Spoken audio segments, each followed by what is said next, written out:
And a lot of people were like, hey, why don't you blast off? Let the people know. And I was like, no, this is just for us. So I'm so petty. I will literally take that. I'll take the extra L in terms of analytics just to go the step, just to go the distance, just to go the extra step. If you hate video games that much, like okay, well, you know, sucks to suck. I will not be blasting off for all of the people that left thinking, oh, Hasan will never cover news again. They don't deserve it. If they miss out on the news coverage, that means that they had the capability of watching and chose not to. Okay? I'm petty. I don't care. I'm petty. I'm petty white. I might play Kingdom Come today.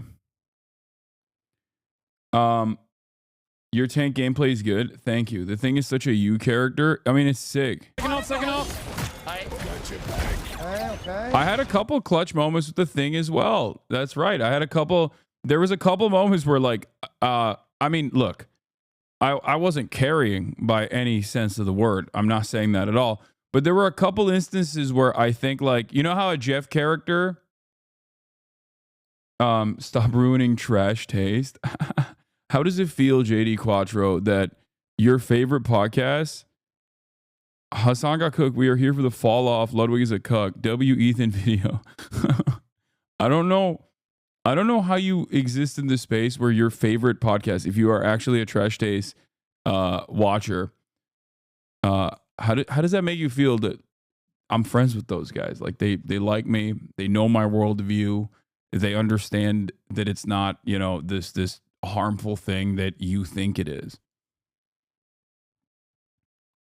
Doesn't that make you kind of reconsider things a little bit? Or are you just going to further fall into this weird QAnon style conspiracy where you think it's because Hasan has everybody by the balls? He runs the whole world. He runs the whole universe of influencers online. That's what hero shooters do. Even if you're the worst player on the team, you can still have huge moments that feel really rewarding, and the opposite is true. Yeah, that's basically what happened in a couple instances where I just had like a couple clutch moments. The Clippers, the head Clipper is pumping the trash taste. YouTube replies story heavy.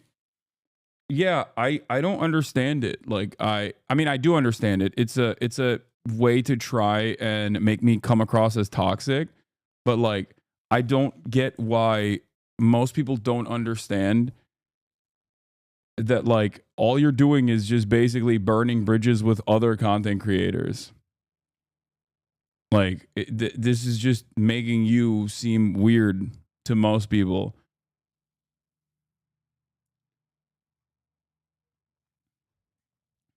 Like, it's not actually, I don't think this kind of stuff ends up, I mean, sure, there's a lot of people who are gonna tune in and be like, well, everybody hates this guy. Maybe it's the appropriate thing to do, certainly. But, you know, it's a perfectly normal episode with very little politics, with the exception of them asking me what I'm doing. And I was like talking about how I was planning on interviewing some people. It's just odd, you know? It's odd. And there's no regulation around it. Like, there's not really anything you can do about it. You know what I mean? You just gotta let it happen. It is what it is. You feel me? LeBron or Jordan, greatest of all time? Yeah, Jordan, not even close. LeBron's a better shooter, better passer, better teammate, better scorer. Charlie Kirk wrong again? Wow. Incredible. Wow. How shocking. He makes bums play good, bro. Greatness is impact, is influence. You think that LeBron has had more influence than Michael Jordan? Yes. Okay, that part I don't know if I agree with. Like, I feel like Michael Jordan. I mean, I'm a LeBron dick rider. I'm a LeBron dick rider, but Michael Jordan's influence is crazy. Michael Jordan literally, I mean, Jordan's, the brand in and of itself is like still one of the most important things that has come out of that era. You not riding hard enough? I mean, look, I love LeBron James. I think he's the greatest athlete of all time. I think he's better than Michael Jordan. These are things that I absolutely believe because they're factually accurate. But in terms of influence, I would say that Steph Curry, for better or for worse, has also been a profoundly influential figure in modern basketball and the way that we currently play the game and the way that we currently watch the game. Like, I wouldn't say that LeBron James is a mutant. He's a freak, okay? He is a god amongst men. But I wouldn't say that he's like particularly influential in the way that he's impossible to replicate in some ways. It'll kind of be like Wemby. If Wemby's development pans out and he doesn't get injured, even though he's injured right now, like it's not a replicable thing. You can't be LeBron. You just have to be LeBron. You know what I mean? Whereas Steph Curry, I think, or even Michael Jordan, I think, can be more influential in certain aspects of the game because while they're freak athletes themselves, while they're also freakishly talented themselves, like their stat, like especially for Steph Curry, I'll use this as an example. Steph Curry has literally redefined the game of modern basketball as it stands currently. Like if you look at shot percentages, like Steph Curry has quite literally, maybe for the worse, a lot of NBA fans actually hate this stuff. Maybe for the worse, has unironically had more influence over the game. I wouldn't say that LeBron James has had a similar influence because his domination is not replicable. Whereas you can try to actively become a better three-point shooter. You can't necessarily become a 20-year, a 20-year, basically a 20-year power player that can play virtually every fucking, virtually every role. He taught the league how to flop. Okay, that's ridiculous. All right. Also, what's the most popular sport on the planet? Football. What's the sport that they flop at the most? Football. Okay. Excuse me. That's probably a good thing. So shut the fuck up. Yeah, he's the GOAT at flopping too. How about that? LaTravel James? Yeah, okay, dude. Yeah, LeBron James is the only NBA player that travels. What are we doing? The LeBron hate has gotten completely out of control. Yeah. Yeah, modern NBA. Modern NBA, LeBron James, famously the only player.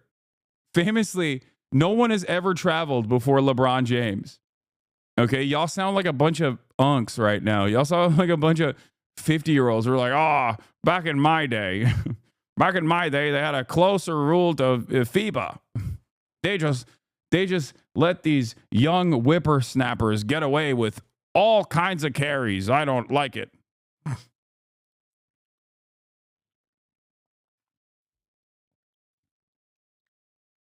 Bro, you're crazy for this? What is this? The swamp to the motherfucking stage. Cut my mic off Why am I I'm about to crazy for misspeak. this? Hey, pussy ever Yo, I wanted to show some titties. You know what I mean? I wanted to free the nip a little bit. Free the nippies. Trump is talking to CPAC? Yes.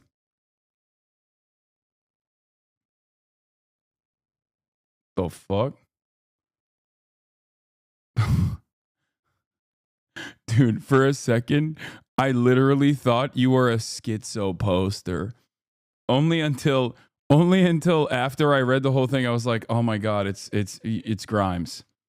Oh my God, I genuinely, because there's like a bunch of people that unfortunately are in a dire medical situation where they think that we're in like a real relationship online or something. And it's a sad state of affairs. And I thought you were one of those people who was like posting. And then I realized you're actually just doing the Grimes thing. All right. Now that I've insufficiently defended my GOAT LeBron, because I do still think he's better than MJ, of course. I'm mentally fine, but you're my best friend. Aw, nice. Okay. Anyway, what was I going to say? Oh yeah, Trump is CPAC. Burgereich. Hamas releases last hostages. Last alive hostages. Later we do Saturday. FUNDAY. Fun reacts galore.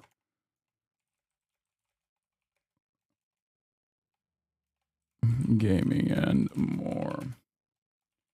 Elon reply girl sued him and leaked DMs. Taylor broke the story. Ooh, drama. Okay, we'll look at that as well.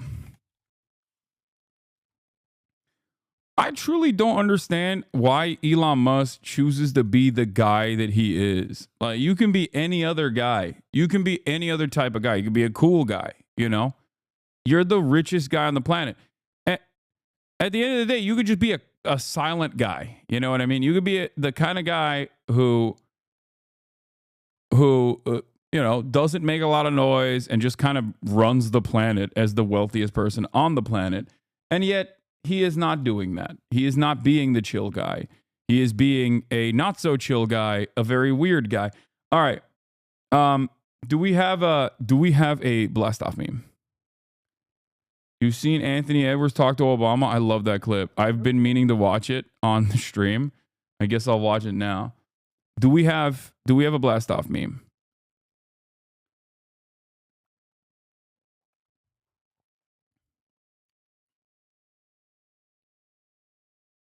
What is this? Panocha is a vulgar Spanish slang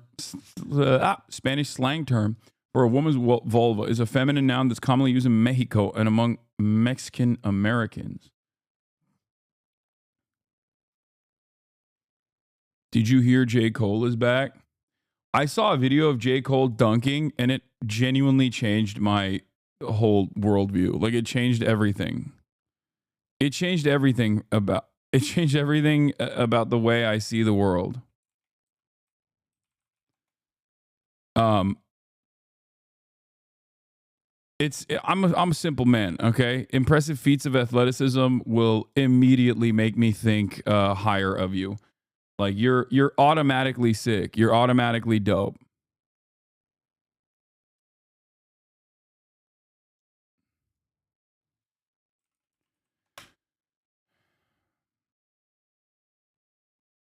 Just do the Grimes copy pasta, but with the LeBron pick. HasanAbi is a J. Cole fan now. I wouldn't go that far, but I do respect him. Like, I definitely have a lot more respect for him for being able to do that. Whereas I watched Snoop Dogg dunk as well, and I'll be honest with you, he didn't invoke that feeling in me at all because, you know, I've seen too much of the stuff that he does. Even though Snoop Dogg can dunk at the age of like 53, which is crazy.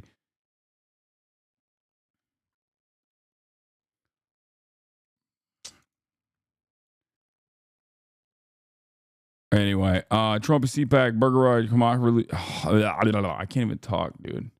That's LeBron's age.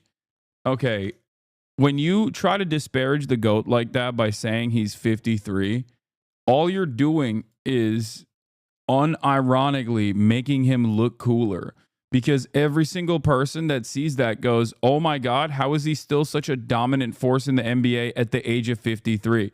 That's like when people suspect me of using steroids. You know what I mean? When they come in here and say, Hasan, you're a steroid user, be honest about it. I'm like, oh, that's a compliment, you know? We're going to do Trump in a second. I want to watch Anthony Edwards first to get this Sunday or Saturday FUNDAY started off in the right way, okay? Even with Obama around, Anthony Edwards is still going to be himself. I love this back and forth, okay? Y'all better stand down. I'm the truth. He said to Barack Hussein Obama, y'all better stand down. I'm the truth. He said the truth. He said the truth. Yeah. D-boy, know. I guess. I don't think Anthony Edwards understands. Like, Barack Obama has killed people. Okay? like a lot, as a matter of fact. You are not just talking to any human being. You are talking to a man who oversaw the activities of one of the most dominant empires, the currently most dominant empire, for 8 whole years. Okay? That's crazy. He cold though. I gotta give him credit. He give up 50 every time we play him. I mean, look, I ain't 7 foot. and y'all got 2 7-footers and he's still Hold on, still now. Hold scoring on. Huh? Don't talk. We ain't gonna do all that. He said, "Hold on, don't talk. We're not gonna do all that." Once again, I'm just going to repeat this point, okay? That's Barack Obama. Oh, that's not him? I thought that was Ant No, who said I'm that. just saying. 3 7-footers. Oh, was that? Hold on. Huh? Oh, never mind. That's I thought that was also Ant. I thought that no, everyone around him is also actively noticing what's going on at this point and trying to fix the situation. And I think it's really funny. It was Ant. Oh, was it him who said, "Hold on"? We ain't gonna do all that. No, I'm just saying. 3 7-footers. He got 3. That's right, because he got 9 I give him straight. credit. I told you that. I said He did give I you gave him credit. credit. I remember that. There's a sense of panic. Okay? There's a sense of real panic. It was Ant saying that. There's a sense of real panic. Watch what happens. Watch what happens when my goat also sees what's going on in his periphery, okay? You know he has the best game IQ. He can see the entire court, and right now, he notices something that's going on and slowly walks in. Okay. LeBron. Which is crazy because Barack Obama also ends up calling LeBron over like he's like, "Come on, tell him to respect me," basically. Listen, are y'all look at my man's hands, dude. He's talking to like, this young man? LeBron. look at this. He He's just like fidgeting. He's like, "Oh God, dude, come on, dude." did I give you gave him credit. credit. I remember that. Okay. LeBron. Listen, are y'all talking to this young man? Because he just keeps on. I love the first moment where LeBron enters the equation, enters the conversation, because you see the sense of panic in his eyes where he's like, "Y'all left Anthony Edwards directly with Barack Obama." Like, this is like he walks in like, this is not the best idea. This was not the best idea for anybody to do. Right now, he just said he's the truth and all that, and The truth, the whole truth, and nothing but the that's truth. what he as said. You asked him. You tell him the whole context of the situation though. You asked him what he think about this young man, and he said, "I'm okay." I said, "I'm the truth." He tripping. That's what happened. Nothing wrong with that. Say, Nothing wrong with that. we gotta have that. Bro, Anthony Edwards, he has conqueror's hockey. Okay? I'm sorry. He literally has conqueror's hockey. He just straight up said, "Nah, stand down," to not only Barack Obama, but basically LeBron, which I think, if we're talking about basketball, he is more important than Barack Obama in the field, in the relevant thing that they're talking about. Law, he is like, "Hasan, you did miss the context." Yeah, he did. I mean, he was right. He's like, Barack Obama sneak dissed me, and I had to tell him I'm him. Yeah, that man the truth. Gotta have a little swag like this. He ain't lying.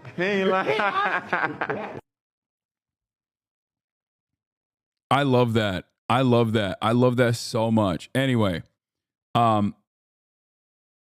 Obama was downplaying Ant's role. He was saying the team's success because there were 2 7-footers. Ant was taking the sneak dissing. He was getting little bro by the president.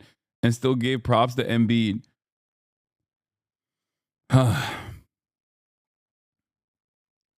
Yeah, that's crazy. Biscal. Anyway. Thank you, San Diego. Thank you. Thank you very much. I thought that was you. Thank you very much. Great job you're doing. And a friend of mine, Eduardo Bolsonaro of Brazil. Dude. The Chamber of Deputies. It's really cool that it is virtually all of the worst people on the planet.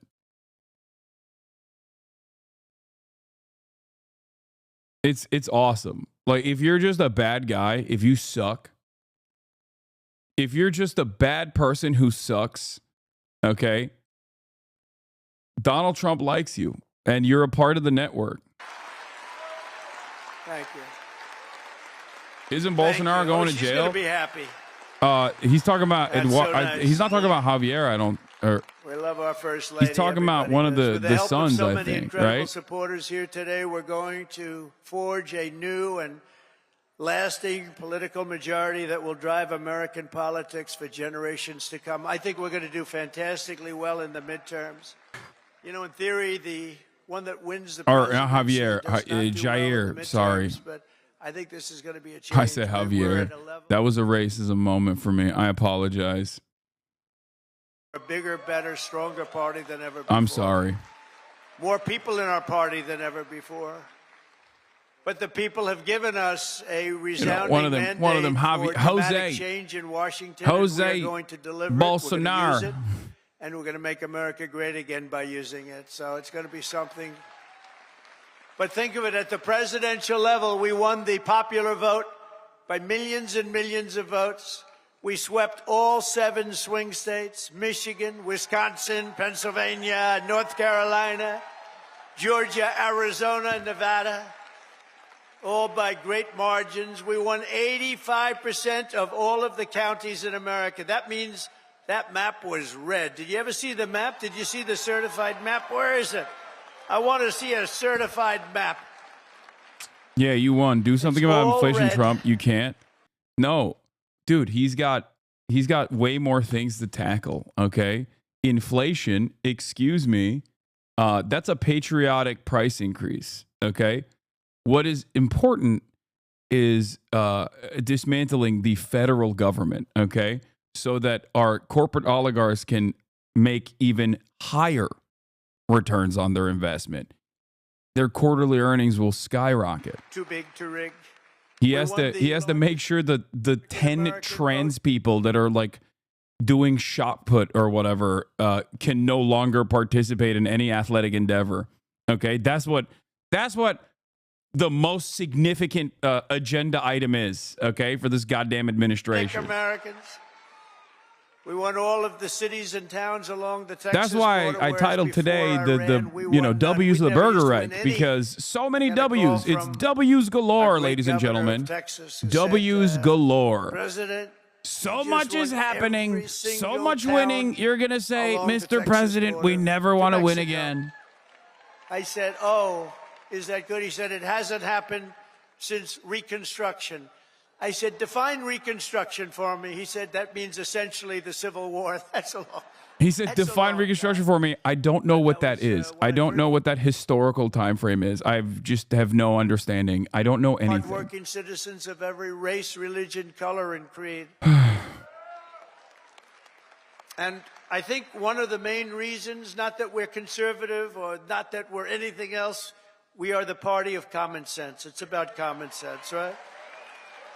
It's all about common sense.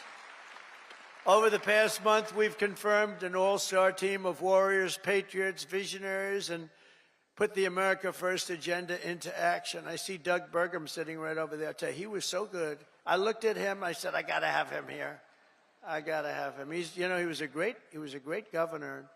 He's involved with a little thing called energy. He's got the Department of Interior, and Chris Wright has the Department of Energy. So Chris has no energy, and Doug has all of the energy. Chris has more interior, but he doesn't have. So I merged them. So now you have an energy guy, and you have the guy with all the energy, and you're going to drill, baby, drill, aren't you, huh? Drill, baby, drill. And Catherine, stand up. His wife is incredible. She is such an incredible woman. Incredible woman. You got very lucky, Doug. It's good to be successful, isn't it, Doug? She's an incredible woman. He's an incredible guy. In addition to the great cabinet secretaries we have here today, we confirm Secretary of Defense Pete Hegseth to end the woke insanity and rebuild our military. Pete is fantastic. Thank you. To stop the weaponization of federal law enforcement, I know about that, I think, better than any human being on earth. This week, we swore in a new director of the FBI, somebody that everybody wanted, Kash Patel. Dude, Kash Patel is such a funny person to put in charge of the FBI. Just a truly insane guy. I haven't even fully talked about the Kash Patel stuff because, like, the vibes are so fucked. The optics are so bad. Just legitimately an insane person to put in charge of the FBI.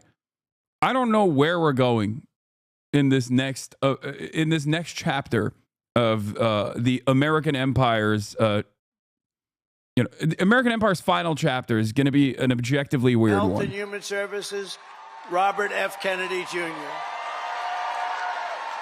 He's a published children's book author, I know, and he also has the worst merch of all time and literally a QAnon guy. I cannot comprehend how we got to a point where, unironically, a 4chan op, okay, just a totally made-up 4chan thing, broke the minds of enough boomers in the Republican base that now you got loyal supporters of this insanity leading the FBI. Fantastic stuff. Let's see where we go from here. Oh, it's 1 in 36 babies have autism. 1 in 36. Oh, he's doing an autism. 20,000. Yeah, people. vaccines make Now it's 1 children in autistic. 36. There's something wrong.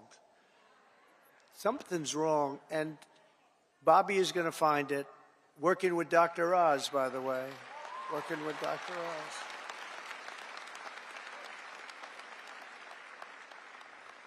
Together, we've achieved more in 4 weeks than most administrations achieve in 4 years. We made a lot of progress. I heard O'Reilly last night say Donald Trump, for the first 4 weeks, is the greatest president ever in the history of our country. That was O'Reilly.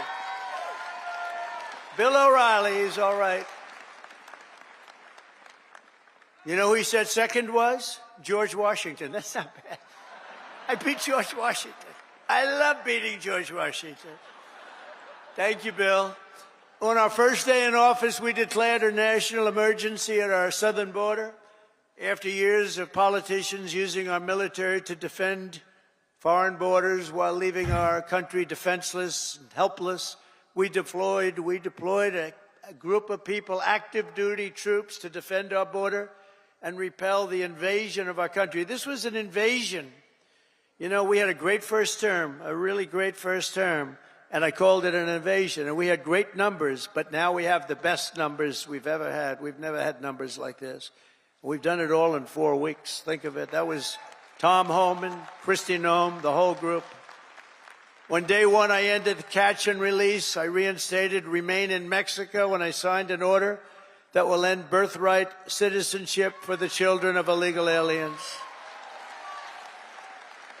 Because it wasn't meant for these children. It wasn't meant for people that escaped or invaded, came into our country illegally. It was meant for the children of slaves.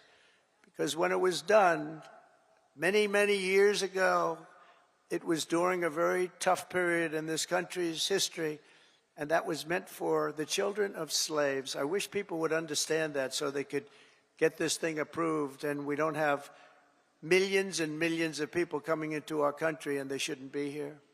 This week, I also canceled temporary protected status for migrants from Haiti.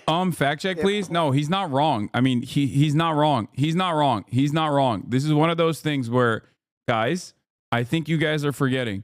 that Donald Trump still does have like competent, intelligent people in his orbit. He knows how to repeat certain terms and certain historically accurate statements.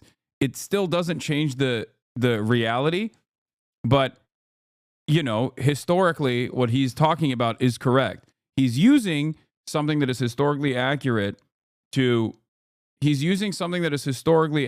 or an interpretation of history in an effort to turn around and undermine something that has been time and time again defended in terms of its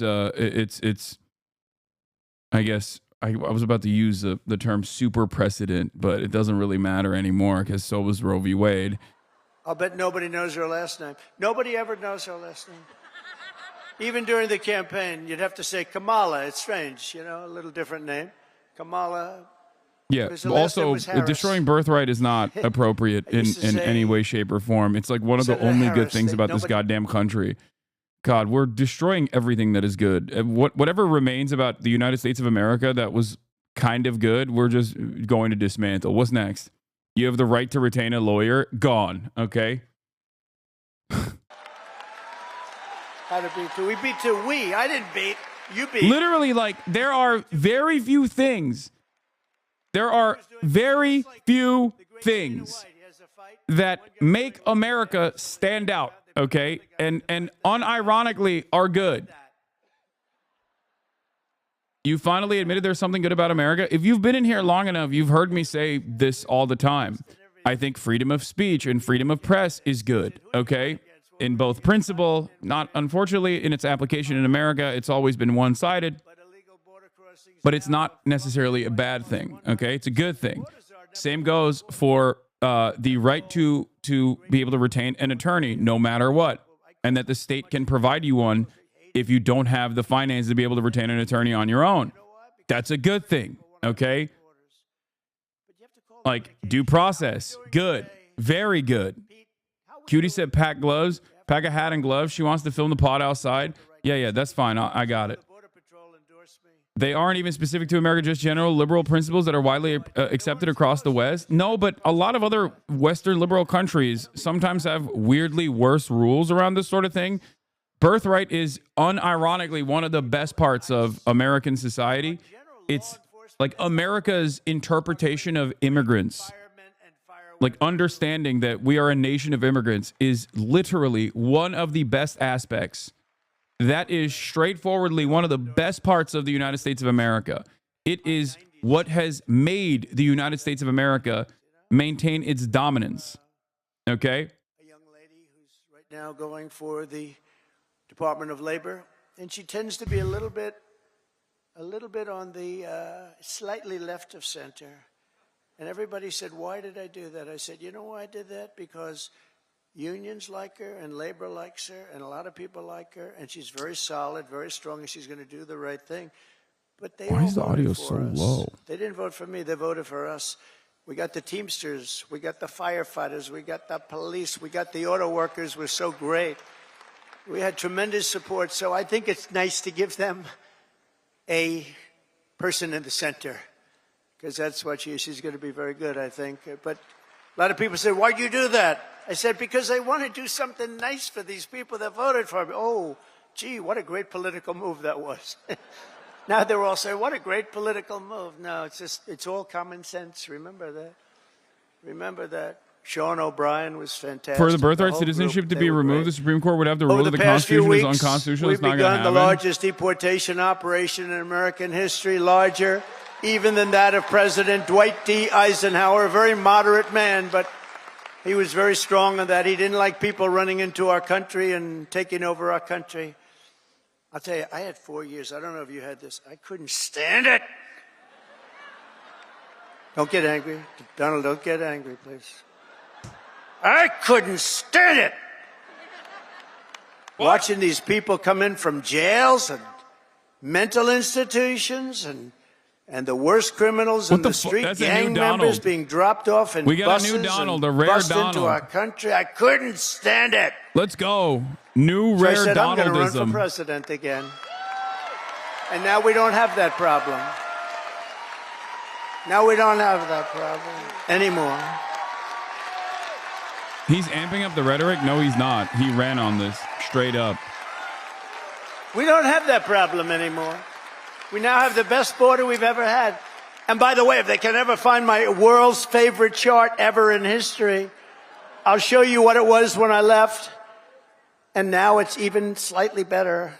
Can you drop that chart, do you think? I don't know. I never tell them about this, but they used to drop it like magic. If they can, they'll drop it. Who the hell knows? But it's my favorite chart.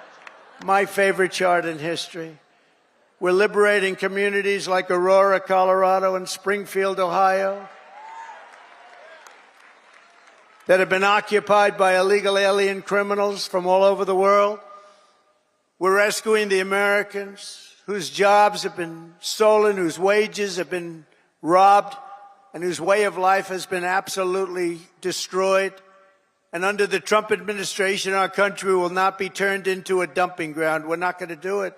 We're going to have a great country again. It's going to happen soon, a lot sooner than you think, and we're going to have so much money coming in from tariffs. Oh, you're going to say, your senators and your congressmen are going to say, please, sir, please.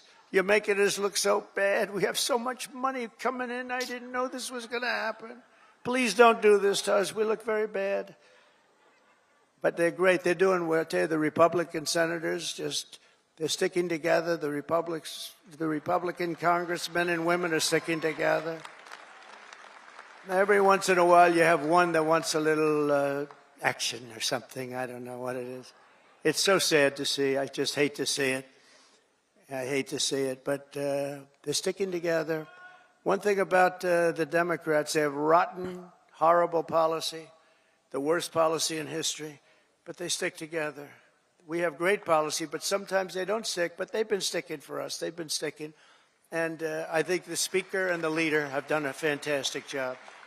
That's Thune and Johnson, and I think they've done, two guys really working hard and they're really doing a great job. But we have a lot to stick with. We have a lot to stick together for, because what we've done has never been done before. Nobody's ever seen anything like this, and nobody's ever seen 4 weeks like we've had, especially the 4 weeks, the first 4 weeks. You know, that's like if you golf, when you sink that first 4-footer in the first hole, it gives you confidence on the next hole. You sink another one. Now you go into that third hole and you can't, and by the time you get to the fifth hole, you feel you can't miss, right? Like a baseball player, he gets up and he hits our first one, and then the second at bat, he hits that one. And, you know, and we have great confidence, and they've lost their confidence, as I said. I think it's cool that we just now live in a totally separate universe. I know I've done this thing where we'll look at like Asmongold's chat while he's watching, you know, like a video game stream, and how predictably they start spamming DEI. But I'm truly fascinated with the other side of America at this point, where Donald Trump, a New York real estate billionaire fail son, rambles on and on about golf during a historic period of inflation, okay, after, you know, defeating the Democratic Party due to the cost of living crisis and how he said he was going to fix it, only to seemingly make it worse with a lot of the insane actions they've taken so far in dismantling the administrative state, okay? And we're over here watching him ramble on and on about fucking golfing, and I'm wondering, like, how do people who like this respond to what they are seeing? I want to see this. I want to see. Hold on. Let me see. Let me see if I can.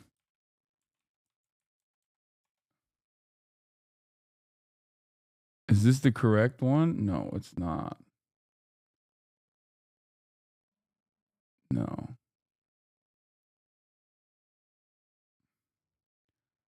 I want to see I'm morbidly curious about it. Crooked Joe Biden. What do we like better? What the fuck Crooked is Joe Asmongold's or username? Sleepy Joe? Ready? Ready? Crooked Joe or Sleepy? Ready? Crooked Joe.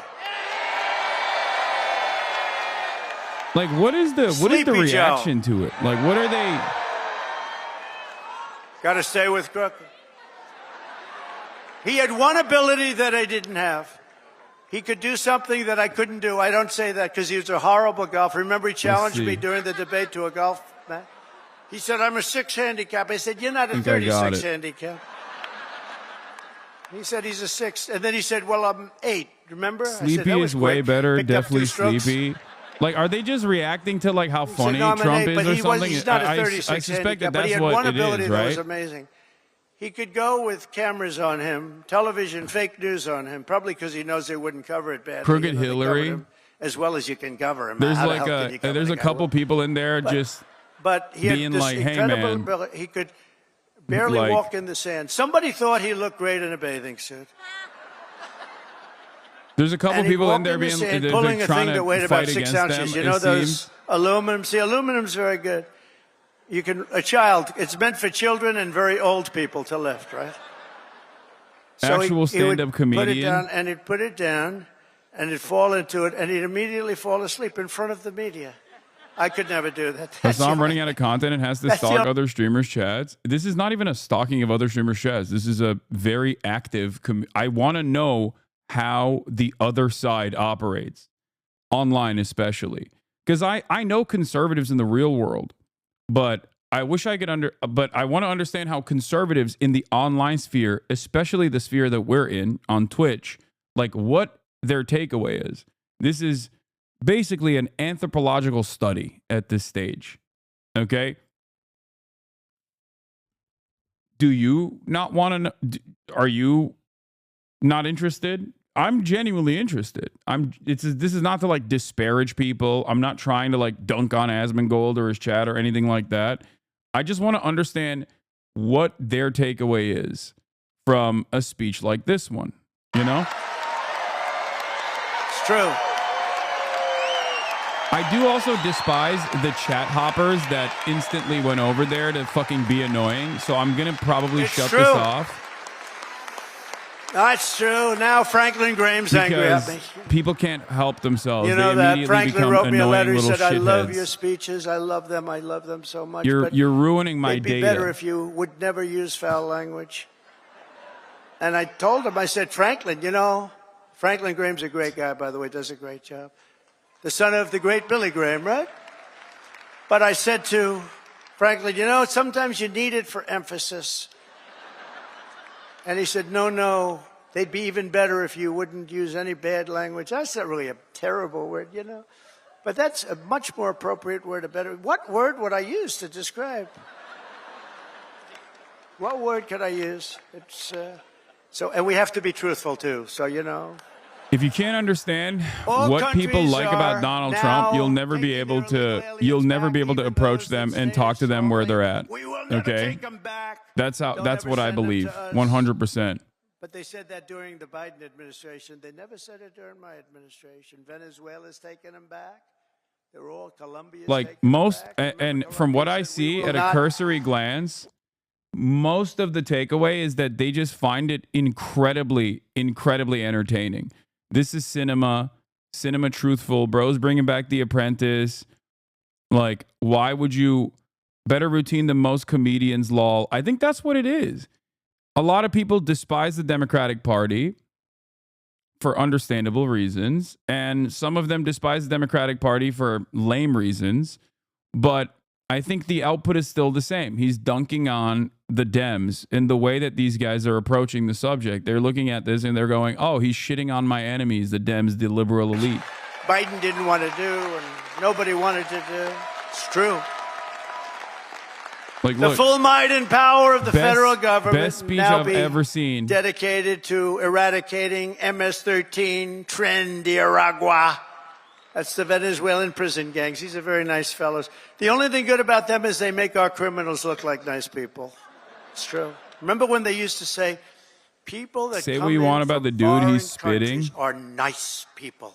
These are wonderful people. These are good people. They're not murderers. They're not terrible. These people make us look like babies. Okay? I mean, we hate the Democrats the here Hells as well. Angels, for the They're most the part. nicest people on earth But when you compare them to these thugs. I think And the the Hells reasons as to Angels why actually they love hate the our Democrats are country, very if you different than the believe reasons as that. to why They we actually hate the Democrats. I think I would go so far as to say that my reasons for hating politicians Their across the members and board their leaders in the is United pretty valid. States will be hunted down.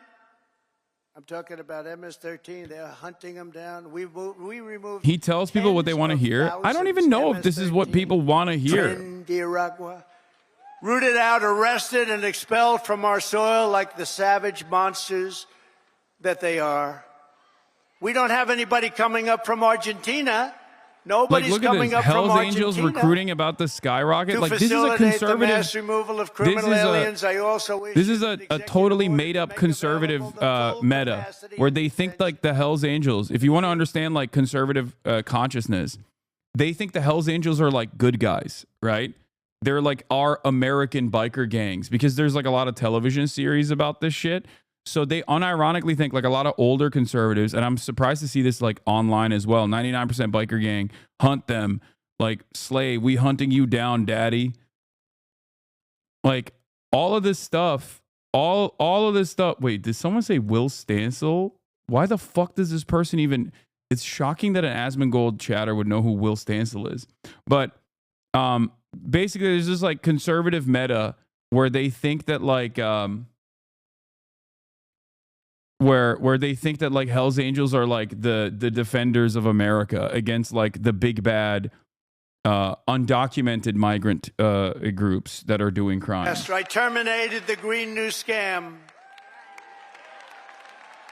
One of the greatest hoaxes ever played on this country is the Green New Scam. We spent trillions of dollars on this nonsense, and just a total hoax.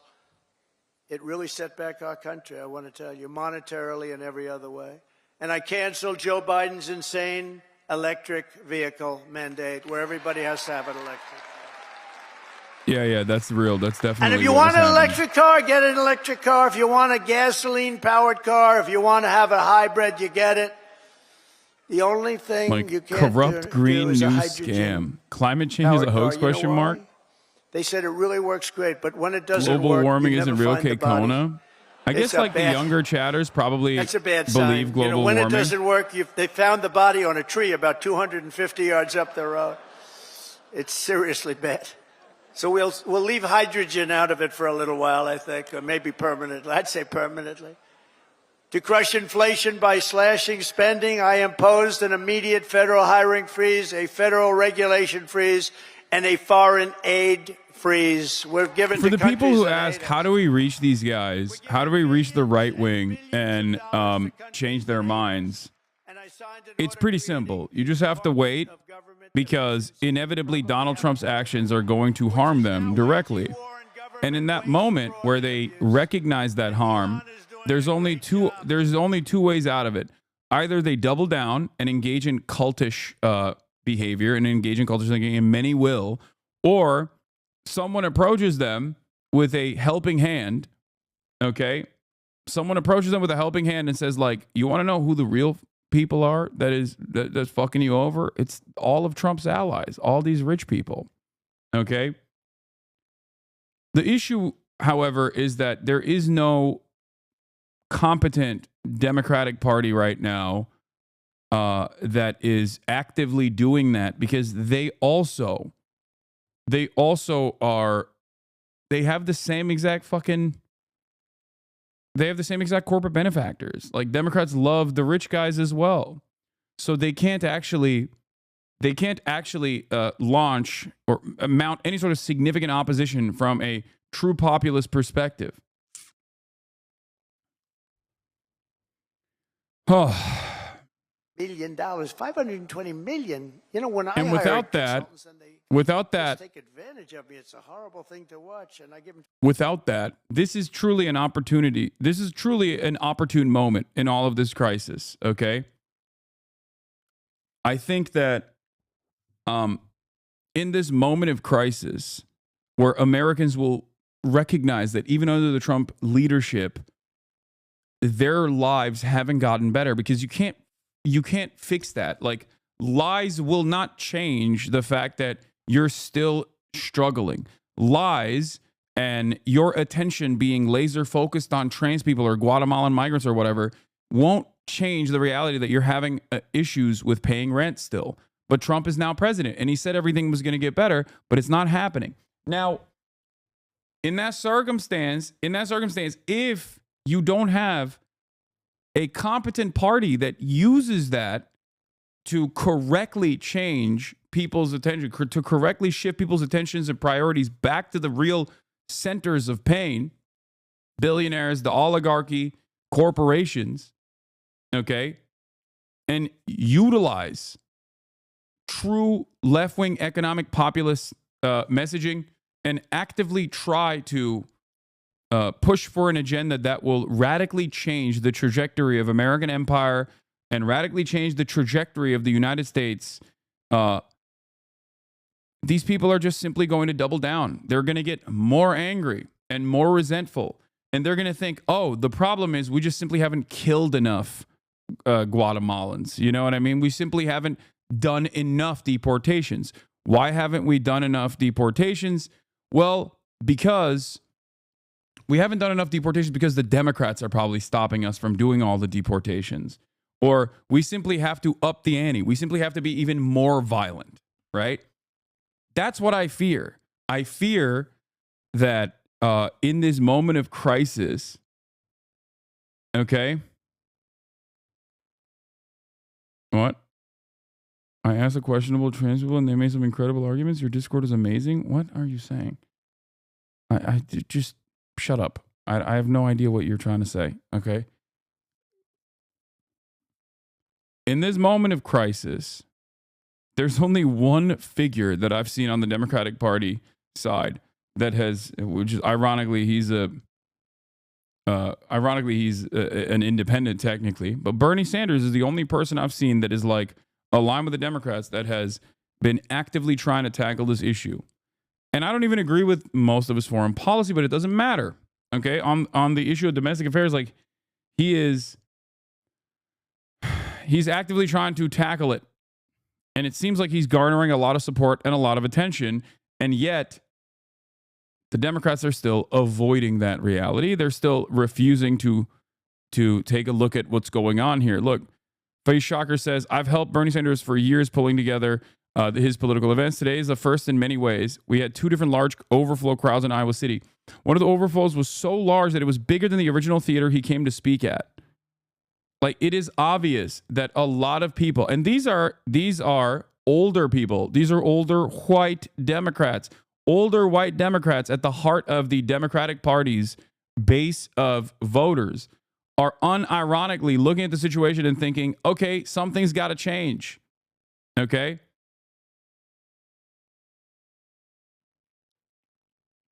This much enthusiasm with 1 degree wind chill temperatures while every other politician in America is getting tomatoes thrown at them anytime they're in public. Look, it's not too late, but you need to stop listening to the people who told you this guy's movement was the wrong way.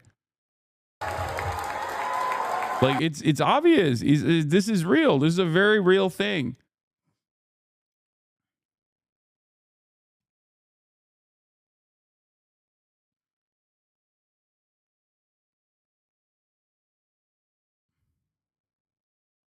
Over 110 years.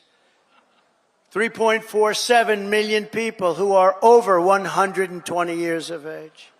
3.9 million. No, I'm not saying Bernie as the figure is the reason why he's drawing these crowds. I mean, yes, his track record plays a role in this. His favorables play a role in this. But it's not just Bernie. It's the fact that his message is being broadly received as a positive, even from the ranks of the Democratic Party's base of support, like their most loyal base of support. And it's not just his message, it's also his earnest delivery, because he has, regardless of the insane amount of attacks that he's received throughout his career, he has stayed the course. Okay? Bernie ain't too old if he's walking and talking just fine. I mean, come on, guys. He's 90. Like, that's crazy. He's 90 years old.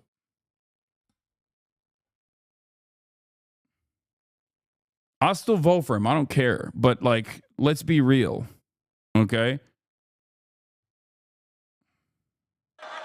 And we have one person listed at 360 years of age, an all-time record, and our country's 250 years old. Older than the So USA. that person's This substantially punchline- older than our country. Under our administration, there will be no tolerance for Social Security fraud. We will not allow anyone to cheat our seniors, and those who will do that They will love be this prosecuted by Pam, Bondi, and others. I think a lot of people just love this shit. They just look at this and they go, "This is amazing." Like, there's a guy in there that said, "People need to understand. You guys need to understand how much he accomplished in his first term and got zero credit / publicity for. He's clearly making a prioritization to talk about his efforts and accomplishments this time See if around." the gold Wait, is what is he still saying? there. Oh, I thought he was responding. Why won't he form the Labor Party with some strong caretakers to go forward after? I hear HasanAbi is a slave to his chat. Yes, I am. I'm enslaved by my chat. That's why I always yell at my chat. And I let, unlike other people, I let you chat in here as long as you followed for 10 minutes. You don't even have to pay for a subscription. And yet people still subscribe for $6 or for free with a Twitch Prime, of course. Open the door, we'll say, And "There's even nothing gift here. subs. They stole this too. No, we have I don't even very have a corrupt subscriber group of only people chat. in this country. We're finding them out. We're removing all of the unnecessary, incompetent, and corrupt bureaucrats from the federal workforce. That's what we're doing. And under the buyouts, we offered federal Virtual employees meal. more Thank you for than the 20 gifted 75,000 subs. Inked in blood. Federal bureaucrats, think of that. Travacol. Thank you for the 5 gifted voluntarily subs. agreed to surrender their taxpayer-funded jobs. We want to make government smaller, more efficient. We want to keep the best people, and we're not going to keep the worst people. And we're doing another thing. If they don't report for work, we're firing them. In other words, you have to go to office. Right? Right? Look at her. What happened at the top of the hour ad breaks, by the way? If you don't My report to work, contract ended. That's So another scam. I no longer run any ads. Who the hell, if I'm staying home, I'm going to, let's see, my golf handicap would get down to. Consistent with President Trump's instructions, all federal employees will shortly receive an email requesting to understand what they've gone. Yeah, we already covered this earlier, but failure to respond will be taken as a resignation. Understand what they've got done last week. I'd call up, I'd say, listen, I'm really working here. Is that because you don't want to be an echo chamber? Yes, I want to understand the other side. I do this all the time. That's why I have a concept called like hog watch. You know what I mean? I obviously, in order to better message to all Americans, you have to understand what like the Trump dick riders are thinking, why they like him so much, what is so captivating about him. God from fault. Thank you for the 10 community gifted subs. Deadly Tesseract, thank you for the 5 gifted subs.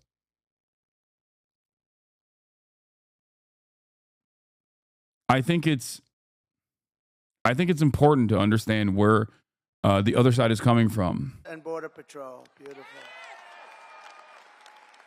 And at the ultra-left CFPB, which was terrible. So many people have been hurt by that. Hey, I'm just curious, but your FUNDAY streams are always about politics. Isn't that basically the same as your regular streams? Much love, Hustle. Yes, obviously, when the president is currently speaking at CPAC, I think it's important to hear what he has to say. I'm a political commentator after all, so yes, I do start off with a little bit of politics on Saturday as well. It's a live speech, and then I move on to other shit. I'm an Indian, she said. Could we see proof of that, please? She said, well, the only proof I have is my mother said I have high cheekbones. Oh, that's no good, right? Remember she went out? I really spooked her, I tell you. Remember she went out, she couldn't take it anymore. She was calling her Pocahontas, Pocahontas. Everyone knew she was not an Indian. I really do think that, looking at, on a cursory glance of Asmongold's chat, it does make me feel like it's just purely entertainment. Like they just think he's fucking hilarious. You know what I mean? They just straight up think he's killing it. Like he's doing killer bits. That's it. I don't think there's a lot of interest in like the actual policy behind it. I don't think that there's any. I don't know if that's because of the way Asmongold covers it, because I'm unfamiliar with the way he covers Donald Trump. Maybe he just says like, oh, it's pure entertainment. It's pure entertainment. It's so funny. He's so based. Maybe that's the reason why the community is reflecting the opinion of the streamer in that regard. Or maybe it's because that is truly what they derive out of the Trump administration. Like, they just think it's content. And I guess if you're like a stay-at-home NEET or whatever and not a fucking federal government employee whose job is on the line, then yeah, he is just entertainment. It's like the opposite side of the liberal part of the equation. The upper middle class liberal, professional managerial class liberals who don't have much to lose. And you're still this charitable to Asman in his chat? No, dude, I'm not a fucking idiot. And I want to understand where people are coming from. If you are going to be this resentful, and if you're going to operate on the notion that, like, me trying to make an assessment on what people like about Donald Trump is seemingly a bridge too far, and that I should be advocating to say that they're all fucking Nazis and they should immediately be sent to the gulags, like, I don't know what to tell you, okay? I think it's very fucking important to understand why there is so much momentum in Trump's direction. Okay? If you don't understand it, then you can never address it. If you don't understand the problem, if you refuse to understand the problem, if you refuse to understand what this fucking dipshit's saying is, why that is like being perceived in such a positive way, then you'll never be able to solve this issue.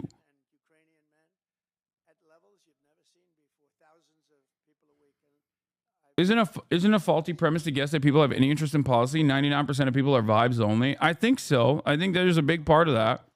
I mean, look. There are a lot of people that simply don't vote for either party. There's a multitude of different reasons as to why they don't vote for either party. Obviously, the Electoral College plays a big role in this, but the inaction and the lack of the belief that people have that the Democrats are not really doing anything for them, or the Republicans are not doing anything for them, is plays a big role in this. Okay. But for the people that do vote, 80% of them vote simply for partisan reasons, okay? At least that's what empirical evidence shows. 80% of people vote simply because their parents voted that way, simply because they've always voted that way, yada, yada, yada, okay? Then there's the 20% of people that vote for policy-related reasons, okay? Policy-related reasons. And those 20% that vote for, I guess, like, or ideological reasons beyond policy, or not beyond policy, but ideological reasons that pertain to policy. That's it. 20%. That's it. And there are a tremendous number of individuals out there that simply don't vote at all. So, of course, a lot of the people that do vote on partisan grounds, and it's simply team sport for them. And lo and behold, for many of those people that do go out and vote on purely team sport related reasons, yeah, the stakes are low for them, both on the liberal side and the Republican side, both on the Democrat side and the Republican side. The stakes are low because they're in the upper crust. Okay. They're in the top 10%. They have homes. They're older, right? They have their nest egg. When you start looking at who doesn't vote, you start to recognize that it's mostly poor people that don't vote. It's the most marginalized people in society that don't actually end up voting.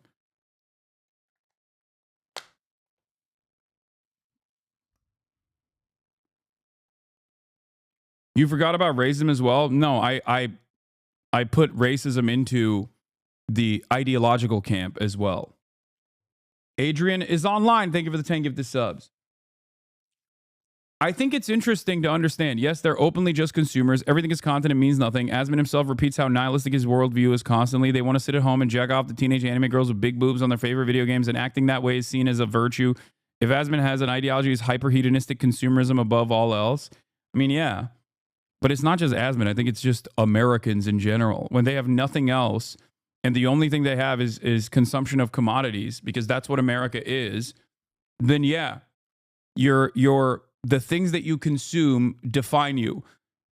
whether it be, you know, teenage anime girls with big titties, or whether it be guns for many people, right? Because that's still a commodity. It's a very significant identity marker, and that's all political battles are basically fought on those boundaries. There is no real material impact. And that's how the team sports are defined, basically. And that's why you see a lot of liberals who would actively go after what kind of content you're consuming. You know what I mean? What kind of content you're consuming says a lot about your morality. Oh, you're watching the bad content and not the good content. That means like you're a bad person. All this stuff. It's completely meaningless. Okay? Now we're bringing them down to 15% if you make your product in the United States of America. We're defending the American worker like never before, and that's why the auto workers and the union workers and the Teamsters and so many others, they supported us, the firemen, the policemen, so many others, whether they were union or non-union, they all supported us. They supported, it's called workers. They supported us at levels that nobody's ever seen before. Weeks ago, I imposed a 10% tariff on all goods coming from China. Because people have both views of your viewers. It's nutty how perspective affects all that. What do you mean? I'm not happy with Mexico, or I'm not happy with Canada. You can't make voting compulsory in a country that doesn't have a federal holiday for voting. That's ridiculous. Americans, regardless of party affiliation, have, like, both parties have always been very upset at the prospect of every single person having to vote. They don't want everybody to vote. Let's make no mistake. That's why you can't make voting compulsory in this country. That's why you can't even make it a fucking national, you can't make it even a federal holiday to go out and vote. Very rich. I always say it's my favorite word in the dictionary. The word tariff is my favorite word in the dictionary. You know, we were the richest relatively from, think of this, from 1870 to 1913. That was our richest because we collected tariffs from foreign countries that came in and took our jobs and took our money, took our everything. But they charged tariffs, and we had so much money, they set up the 1887. Think of that, a long time ago. 1887 Tariff Commission. It was a commission of very important people to determine where we should spend all of the tremendous, vast wealth that we had. We had so much wealth. Wouldn't it be nice today? Of course, now we give it away to transgender this, transgender that. Yeah, Everybody that's what's gets happening. a transgender Let's see how they react to that one. Wonderful. They took our jabs. No, we give it away like Based. to crazy things. But in those days, it was different. It was a different world. It was a different Keck country. W. But we were Lamau. very rich because of He tariffs. said it. And I get myself in trouble because I say that tariff is my favorite word, and the fake news went crazy. Yeah. What about It's bro, it's like a flashbang, dude. It's like jiggling keys in front of a fucking baby. That's what it is. He just says transgender and everybody just lasers in on that. Not realizing that he's like hyping up a time where there was like, until now, peak income inequality that led to absolute devastation, economic devastation, you know? We're talking about the Great Depression here under positive terms. Think about that.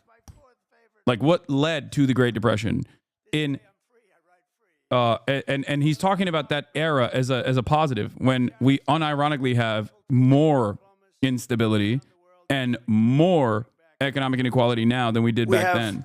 the greatest? You know, I rebuilt our entire military in the first term. We left a lot of it. He could just be like, robber barons are so good. They're wealth providers and job makers. You are all servile.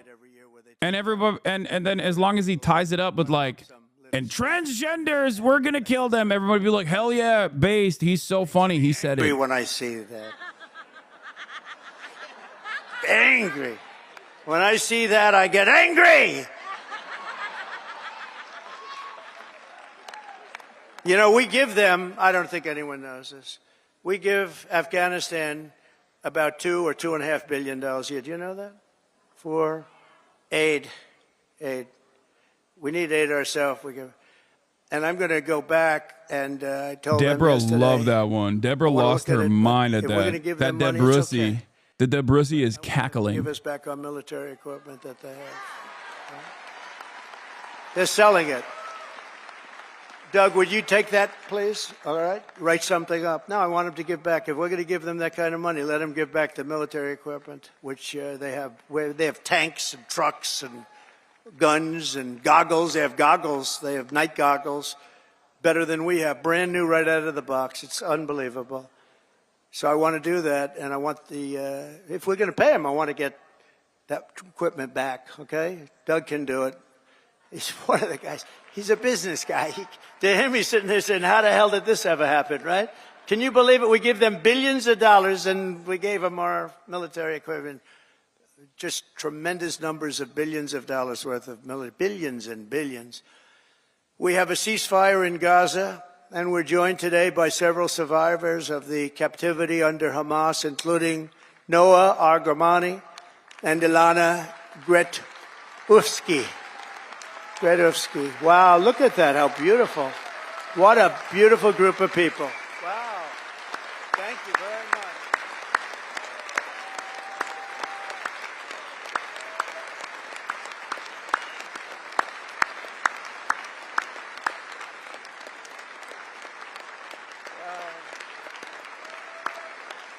Thank you very much.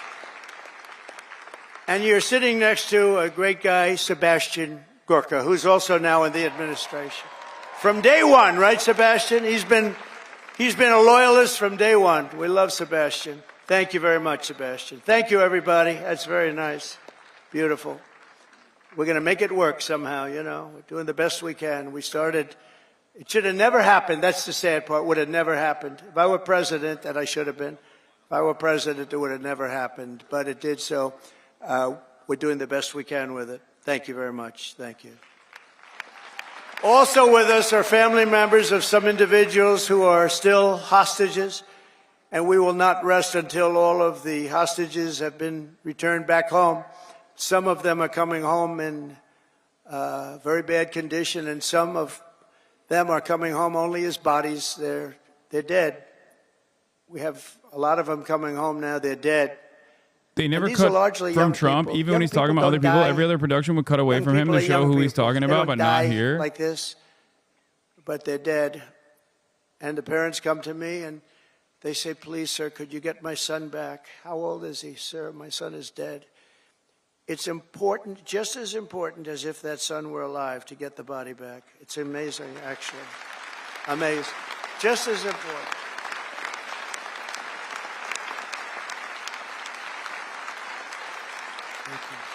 Yeah, I watched the hostage release earlier, which was crazy. The hostage release, Hamas not only has the drug that makes you dab up Hamas, they also now have a drug that makes you kiss Hamas. Yes, I saw that. They did it. They found even a newer drug. Previously, they had only unveiled their drug that makes you dab up Hamas. Now they got one that makes you kiss them. It's crazy. A little glimmer of hope, and I say let them have that hope, right? Let them have that hope. But getting the body back is just as important as getting the son back healthy or the daughter back healthy. It's amazing to see when I see the level of intensity and love, Elon Musk, and sorrow and tragedy. As I said in my inaugural address, it's my hope that my greatest legacy will be as a peacemaker, mind control techniques, not a conqueror. I don't want to be a conqueror. Oh yeah, definitely. Under the Trump administration, every day brings more good news for America. I've ended all of the so-called diversity, equity, and inclusion they don't believe programs it. across the entire federal government. For when he said he doesn't want to be a and conqueror. the private sector. The left doesn't like the and word notified peace. Every single government DEI officer that their job has been deleted. They're gone. They're fired. As soon as he swapped it over to DEI, they love it, though. As soon as they swapped it over to DEI, they love it. DEI is being deleted. Hell United yeah. States government that there are only two genders, male and female. That was easy. Oh, my God. I banned men from competing in women's sports. Based. And I also proudly banned the use of... It's just fucking, it's jiggling keys in front of a baby. Straight up. It's straight up that. Puberty blockers, hormone injections, and other chemical and surgical mutilation of your youth. Could you imagine making a speech like this 10 years ago? People would say, what the hell is he talking about, right? This is a sickness that came along with critical race theory and all of that. Yeah, it's like the other things that we had to put up with. It is like the Family Guy clip where Lois Griffin is saying 9/11, but instead of 9/11, he's just going DEI, DEI. And then everybody goes, this is fucking amazing. We've turned the heads of even the people that, if you can believe they're believers, I don't know if they were, but I believe that it's all gone. And I've directed the reinstatement of any service member who was expelled from the armed forces due to the COVID vaccine mandate. They will be returned to their former rank with full back pay. Full back pay.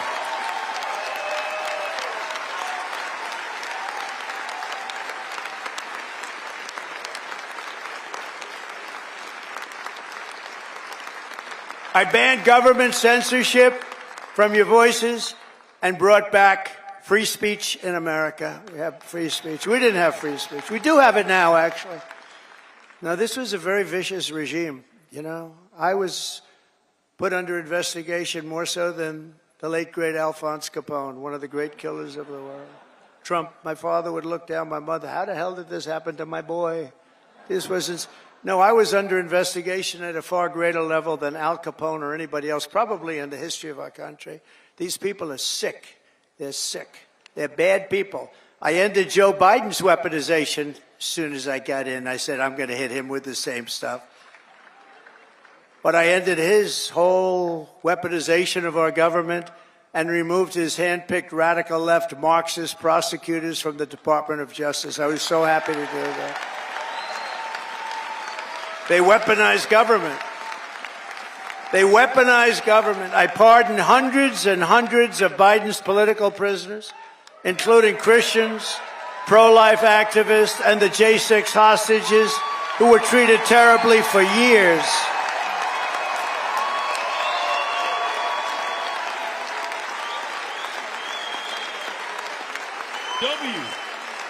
We even got rid of people like Pete Buttigieg, who did the worst job of anybody in the history of transportation. What a bunch of losers. I revoked the security clearances of Anthony Blinken, Jake Sullivan, John Brennan, James Clapper, and every non-patriot who lied to cover up Hunter Biden's laptop from hell. We took away their security clearance. How dare you? How they're not dare allowed you to come after Pete, who kept all of the planes in the sky from falling like shooting stars? Okay? That's crazy. Pete Buttigieg protected us with his gay powers. While selling themselves all around the world. Oh, well. Now, these were bad people. These were bad people. And because this should never be allowed to happen again. What happened to me in this administration, what happened on J6, what happened on all of the things they did that were so bad, should never, ever be allowed to happen again. And on a friendlier note, I renamed the Gulf of Mexico the Gulf of America. What are they saying? W. And we are restoring Cinema. the name of a great president, William McKinley, to Mount McKinley in Alaska. And as you know, many years ago, Jimmy Carter gave away the Panama Canal. And Panama started the process of giving the Panama Canal, by the way, the most expensive development ever in the history of our country, relatively. It would have been $1.5 trillion in today's dollars. 38,000 people died from our country building the Panama Canal. They died from mosquitoes and snakes. Think of it. They paid them 5 times their salary. They brought them to Panama, and they had a 25% chance of dying. They dug under nets so the mosquitoes wouldn't get them. But we lost 38,000, mostly men, laborers, construction workers, because it was such a harsh way to live. What a president. They True. died. 38,000. Again, it was the most expensive thing Chinese. we ever built, and they gave it The away TDS for sufferers $1 can't be to blamed. Panama. Their affliction prevents logical thought And and last year it reasoning. made Sad they $5 can't be billion. helped from Also, themselves. it's one of the most successful projects ever built in terms of money, monetarily. And it's the 8th wonder of the world. It connects 2 oceans, with one being 16 feet higher than the other. Think of it, the Pacific and the Atlantic. Think of what that is. You're going through dikes and canals. Amazing what they did. It was really a wonder of the world. We gave it We're away so for nothing. cooked, dude. But we didn't give it to China. We're fucking cooked. We didn't It's give it to China. over. We gave it to Panama. We're going to take back the Panama Canal. It's over, dude. In a matter of weeks, we have restored America's pride, America's confidence, and America's spirit. Tell the truth, not enough hogs in your chat. That's why you need to look at Asmon's. Yes, this is 100% correct. Because back in the day, because Asmongold wasn't a political commentator, there wasn't a space for hogs to go to, so they would come here. And I think that was important in informing my perspective about like what they were paying attention to and what they were getting, like what they were focusing on. And now the hogs are gone. They all left because they want their own hug box. They want their own echo chamber. And it's ironically turned this community more into an echo chamber. And I don't like that. So now I'm looking at where the hogs are to try to fucking understand where they're coming from. I need to do this. Okay. I'm an anthropologist. Okay. I'm a hog here. I enjoy the seething. Amazing. See, this is what I mean. Thank you for being here. Please.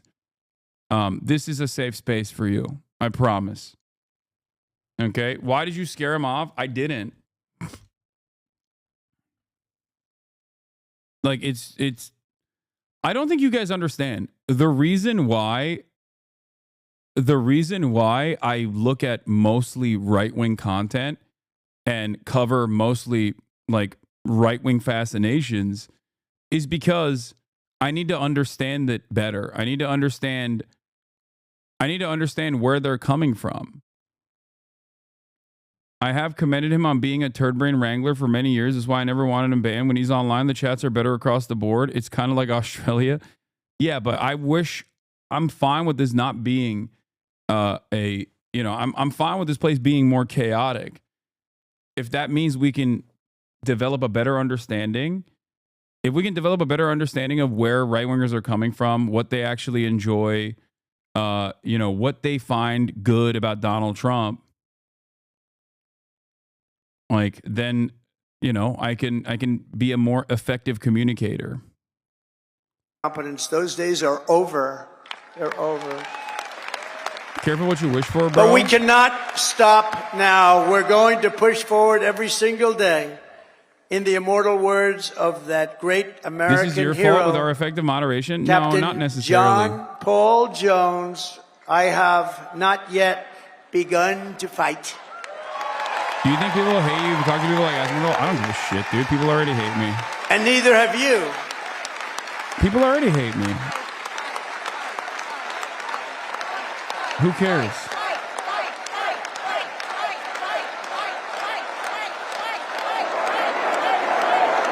So together for the next 4 years, we are going to stand strong. We are going to work hard. We are going to fight, and win, win, win. Thank you to CPAC. Thank you, Matt. Thank you, Mercedes. Thank you very much. Thank you, everybody. God bless America. Thank you very much. He won't. He won't God hit the bless salute. America. Thank you. He's too much of a New York lib to hit the salute, dude. Okay? He's too much of a New York lib to hit that salute. I don't think what chuds like about Trump is any more complicated than what they liked about the school bully in middle school. I don't think a lot of people like the school bully in middle school. Unfortunately, I've interacted with terminally online hogs before, even befriended one who was terminally online and poverty-stricken former laborer who was disabled from back problems. I even tried to connect with him with resources. He started attacking me. He finally pissed me off enough to cut him off. Apparently, Javier Milei also hit the Nazi salute. Is that correct? That's what people were saying.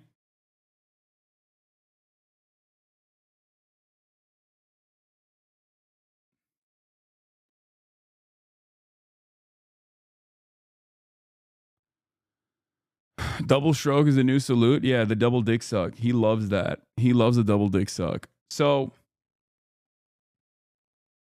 oh, the Mexican guy hit the salute. Eduardo Verástegui. I don't know how to say his last name.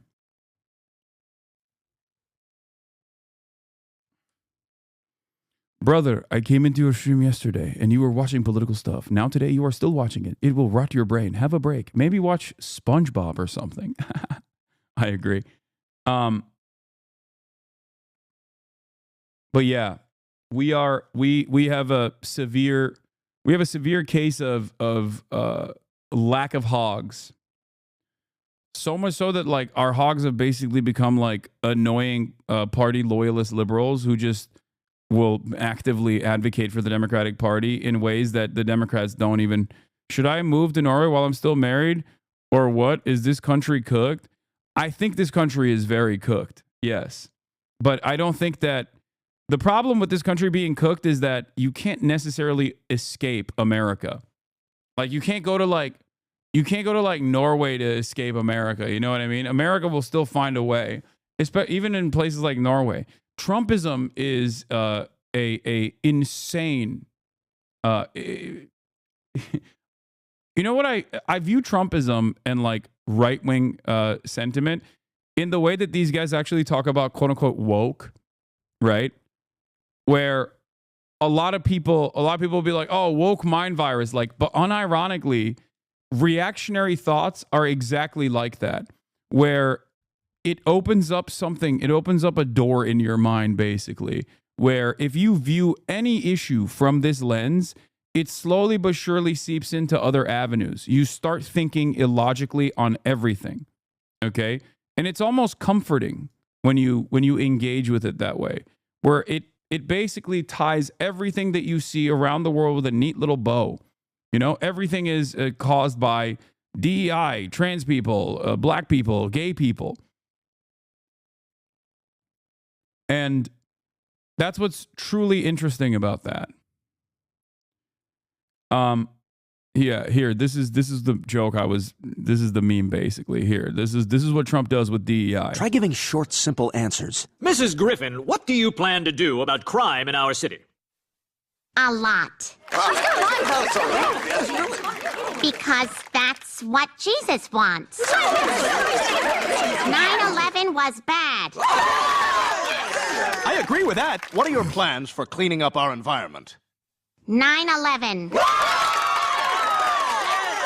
What about our traffic problem? 9/11.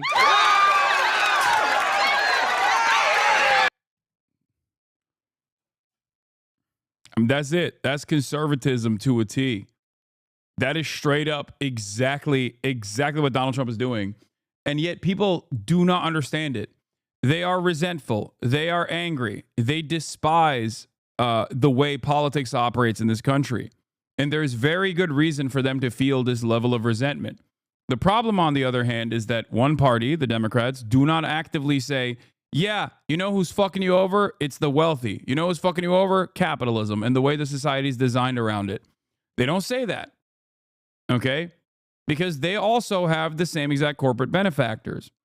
On the other hand, the Republicans will actively move your attention away from the truly harmful parts of society to people with nothing, the most vulnerable populations.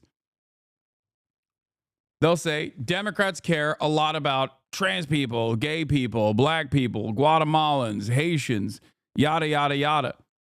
Okay? And people love that shit. They go, oh, well, I'm angry. And what a perfect narrative for me. I'm angry, and I'm angry at people that don't look like me. I'm angry at people that I have perceived as my enemy. It's just like, you're like a primate, you know? It's ape thinking. Okay? It's ape-like thinking. You're operating like a goddamn animal at that point. What is this? Me after one HasanAbi stream be like, excuse me, Jesus was black, Ronald Reagan was the devil, and the government is lying about 9/11. Christmas is a pagan holiday. Jesus probably hates you for celebrating it. Ain't gonna be no Scrooges in this house, boy. Sir, Would you like to hear about how the government wants you dead by 62 so you can't collect on Social Security? There ain't no such thing as a tooth fairy. Why did they lie to me? Because the truth hurts, Jasmine. The world is a hard and lonely place, and you want to know what else?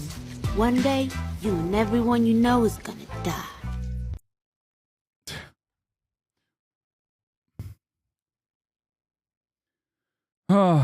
All our thinking is ape thinking. We be apes, bro. Yeah, but you know, we have a little bit more than ape-like thinking. Dave Rubin and Piers get cooked by a leftist in his new vid. Yeah, Gary's Economics, the guy that we were watching before, who's like a successful trader, went on Piers Morgan's show and just clapped Dave Rubin, which isn't necessarily that difficult of a feat, isn't necessarily that impressive, but I do like that, you know, things like that are happening. I watched some pieces of that.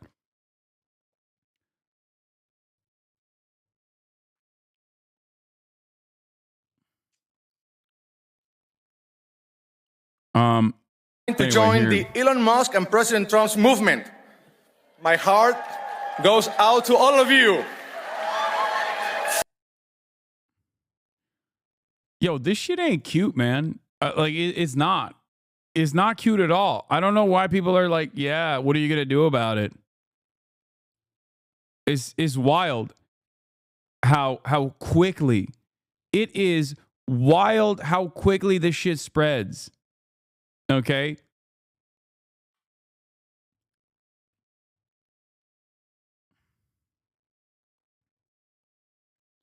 When the age of lean in means being a Nazi, yeah, Bannon did it too. Steve Bannon did it as well.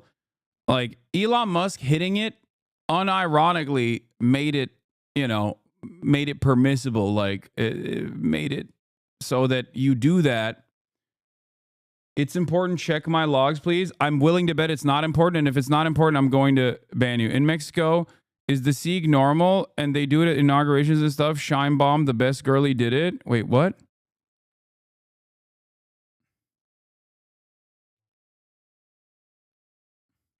I think this person doing it after saying my heart goes out to you like this is directly a nod to Elon Musk. Okay? 100%. This person is doing it as a way to be like, look, just like Elon Musk, I'm saying my heart goes out to you. They know what it is. Okay? They know exactly what it is. They're doing it this way specifically so that they can make a nod. There is no reason to debate this, okay? I think it's a very stupid thing to debate. And these guys love it when we debate it because they're like, look at how fucking stupid they are. Yeah, of course we're hitting the Sig Heil. And the dummies on the fucking left side are going back and forth on whether or not it's actually a fucking Sig Heil. Dude, why do you think he said, my heart goes out to you and then hit it? Only in honores a la bandera. This is not the same thing, by the way. Yeah, this is the Sartre, Jean-Paul Sartre quote. Never believe that anti-Semites are completely unaware of the absurdity of their replies. They know that their remarks are frivolous, open to challenge, but they are amusing themselves, for it is their adversary who is obliged to use words responsibly, since he believes in words. The anti-Semites, on the other hand, have the right to play. They even like to play with discourse for, by giving ridiculous reasons, they discredit their seriousness of their interlocutors. They delight in the acting in bad faith, since they seek not to persuade by sound argument, but to intimidate and disconcert. If you press them too closely, they will abruptly fall silent, loftily indicating by some phrase that the time for argument is past. This is obviously the case for anti-Semites. It's the similar thing that happens all the time with debate lords in general as well, where these guys are nihilistic. If you're nihilistic, you're overpowered in the field of debate, okay? Someone who actually cares about the issues that he speaks on is a fucking loser because they can get emotional. They actually care about the issues that they're talking about. You, on the other hand, can be out of touch. You, on the other hand, can turn around and just, argue from any side of an issue when you see fit. You can lie. You can obfuscate the truth. it has no meaning for you. The very fact that you are now entertaining this conversation means that the other side has won. Okay? And that's precisely what's going on with all these people that are doing the subtle nod to the Sig Heil. A normal person would be trying to not look like a Nazi if they weren't Nazis and everyone was calling them Nazis, but they keep Sig Heiling. It's intentional. Exactly. Like, a lot of these people, including Asmongold's chat as well, it's just like, you know, the online right, personally do this kind of thing because it's fun for them, because it's a what are you going to do about it moment, okay? That's all it is. That's all this is. And in that process, when they keep pushing it over and over and over again, okay, and you find yourself in this weird, like weird moment where you're just like going back and forth with a dude who like thinks it's okay to do this kind of thing and doesn't really care about it. Whether they are an ideologically committed Nazi or not, it doesn't fucking matter. They're doing it specifically to be like, I don't care about this. I'm going to do it. I'm going to do it just so you get pissed off. Some people do it because they obviously are ideologically committed to the Nazi project. Other people do it specifically because they want to be like, yeah, I really pissed you off, didn't I? Aren't you triggered? Aren't you destroyed? Here's my epic troll. That's it. That's all this is. Okay? That's all this is. That's all that's happening right now.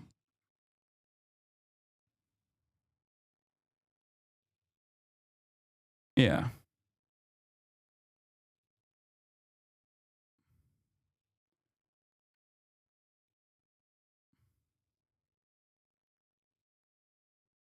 In many ways, it's just like the most annoying person in your group of friends when you were growing up. Okay? It's basically that. Do you understand? It's like the I'm not hitting you. Why are you hitting yourself over and over again? Or it's the I'm not touching you. I'm just in your face. What are you going to do about it? That's what this is. Except the playground bullies have virtually all the power. The other people here, we exhibited a similar tendency from liberals when they were talking about how the Houthis go and learn today during Operation Save Amazon Prime, Operation Prosperity Guardian, the $1 billion money sink that blew up Sana'a and numerous other parts of Yemen that amounted to basically nothing. The only thing that actually stopped the Houthis from overtaking boats and implementing a blockade was the ceasefire, right? We wasted a fucking $1 billion. In that process, what did liberals do? They said, American military is hard-dicked. It's mighty. It's powerful. It's awesome. And we will dominate you. We will dominate you peasants, okay? Now, if you're a random-ass dude, okay, upper-middle-class dude living in fucking America, why do you care if the American military is dominating some of the poorest people on the planet, okay? Who, with the very limited resources that they have, are trying to make an impact in the positive direction, okay? Why? It's because you're powerless. You're powerless, but the American military is powerful. So, by definition, when the American military is doing powerful things, that makes you feel powerful. It's a similar predicament to how, you know, in the Reconstruction era, white people that never actually owned slaves or didn't necessarily have a lot of, didn't have a lot of financial opportunities, still felt as though they were above black people. It reminds me of the LBJ quote, you know?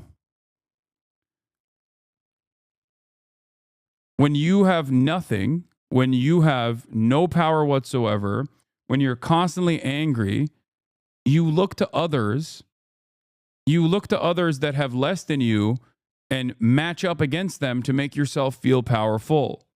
Okay?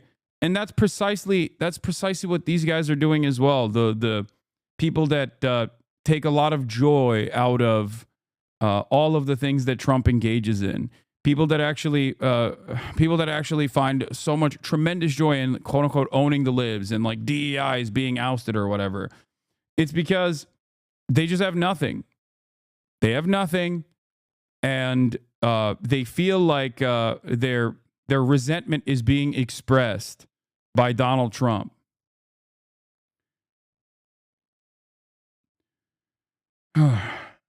They want to feel like the government is moving in a direction that is positive.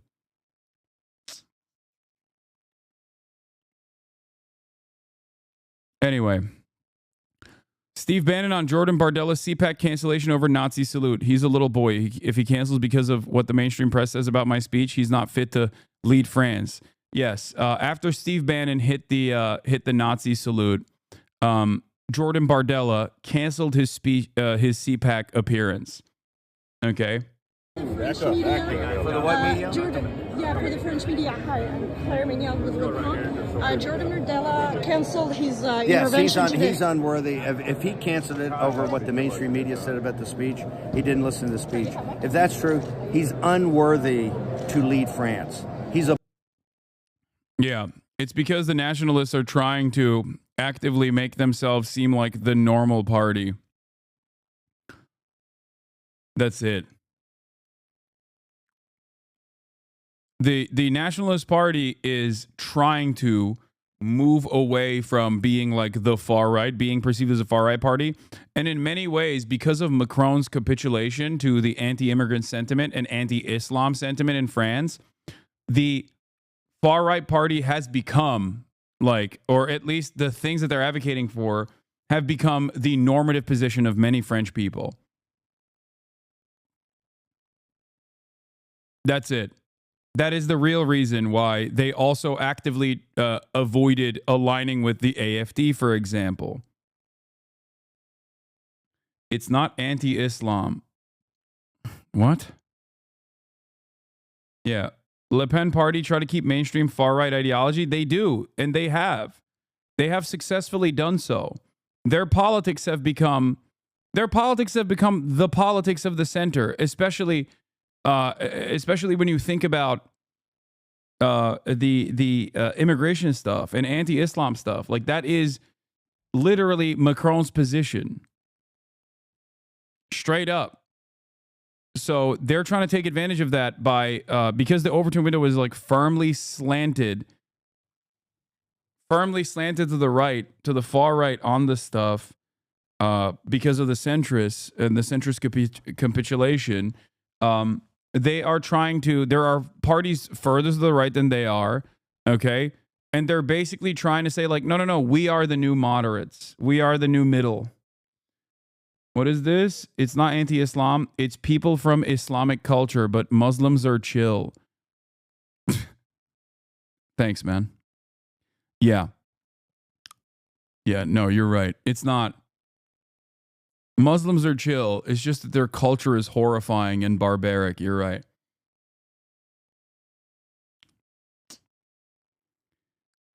Yeah.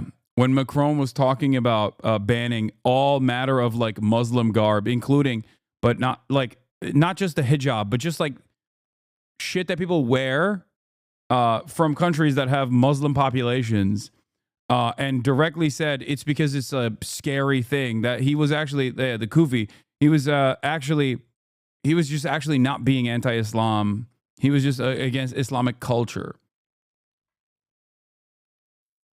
This is precisely what I was talking about, by the way. This is what I was referencing when I said, like, this is completely normalized. Like, this sentiment is being repeated by centrists as well, right? That means it's normal. I'm just trying to explain to you why the Nationalist Party in France is trying to avoid being aligned with the AfD, okay? And also why they are trying to stay away from, even Steve Bannon hitting the Nazi salute.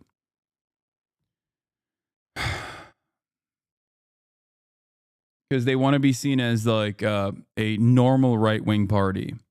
A boy, not a man. Okay, he's a boy, not a man. So if he took what the mainstream media said, I did that exact same wave at Front National 7 years ago when I gave a speech to them. Okay, if he's that worried about it and wets himself like a little child, then he is unworthy and will never lead France. Was it a Nazi salute?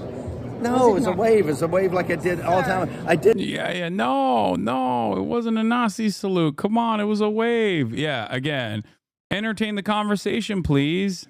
I would never do that. I did it in Front National 7 or 8 years ago.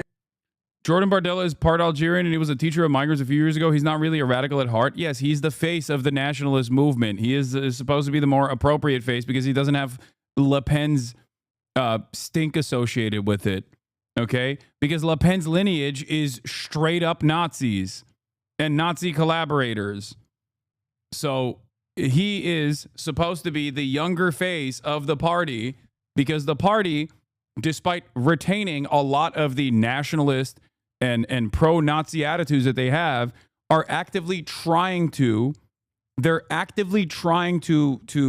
redefine themselves and promote themselves as though they are simply reasonable nationalists. Like, what? We just want to protect France. Okay? That's it. Like, Bardella is, well, what? He's the TikTok guy, isn't he? He's like the young TikTok version. And he's just the face of the party. Just like I would suspect that in the AFD, the face of the party being a blonde lesbian woman with a Sri Lankan wife that she claims is just simply a roommate, is not the actual representative of the party and its feelings. The representative of the party and the true feelings are captured by that neo-Nazi historian guy. Okay, Hucka. That's the real face of the AFD. Okay, but the fake, forward-presenting face of the AFD in Germany is, a seemingly more moderate person, even though she's not really moderate at all.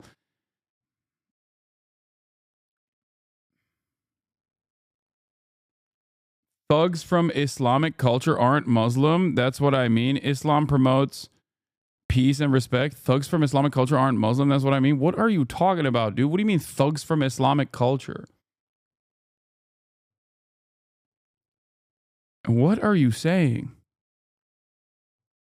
The Muslim roadmans. At the end of all my speeches to thank the crowd. Okay, thank you. Thank you, sir. But no, I want to be quoted.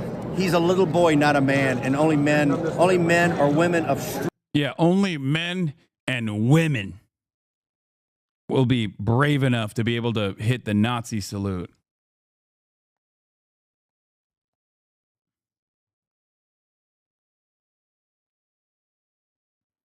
I think this is a long shot, but have you ever considered inviting Asmongold to LA to meet actual social activists, real SJWs, and the culture room a little? Sorry to go back to Asmon.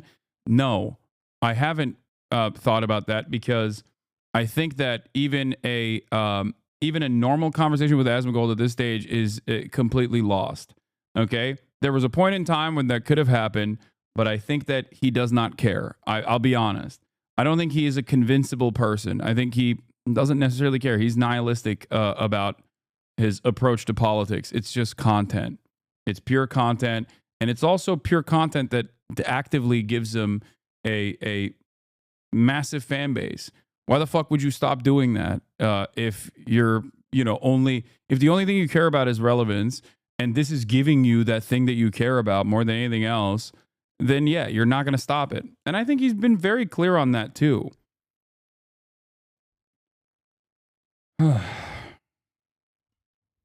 I don't think that if his dad can't get to him, if his closest friends that he's grown up with can't actually change his mind, I don't think that this is like a genuinely mistaken person who will have a change of heart. Yeah, he actively says he does not care. So there was a point in time where I thought that that was possible, but I don't think that he is. I just don't think that he cares. And also, this is far larger than Asmongold anyway. Asmongold is simply a placeholder for like the attitude shift that's happening online in general. Okay?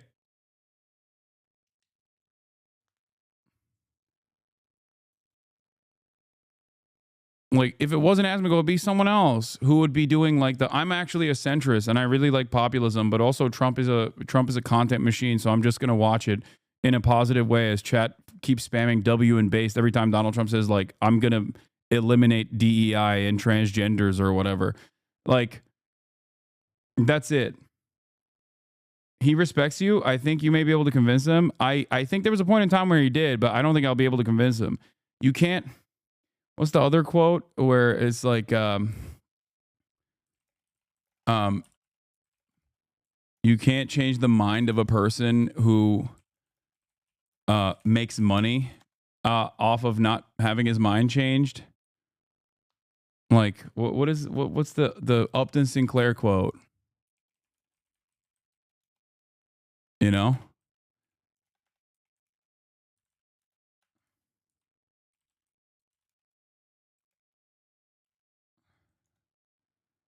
It's difficult to get a man to understand something when his salary depends on his not understanding it.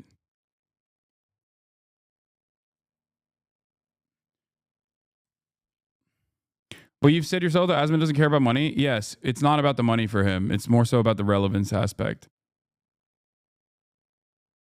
Yeah.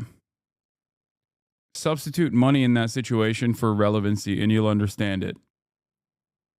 He's literally been repeating the point of its being extremely successful, so he's going to keep doing it. He left the organization he started so he can continue doing this. Yeah, it makes sense. If you only care about that and this is getting you that, then why would you stop doing it? Especially because, like, I think at his financial status and his also lack of interest in, like, spending money on anything, really, this is the one thing that he cares about. And nothing that the Trump administration does will ever impact him. Like, it just won't. So why should he give a shit?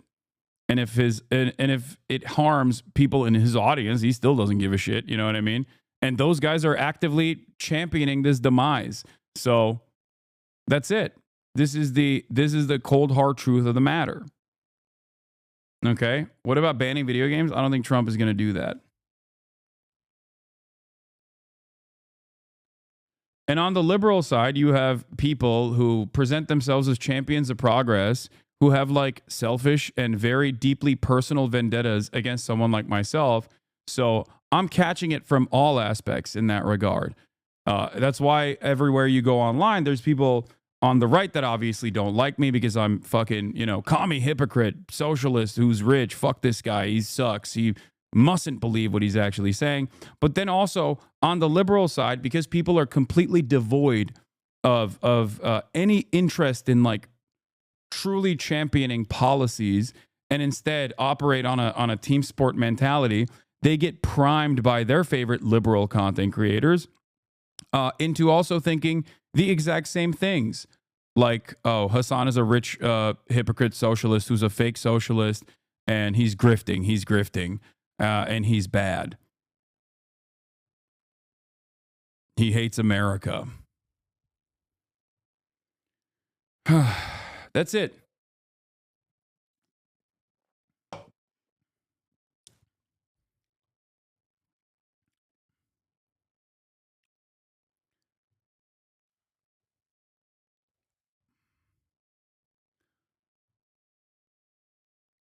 Anyway. It's not, you can't convince someone whose goals align in the process of not being convinced. I also personally don't think Asmongold will debate me in the future either, because why should he? It's much easier to just like keep reacting to Donald Trump and getting the attention of a lot of people who like Donald Trump and going, yeah, that's based over and over again. It's the easiest thing on the planet to do. It's great. I totally understand why someone who is far removed from the negative aspects of any administration to fucking do that. You know? Why would he turn around and talk to someone who has a diametrically opposite worldview, who actually knows what the fuck they're talking about?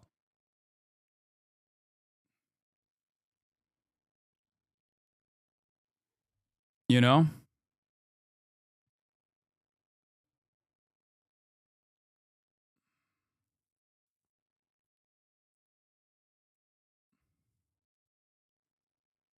This is why I've also maintained the position over and over again that, like, it is incredibly easy to farm right-wingers.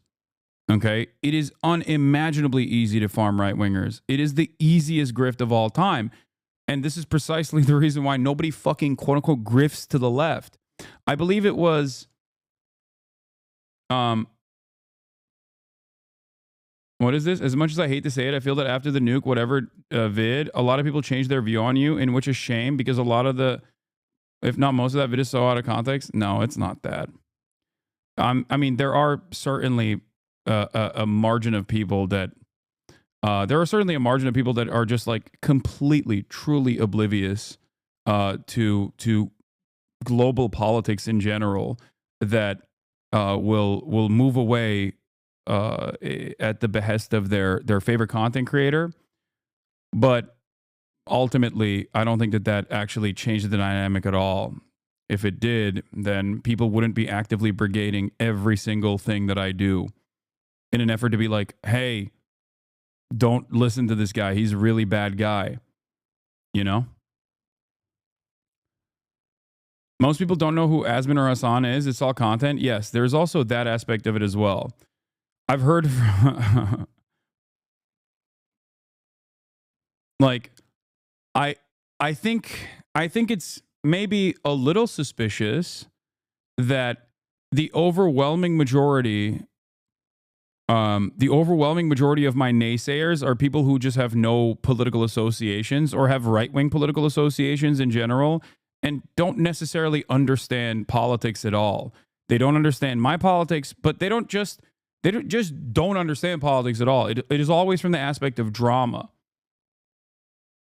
Like, that's it. That's what it is. It's people presenting themselves as centrists who don't have any real political convictions whatsoever, just constantly, repeating the same old idiotic takes over and over again.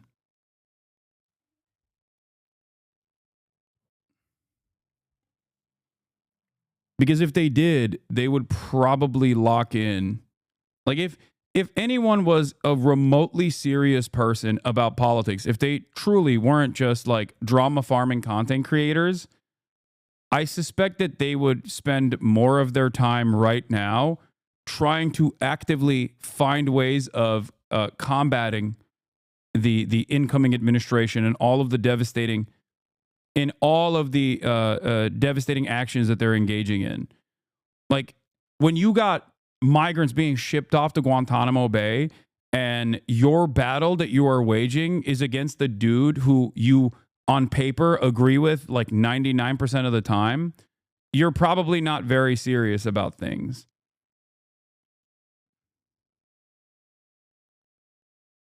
Yeah, I know a few people who hate you for various different reasons. One of them was when you said streaming is harder than a 9 to 5, and something you defend sexual assault in Israel. All of them either saw clips or the nuke. Yeah, exactly. It's just, well, the nuke is just a collection of clips. But I still do believe. I still believe that people have the capacity to make up their own mind, regardless of what other people are. Regardless of what other people are saying. You know what I mean? Like, it's impossible for people to come in here and continue maintaining this position that, they maintaining the position that they are going to consistently, they're going to keep being duped actively. You know?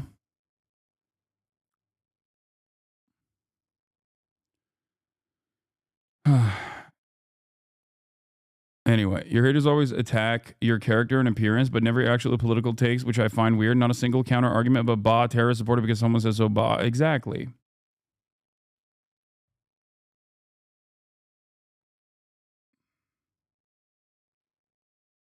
Anyway.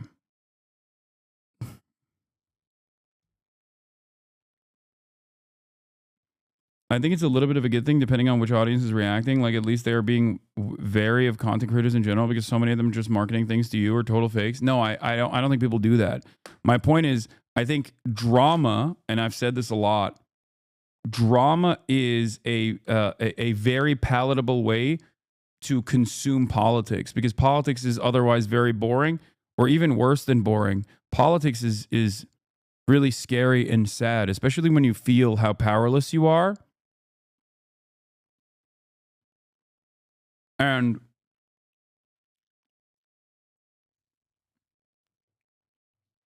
for that reason, drama is like the most entertaining way that you can get that. You can feel smart, you can feel intelligent, because someone who's not very intelligent is telling you that this other guy who might have yelled at you or have undermined your worldview is actually stupid, or if not stupid, a hypocrite, right? He's a bad guy. So politics is not easily digestible, even though I try to make it as palatable as possible.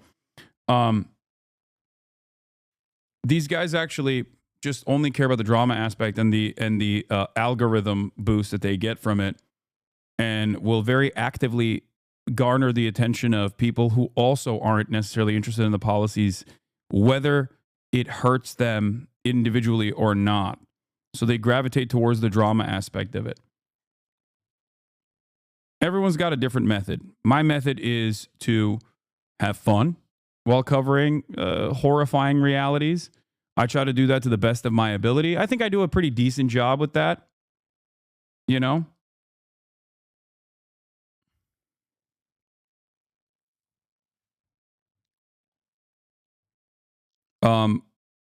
I just don't do it from the framework of drama.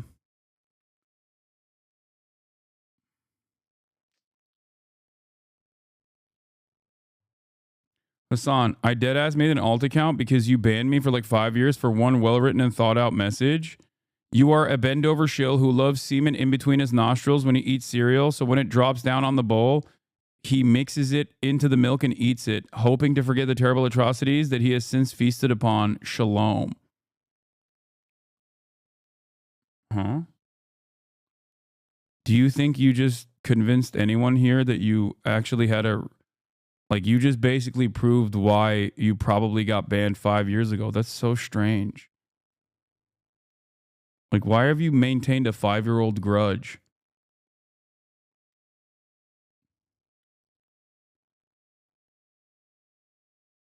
That's weird. Also, why are you fantasizing about me doing cum-related things? Hey, Hasan, someone in my relatively niche online community is using the conservative playbook and people are eating it up despite others pointing out the hypocrisy, doublethink, etc., etc. He recently made a video that gained traction and now the community is filled with tourists parroting his opinion. I hate the fact that every corner of the internet is filled with these people nowadays. Yeah, I mean, there is an onslaught of right-wing content. There is right-wing content everywhere online, and that is a cycle that basically creates even more right-wing content, because people see successful. It's in some ways it's similar to Elon Musk doing the Nazi salute. Elon Musk does the Nazi salute. There's public reception that is like obviously negative towards it, but then there's this whole like, oh, we're actually owning the libs aspect to it. Okay, so then other people start doing it as well. They do it to basically say like, yeah, I'm doing it. The fuck are you gonna do about it? Do you understand? And it's exactly like that. It's exactly like that. Where if you see Asmongold popping off, you know, and you know, farming right-wing viewers, and you are otherwise like politically agnostic or don't necessarily care, and you just want to make money or you want to get your clout up, yeah, you're going to go in that direction. That's a lot of people's first foray into, I think, commentary in general. I do truly believe that if there was a mass massive amount of like communist, leftist content creators out there that were unimaginably successful in the independent media landscape. And there are obviously structural hurdles ahead of that make it impossible. There would be plenty of other people who also did that initially and without believing the ideology whatsoever, but just did it because they're like, well, other people are doing it. I might do it as well. I would go so far as to say that I think my brand of politics has dominated Twitch for the past, 5 years, okay, until recently. It did. And I think that there were a lot of people who also leaned in that direction as well because they saw that it was permissible. Maybe they had some allegiances to it. Maybe they didn't, but it doesn't matter. Because guess what?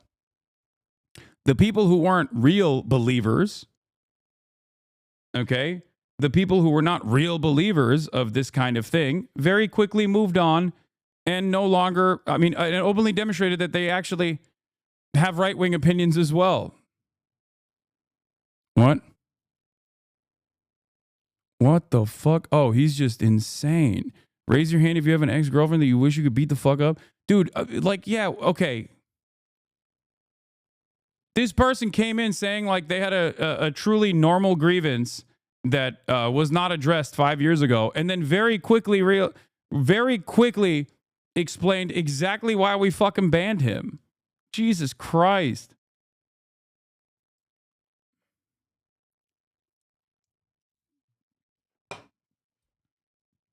Ban this fucking international terrorist. What? Owning the libs, my brother in Christ? You don't even own any more eggs? Oh my God. Oh. You underestimate the power of propaganda and tribe mentality. People see attacks on you will 100% be influenced. The only way to reduce the propaganda is counter-propaganda. Content creators like the husband... What? Okay. Yeah, I think that the other side of this that also is damaging is that I am not a drama content creator. I'm a political content creator, okay? I don't exist in the world where I constantly find new villains online to tackle. If I did, I would do that, okay? If I did, I would love this opportunity to duke it out, okay? There are YouTube video compilations. If you think that people are aggressively anti-me and that actually helps in the algorithm, I promise you, yes, I have drama in the title because it's a bait, okay? And it's stupid. I hope you understand. There are a lot of people that have made a lot of money shitting on my former podcast co-host. Some of it is for valid reasons that I suspected he changed from, okay? And some of it is not.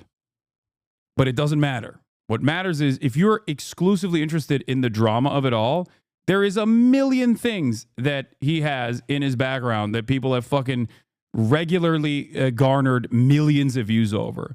Do you think I don't know how to fucking make a video like that? Of course I do. And there are plenty of others who do that. Okay?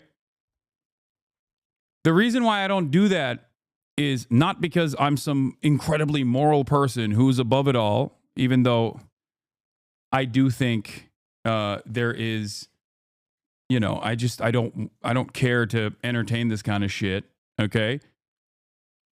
The reason why I don't do that is because I'm not a fucking drama content creator. If I was, then this would be a wonderful opportunity for me to get millions and millions of fucking views, okay?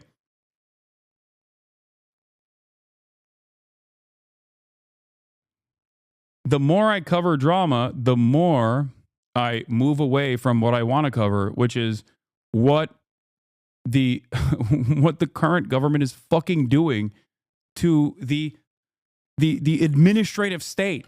Okay, there's 8,000 people so far that have been forcibly removed from their homes and deported, placed in fucking hotel rooms in Panama City, sent to Guantanamo Bay. I'm sorry. I think it's fucking irrelevant to consistently go back and have this like back and forth with someone who doesn't necessarily care about the real politics of it all, but simply is just garnering attention and making content out of it. Okay? Especially at a time when it's very obvious that the right dominates the internet. Okay? They dominate it. Do you understand? You say this, yet you play Marvel Rivals sometimes. Of course I do. I need to fucking maintain my sanity to a certain degree. I try to make multifaceted content, but drama is not like that. Okay? When I fucking play Marvel Rivals, for example, when I play Marvel Rivals doesn't come back and make like 1 million fucking YouTube videos, and then Marvel Rivals' fans don't come after and try to constantly derail the conversation that I'm trying to have. I know you're making fun of his argument. I'm simply stating that, like, that is the reason why I don't do it. Okay? There's also a secondary purpose to all the other, like, not immediately political content that I engage in. It's to sneak in progressive values and progressive ideas, okay?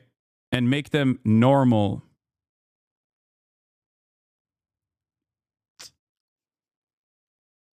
That's it.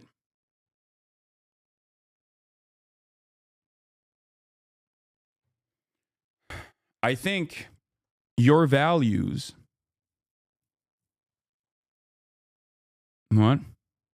You are really good at pretending like you aren't condoning this anti-propaganda. You put it up on the screen for everyone else to see, keep it there for a while reading something else until you say, oh, what?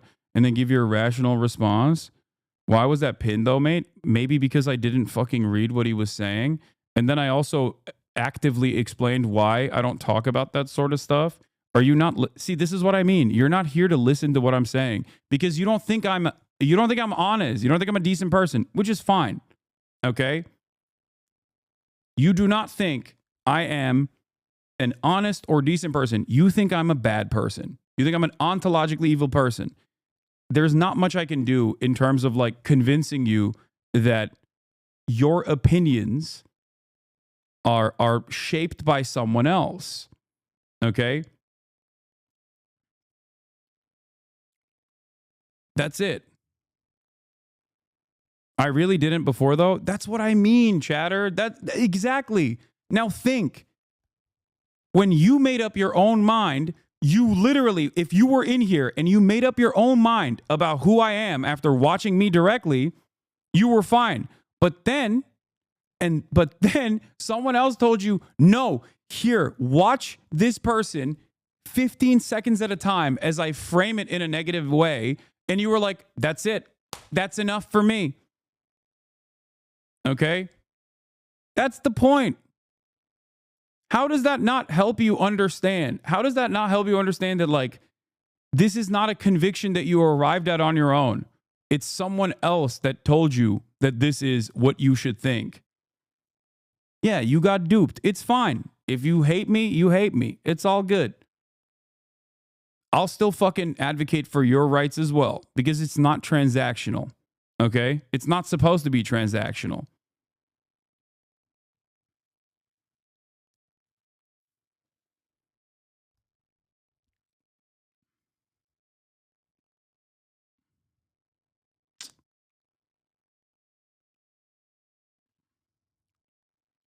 This is why a long time ago I stopped addressing drama, not because I'm fearful or not because I want to, not because I'm allergic to the secret hidden truths. It's because most people that are primed for that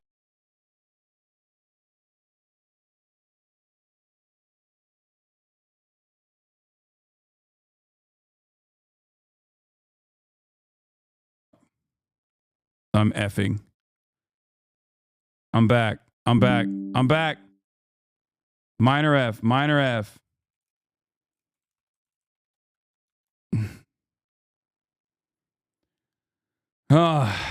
Anyway, CIA took me down. Kash Patel came for me. Kash Patel knew.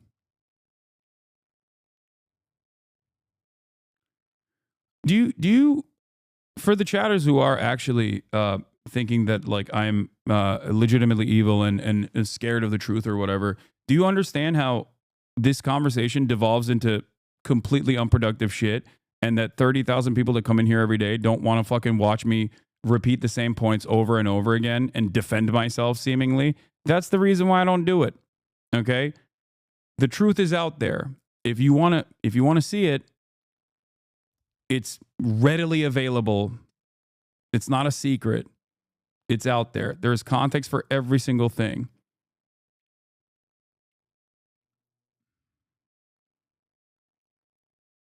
You know? I think the point is we're all boned regardless. You can go down playing their game, trying to make drama content, or you can go down making genuine content on your own terms. The destination will unfortunately more likely than all be the same. At least you're staying true to your values and are not letting the world drag you down. I mean, yeah. I still sympathize with Hasan's approach. I assume that's what you're referring to. It's also my approach. Yeah. For those of you in this community, yes, if you see someone just like saying some unhinged, insane shit, yes, you can correct them.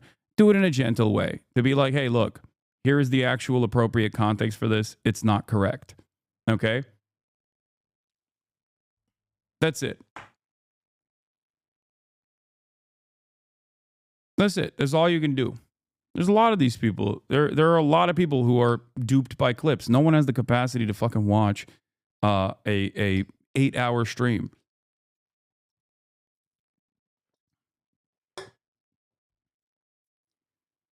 Anyway,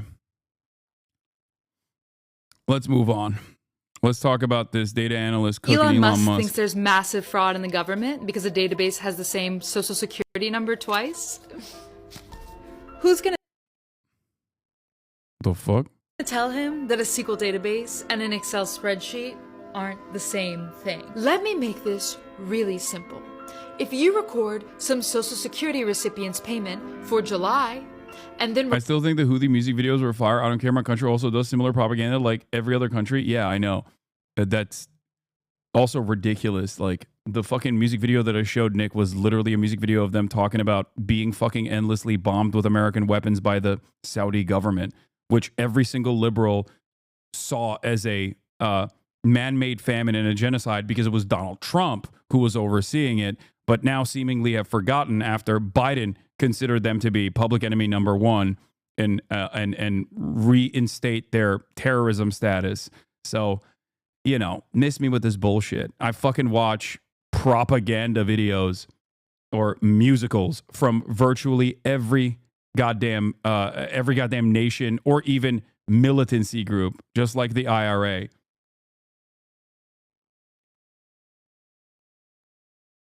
You know? The only thing that stops me from watching them is because Twitch, unlike any other social media platform, has a rigorous application of their own terms of service. I've actually thought about potentially doing like a tier list reacting to that stuff again. But not just like the Ansar Allah musical about the Saudis bombing them, but instead, doing one with like a tier list with the IRA, a tier list with the Algerian National Liberation, Viet Cong, put some Americans in there as well. Because I've done it before. I've done a whole stream with Boy Boy where it was all propaganda videos. No one talks about it for some reason. Why? Because it's not. I'm sure that if Sex Pestini's community fucking turned around and made a video about that, a lot of people would focus on that because this is convictionless for people. They never actually explain why this is bad. Okay? They simply say it's a terrorism group and you're pro-terrorism over and over again. You understand? Sadly, the biggest funders of the IRA was the USA. Excuse me, that was not a sad thing. That was a massive fucking W for the American Irish population. But yeah. They only want drama and you give that to them, Hasan, move on. Yeah. Elon Musk is sending out mass emails to all federal agencies saying that, asking them what they've accomplished this past week. No response will be considered a resignation. So good stuff there. We talked about Bernie Sanders' popularity. We got a lot of Elon Musk related things here as well on the docket. We're going to be talking about the deadbeat dad alert. The world's wealthiest is also the world's greatest deadbeat. Oh, also there was this as well. They're getting far way comfortable inciting violence against anti-Zionist Jews. This is scary as fuck. Ben Lover says, following his Nazi salute, Steve Bannon engages in an unalloyed anti-Semitism, calling progressive U.S. Jews the #1 enemy inside the wire for Israelis. Progressive Jewish billionaires funding all this stuff, disloyal to Israel and MAGA. Interesting.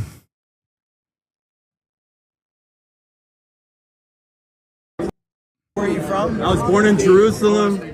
Folks from USSR, so they've experienced real socialism. My question is to you is this: what do you think about foreign aid to Israel? Is it a strategic partnership?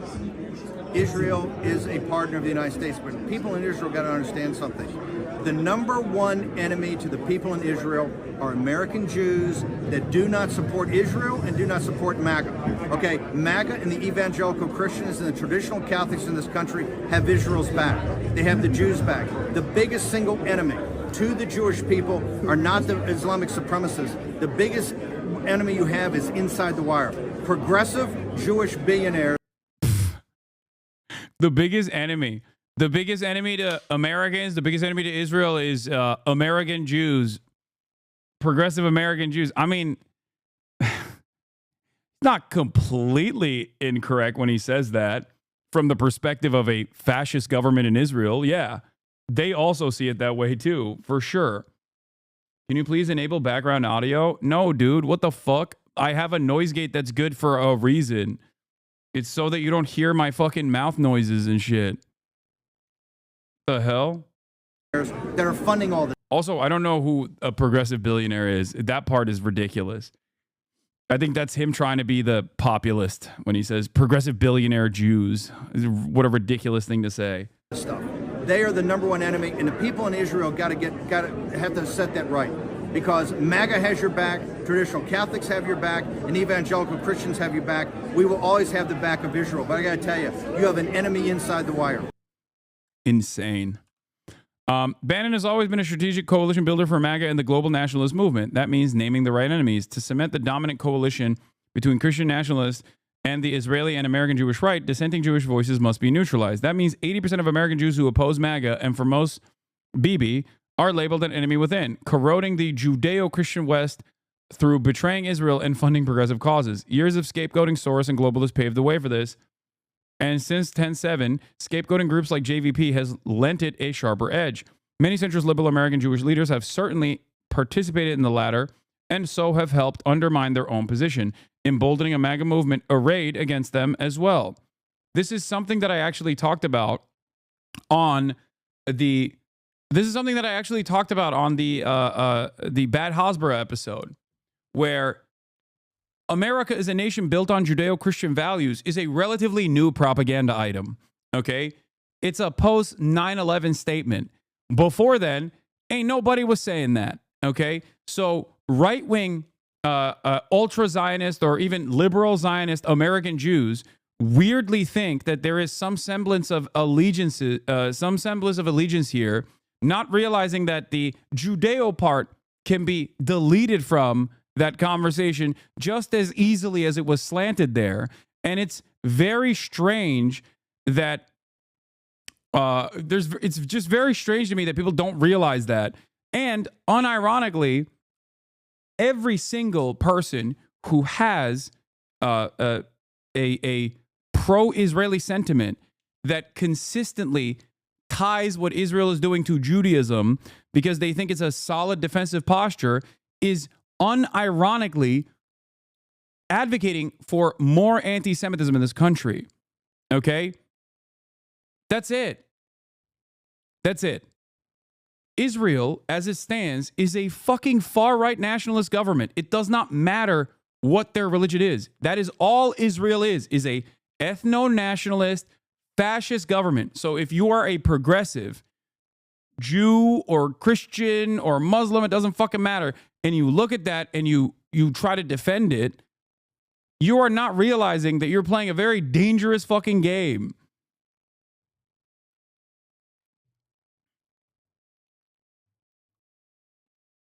This allegiance will not hold, okay? So I think it's important for people to reconsider this attitude. I think it's important for people to reconsider this attitude and really take a cold, hard look at their previous social conditioning that has dictated that like Zionism is an incredibly important part of your identity. When you got dudes who are Sig Heiling talking about how we got to eradicate these progressive Jews that are a threat to Israel.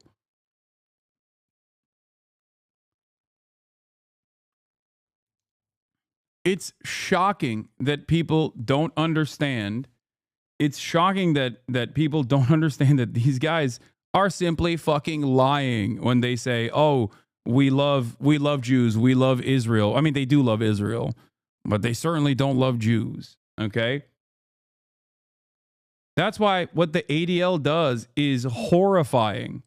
At a time when anti-Semitism unironically is exploding, especially amongst the youth, and it certainly is, partially because their first interaction, aside from the underlying anti-Semitic opinions that people have, their first interaction is like Television Man telling them that, like, no, Israel is doing the baby murder and the baby slaughter for Judaism, and if you actually think that that's bad, if you actually think it's weird that we're giving, you know, another $8 billion of weapons to Israel so they can kill babies more effectively, that actually is anti-Semitic, then people are going to be like, okay, well, why am I associating? Like, you're personally associating death, destruction, and violence with Judaism falsely. It's insane. It's a completely psychotic way to approach it.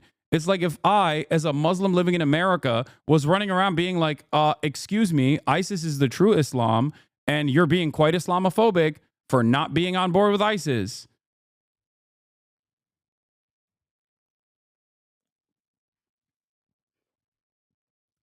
And then people still come in here and hit this fucking idiotic drama shit. Also on the backlash on the trash taste vid, the internet hates you, dog. I know, man. What are you going to do? First of all, once again, the overwhelming majority of people who watch the fucking podcast just watch the podcast.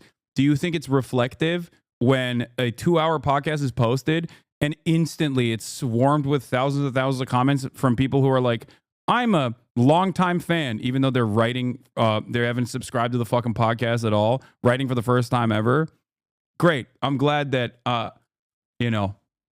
I'm glad that you're in here to try and advance this cause. To be like, the internet hates you, dog. I know, dude. They certainly do. Except none of these content creators do, weirdly enough. And I never actually see it in the real world at all. I don't know what it is. Good thing it didn't get to you. What? See, this is, again, doubling down on the fucking, on the drama shit. No, actually, we did. We did it successfully. We did it successfully. We actually hurt him. You didn't, okay?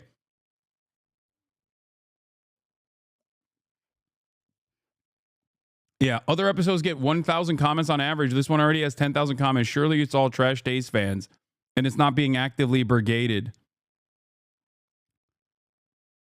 It's not going to work. Okay? It's not going to work.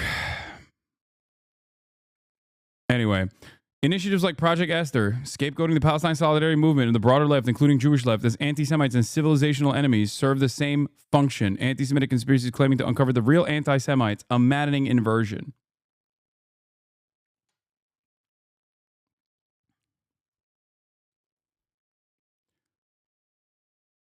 Yeah.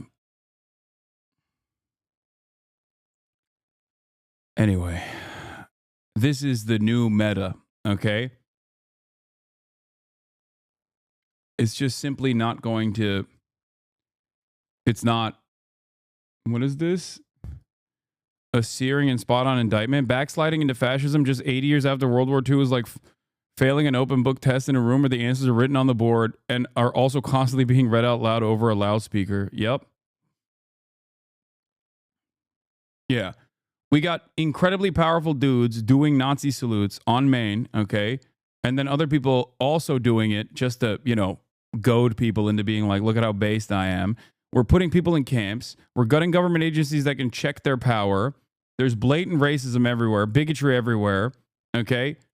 And people's people's opinion, supposedly liberal and progressive people's mentality in this moment is about what one of the only successful fucking progressive content creators is saying that they seemingly feel is not up to par with their way of seeing the world, only because I said that a genocidal apartheid state is bad. That's it. That's what this conversation is around. It's psychotic. You are a deeply unserious person. And unfortunately, there are a lot of people who are deeply unserious. But I'm just going to continue doing what I'm fucking doing, regardless of what people say. Okay? As I always say, history will vindicate me. It does not fucking matter. And even if it doesn't, that means we've already lost. Okay? It's over. Yeah. I see so much Holocaust denial on TikTok. We're fucked. Absolutely, dude. I told you guys about this shit before. Sometimes I'll see something on the For You page and I'm like, what the fuck is this? People now have new ways of doing Holocaust denial. New ways of doing Holocaust denial. The new wave of Holocaust denial is saying 271,000. I assume that's what they claim the number of Jews that were killed during the Holocaust is, which, by the way, is obviously untrue. It's 6 million, except it doesn't even fucking matter. Even if it was 271,000, that would still be completely unacceptable, but it doesn't matter. Because, once again, Holocaust denial works and anti-Semitism works in the way that I described to you. Okay? Okay? Anti-Semitism and Holocaust denial and any matter of like different fascist politics works in the way that I described it earlier with the Sartre quote. Okay? It is not about the truth. It is about having you entertain this notion. It's about overwhelming you. It's about undermining your position. So I urge people to fucking lock in.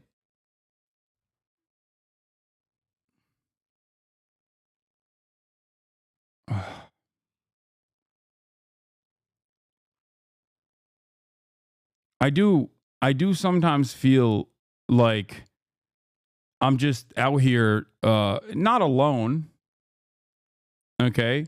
There are plenty of other people as well, but like this space online, especially the political commentary space and the adjacent like drama communities are so primed to the fucking right, are so unimaginably primed to the right that like the largest content creators or the largest figureheads of even like in the West of even the pro-Palestinian movement are seemingly all rugged anti-Semites.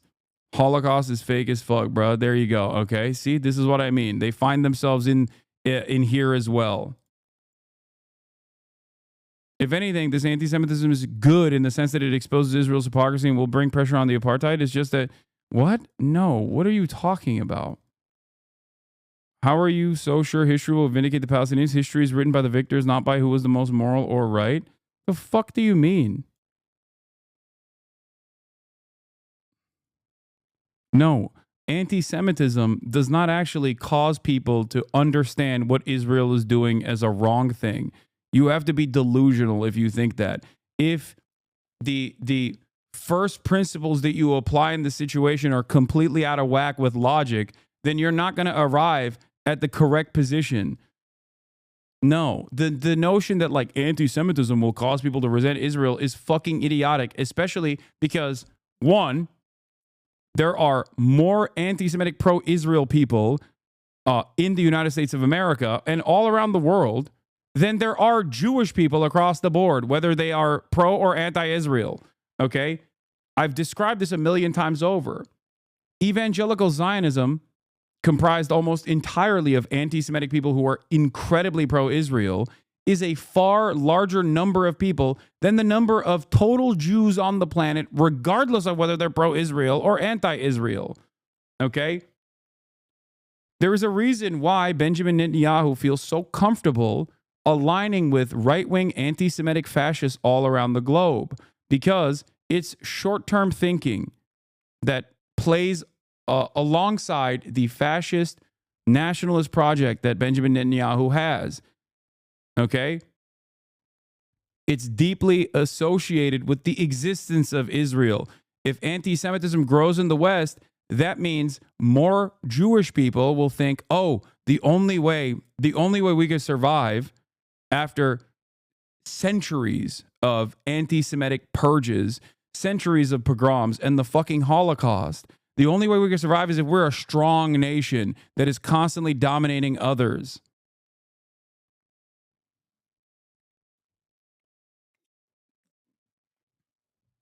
The greatest threat to Israel is not Hamas. Okay? The greatest threat to Israel is not anti-Semitic people. The greatest threat to Israel and the Israeli project, the Zionist project, is anti-Zionist Jews. Or the entertaining the notion that perhaps Israel is not the safe place for Jews at all, and that Jews in the Western world are actually safe. Now, of course, understandably, many Jews in the Western world do not feel safe.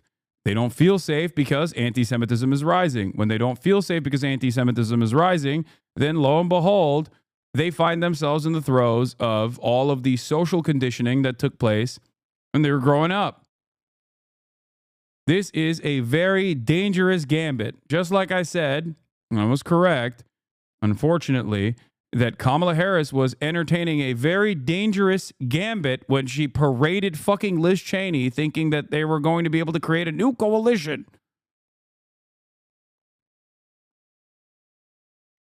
And that failed in spectacular capacity. The notion that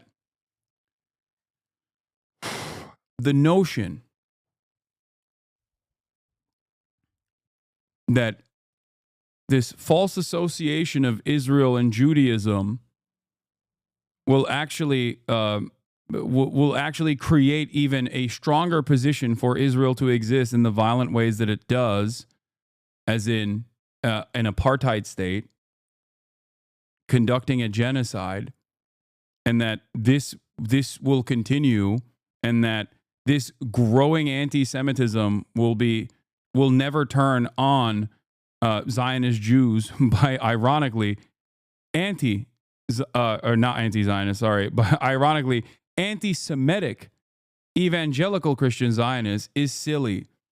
One day they will force you at gunpoint to go live in Israel, whether you don't want to live there or not, doesn't matter. One day they'll say, why are these guys in so many powerful positions in the media and in the banking system? We should just send them all to Israel. You will not be going back voluntarily to Israel. You will be going at gunpoint to Israel. Okay? That's where all of this anti-Semitism goes. Okay? It's shocking to me that people don't see this.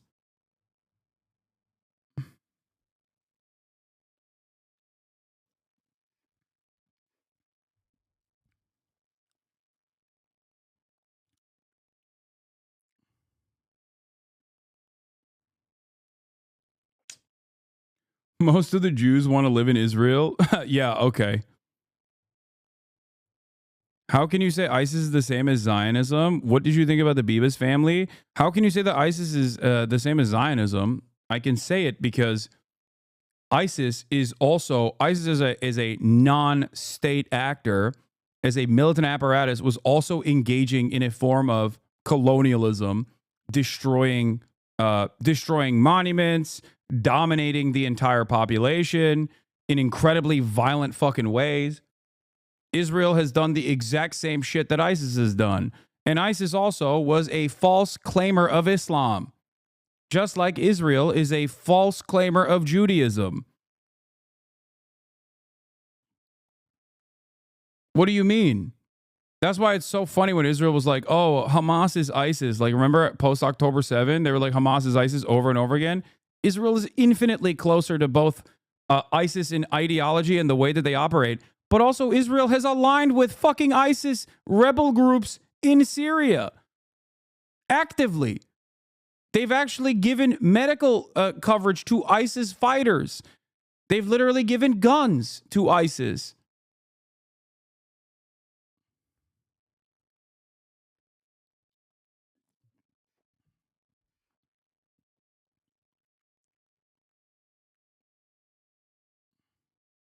ISIS was pretty much claiming living space like Israel and the Nazis. Yeah, exactly. But good luck. Good luck explaining that concept to an American who go, well, ISIS is Muslim and bad. They don't hate ISIS for being a violent fucking colonial apparatus. They hate ISIS because they're Muslim. It's crazy. Okay? They don't understand that, like, it's not the Islam part. It's not even a real fucking interpretation of Islam anyway. It's the death, destruction that makes them bad. It's the forcible enslavement of people and murder that makes them bad. The fuck?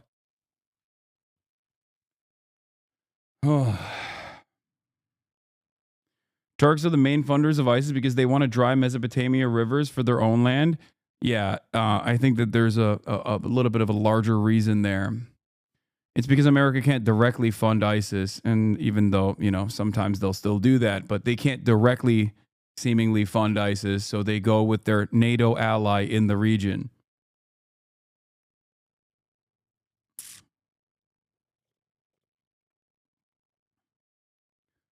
People accusing you of anti-Semitism have nothing to help people combat it. I've been a viewer of both sides, and you are the only one. You are the one who has helped me navigate my feelings towards Judaism, not them. It's crazy how they portray you as the anti-Semite. Yeah, the worst part about it is that, I mean, aside from it being a vicious smear,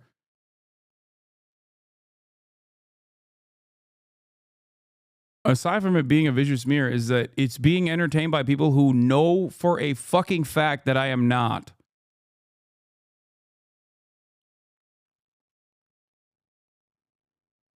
Why does America want to fund ISIS? I don't know.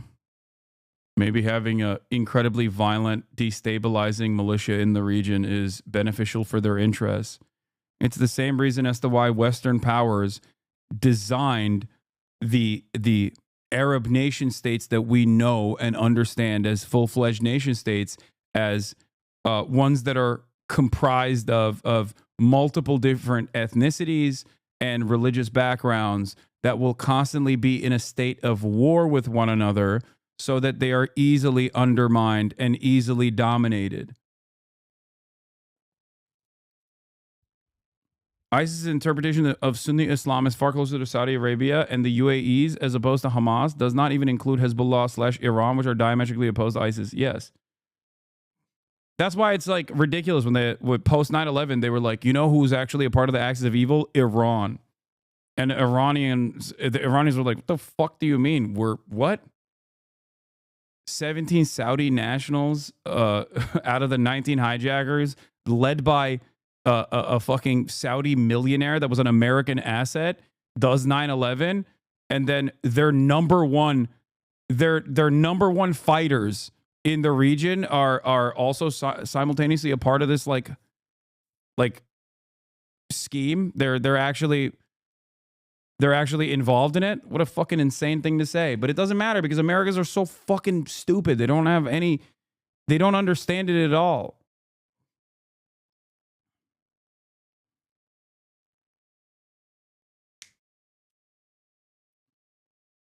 Yes, Iran has also consistently, here's the secret side of the story that is not so secret. Iran has consistently given the American state intelligence in combating Al-Qaeda in the fucking region.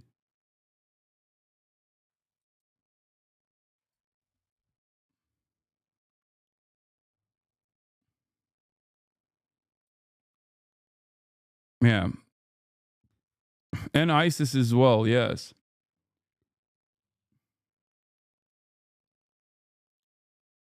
What? Didn't you once say you don't think Israeli settlers should get expelled? No one remembers that when they call you anti-Semitic?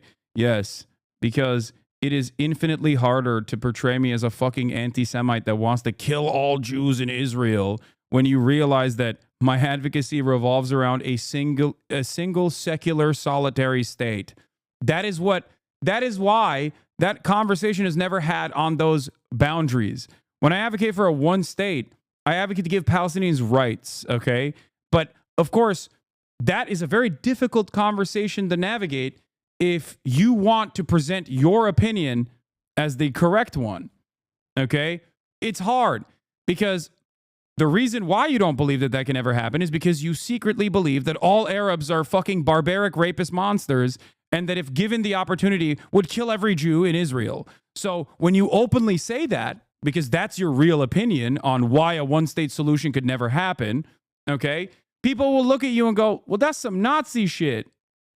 The rest of the settler babies clip they cut out is literally you explaining that saying run all the Israelis out of the region is harmful for everyone. I know. That's why it's such a fucking insane conversation. And I'm shocked that people still get duped by it. Like, every single argument presented in whenever people talk about my opinions on Israel-Palestine are, every single one of them is cut in a way to literally make it seem like I'm advocating for the opposite position that I'm actually advocating for.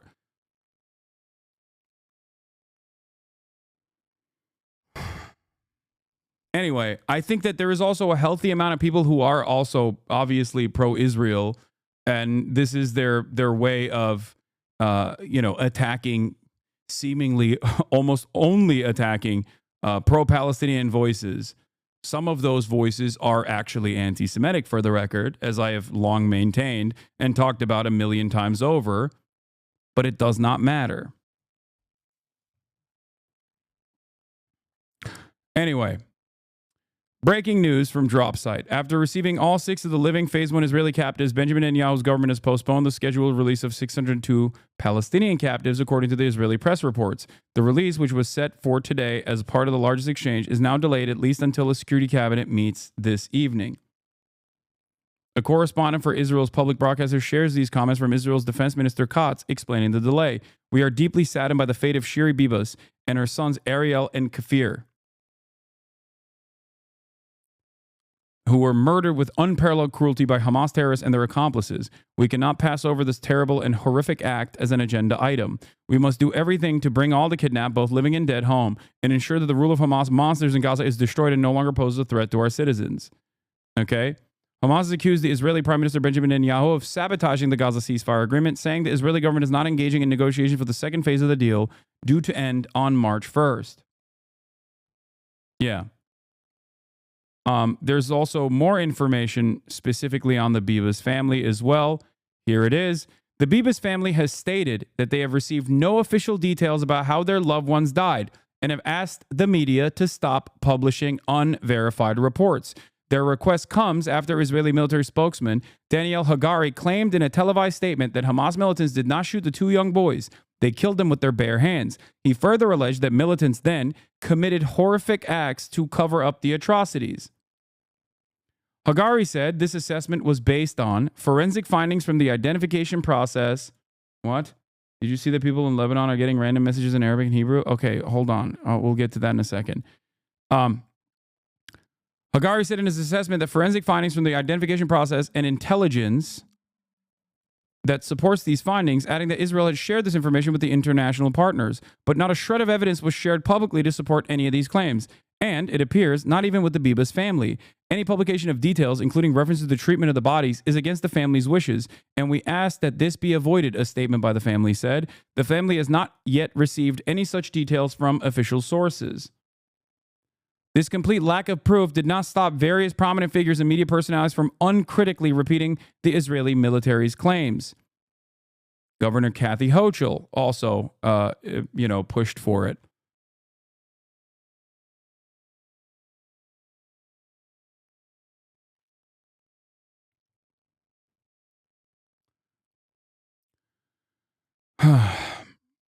Anyway, Hamas freed 6 of the last remaining, alive Israeli hostages today because they abided by the ceasefire negotiation that they had signed off on.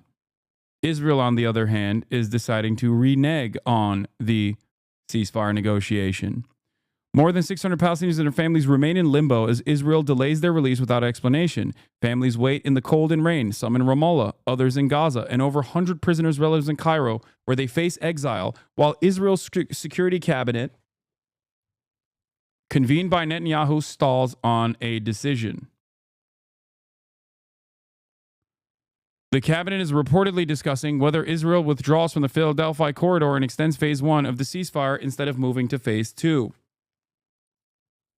Families of the Palestinian hostages awaiting their release amidst the rain in Gaza.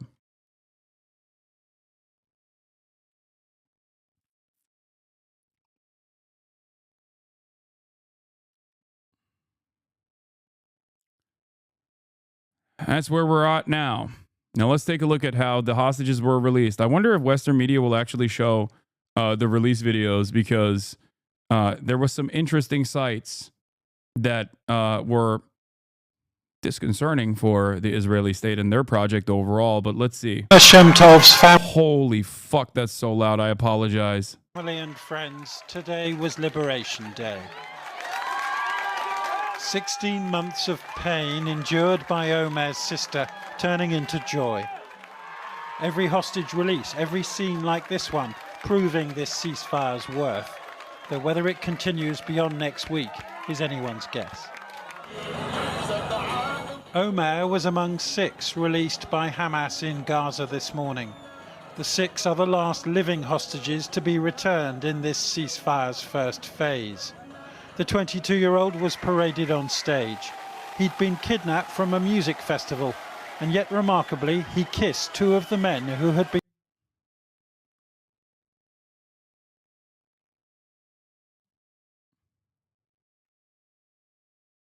I hope he said no homo after, bro. Straight up. Unacceptable. Hamas is doing DEI. Hamas is doing DEI and gay. They're doing woke, dude. Anyway, the gift bags of the certificates are sending me. Yeah, look, the wait, what? Please, hey, Hasan, please give us your take. I mean, it's the same as the dudes who fucking dapped up the Hamas dudes.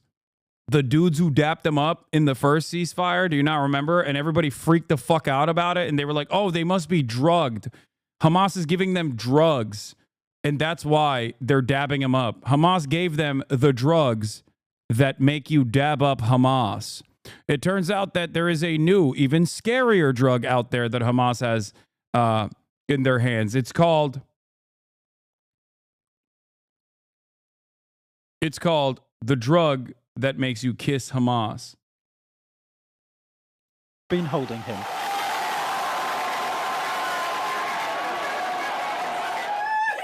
His homecoming was broadcast on Israeli television, and it will be one of the last unless the ceasefire becomes permanent, though the original plan requires a complete Israeli withdrawal. But Israel is still grieving. The cope on this is the cameraman told him to do it while he leaned in. HasanAbi February was the one that had the viral tweet about the drug that makes you dab up Hamas. Yeah. In no mood to forgive or forget, and still angry at the deaths of Shiri Bibas and her 2 young children. Hamas handed over Shiri's remains yesterday after delivering the wrong corpse the day before.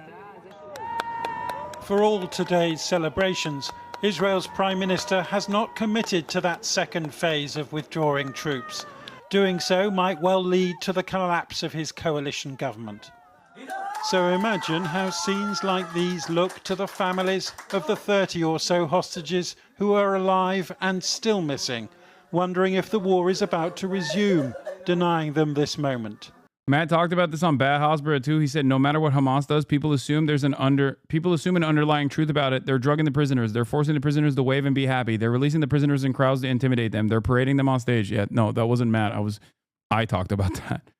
But I mean, he was talking about it too, to be fair. But yes, that is directly at the heart of the matter. It doesn't matter how they release the prisoners. It's the very fact that as an ethno-supremacist state, these people that you have considered to be servile, a captive population has embarrassed you. And this is a really relitigation of that embarrassing feeling. It's like Adolf Hitler watching a black American dominate in the Olympics. You know what I mean? Like you're You have the notion that you are the master race, and all of a sudden here, a person that you consider to be lesser than you is dominating your athletes. And this is in a similar vein. Hamas is one of the many different militant groups out there that is tasked with the emancipation of Palestinians. But ultimately, the broader reflection from society is that these are violent, barbaric monsters who only want to rape and kill every Jew they possibly can. But also they're barbarians, like they're lesser, Like how dare they do anything, really? How dare they resist? How dare they remind us that they exist? How dare they remind us that they delivered this incredible embarrassment? That's why we all need to push for having the phase 2. There is more than dozens of young men that are waiting to be released. We know our son, Idan, is alive and is waiting to be released. I'm just hoping that he's staying strong and surviving, and his day will come. These men are thinking even further ahead. The Saudi Crown Prince and his fellow Arab leaders met yesterday. They know that oil money is likely to foot the bill for Gaza's reconstruction. Yeah, also, God damn, the Jordanian king is such a fucking manlet. It's crazy. It's all, do they blame this on Stockholm Syndrome? Yes, they say it's Stockholm Syndrome. Some people say it's Stockholm Syndrome. Other people say that the guy with the gun leaned in and forced him to kiss the Hamas guy in the head. And that, there's a million different things that people are saying. He was under duress, yada, yada, yada. I could be crazy, but I 100% believe there's a coordinated hate campaign against you in the last 24 hours. Literally, my entire feed is anti-Hasan bullshit. Yes. It happens every now and then. It happens anytime I get any sort of positive coverage. It is a really good distraction away from their favorite content creator who's currently going through legal processes because they, allegedly filmed people without their consent while having sex with them. Okay. Any day that goes by where they're not talking about that is a great day. Throwing bagels at a wall. Thank you for the 20 gifted subs. It's also a really effective way. It's also a really effective way to not say that you're actively pro-Israel. You're actually pro-Palestine, but this guy Hasan and many other people just like him, many of which are of Arabic background and usually Muslim too, are actually not doing pro-Palestine the right way. If that's your only commentary on the ongoing atrocities, then you are not fucking pro-Palestine. What the fuck are we doing? Okay? That's it. That's it. If your only commentary on the 16-month bombing campaign that took place that killed hundreds of thousands of fucking people, that destroyed every single standing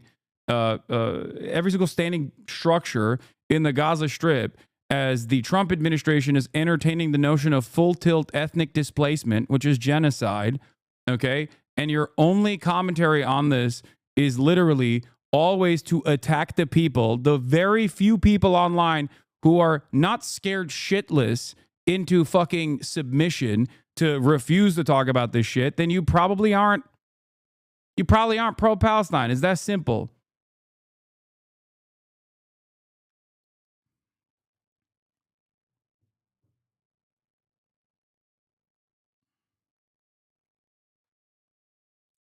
Anyway.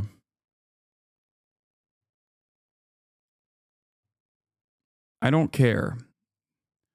I've taken far worse hits than this in the past. Who gives a shit, dude? Fuck them.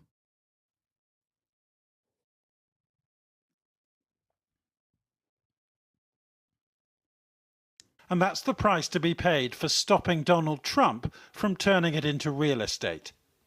The president was himself talking to the Saudis in Florida on Wednesday, along with his son-in-law, Jared Kushner, and Steve Witkoff, the property developer now tasked with securing further. Two goats of property.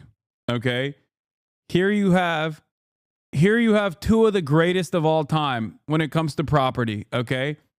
The development of it, just the goats of property, ladies and gentlemen. Hostage releases. The issue with phase 2 is that there's supposed to be an end to the war as part of phase 2. And I think the Israelis have a red line, which is you can't have Hamas in the government. And so it's hard to sort of square that circle. But we're making a lot of progress. My rent went up when they came on screen. Yes, you got two landlords talking to each other. They own a lot of properties. When they get together, when you got landlords with this much power, you know rent's about to go up, okay? Yeah, you better not be late. In the conversations, and hopefully it will lead to some good things, good results. And images of these Hamas fighters today will enrage many Israelis. If there wasn't a ceasefire, they would be targeted by Israeli fighter jets. So perhaps it's no surprise that amid such anger, Israel's delayed the release of hundreds of Palestinian detainees.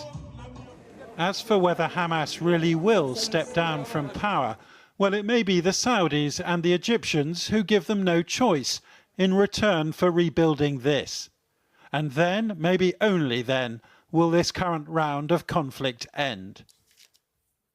Jonathan Rugman reporting there. Now, I'm joined in the studio by Nomi Bayakoub, who's an international peace negotiator at the Geneva Centre for Security Policy, and she specialises in conflict management. Nomi, thanks for joining us. Pleasure. Let us assume for a moment that the delay is symbolic rather than substantive.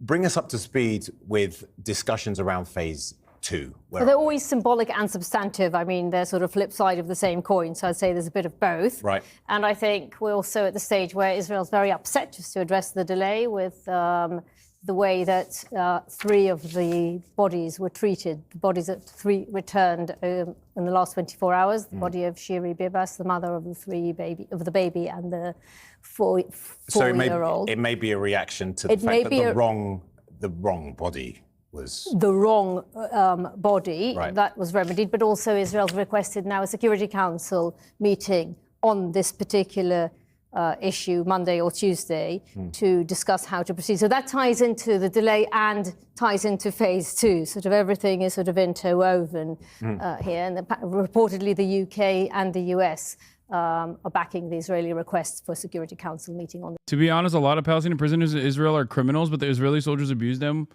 What is horrible? Come on, dog. Like,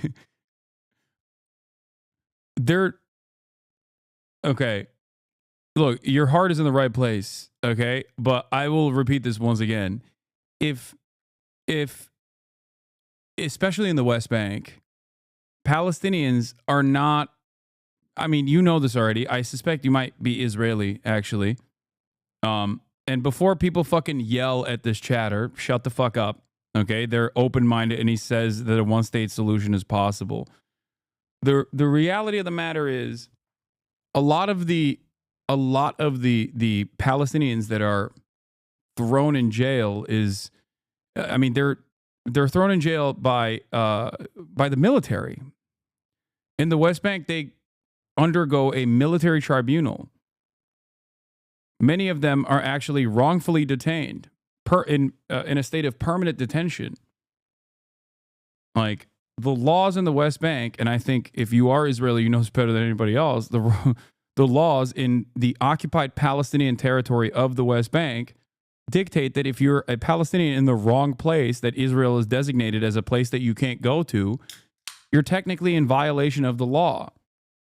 And it's not just people that get falsely detained. There was a lady who got shot and killed because she was looking at the ground. That was like a week ago. And the IDF said they shot her because she was looking at the ground, and that's suspicious. We thought that she might be interested in bombing our troop positions. And it's ironic because obviously the Israeli occupying forces presence in the West Bank is quite literally illegal, like definitionally illegal. That's what blows my mind, which is that, like, it's just pure might is right politics, you know?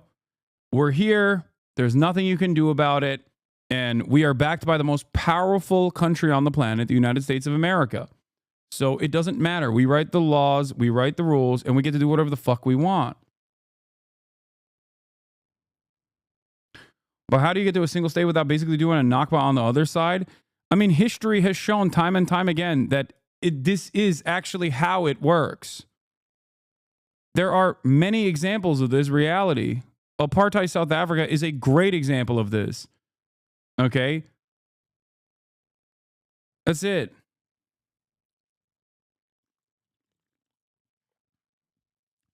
People think that the natural condition is to constantly be in a state of war and constantly fucking fight one another.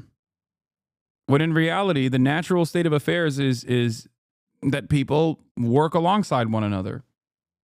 Yeah, South Africa had Bantustans that were supposedly autonomous. This is literally what we're trying to say Palestine is now. Yeah, that's what the two-state solution looks like. Bantustans. I mean, look at Tulkarm. If you dare to even exercise some semblance of sovereignty, you're a terrorist. Like, remember, in the West Bank, okay, in the West Bank, any kind of Palestinian mobilization is literally not only moral, but legal, okay? Israel is the immoral party according to international law, okay? Like, any kind of mobilization against the Israeli occupying force in that regard is literally not only legal under international law, but also the moral thing to do. Israel is illegally occupying the West Bank. It's fucking insane.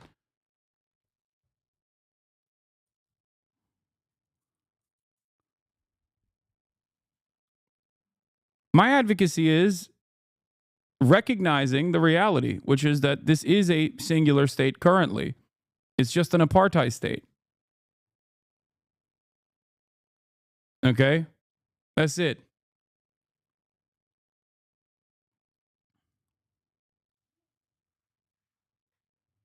And that apartheid must be abolished. This issue. Right. Concerns about it not taking place at all. Are you worried? The progress to phase two? Well, I am cautiously optimistic, personally. I think that the push is very serious, both from the US. We've just heard in Jonathan Rugman's report, excellent report, that Steve Witkoff was saying they're making progress and they're working on it. It's very clear that President Trump and Witkoff are very keen to ensure that there won't be a resumption of fighting. That is not in their interest. It is also clear that the vast majority of the Israeli public, except for a small minority which is in power, the extreme government, also interested in ensuring that all hostages are returned. There are currently 63 hostages. That is a process, and that will entail an end of war. So I think, yes, I think we will see a resumption. Netanyahu is going to make it look like it's so difficult for him, and he's making so many concessions, and it's not going to be smooth. But I think eventually we are going to see the hostages return. You can just say Hamas's actions did not help Palestine. It resulted in mass killings from Israel. I blame Israel too, but Hamas is not helping the Palestinian cause. I don't blame the children and youth who are part of Hamas, but the leadership is leading them towards these actions. If you could acknowledge that, you can move on to covering the genocide again. I don't know why you think you get to dictate how I cover this at all. Okay? Like, who the fuck are you, dude? What do you mean? Who the fuck are you? Who the fuck do you think you are, chatter? Not even to like dictate how I cover this genocide, okay? Yeah, it's like, hey, listen, the Jews in the Warsaw Ghetto actually engaged in incredibly violent actions, and you can just say that the leaders of the Warsaw Ghetto uprising certainly did not help the Jewish population and the socialist and the trade unionist, communist population in Germany, okay? And all around Eastern Europe, as a matter of fact, because the retaliation caused Nazis to kill way more Jews. So once you actually recognize that the Jews in the Warsaw Ghetto Uprising were not acting at the behest of the rest of the Jewish population, you can continue covering the Holocaust. That's exactly what you sound like. What an insane thing to say. Excuse me, can you please talk about the Nat Turner Rebellion? Can you please talk about how the Nat Turner Rebellion actually pushed back the abolition of slavery because of the incredibly violent actions that they engaged in, which they did. And the same goes for October 7 as well. Okay? There's never been a moment where I've said like October 7 is good or anything like that. There's never been a moment where I have not recognized that it's a tragedy. Okay? Straight up slaughter.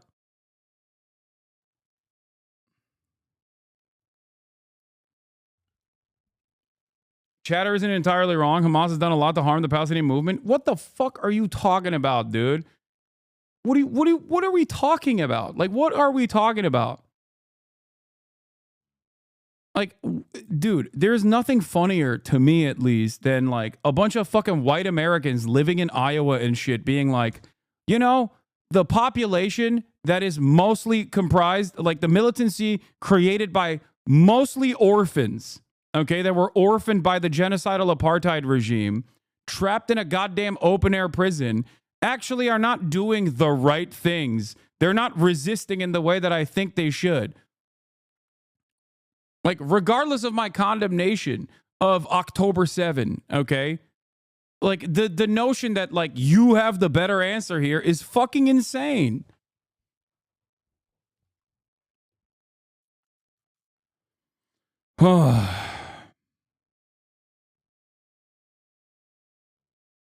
Stop farting on your couch and go fight then? Are you talking to me?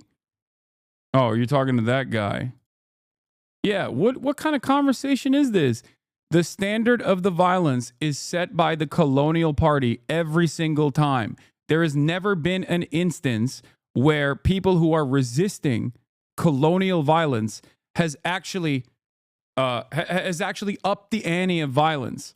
And if you understand, if you trace back not just Hamas, but any kind of Palestinian militancy, okay, you will realize that violence has always been escalated by the more powerful party. Okay, I'm not demanding they do things a certain way. It's true that it benefits Israel. Whether they fucking do nothing or do anything, it doesn't matter. Everything benefits Israel because its might is right. Okay? That's it. Its might is right. That's all this is. And also, if there wasn't genuine panic and a generational shift in terms of the way that people interpret Israel right now, post-October 7, Israel wouldn't be openly declaring that they're going to be spending $250 million this year in Hasbara operations.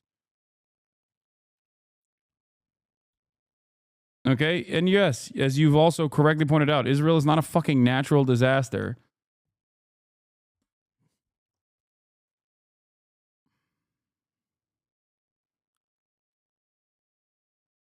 I urge people to, look back and remind themselves, of the normal existence of Palestinians and the many peaceful ways in which they tried to resist against and protest against the colonial apparatus here.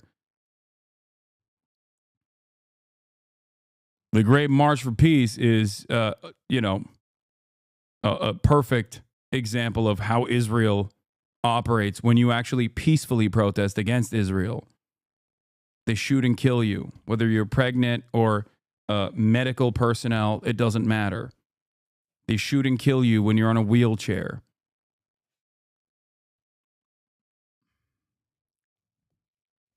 That was before October 7.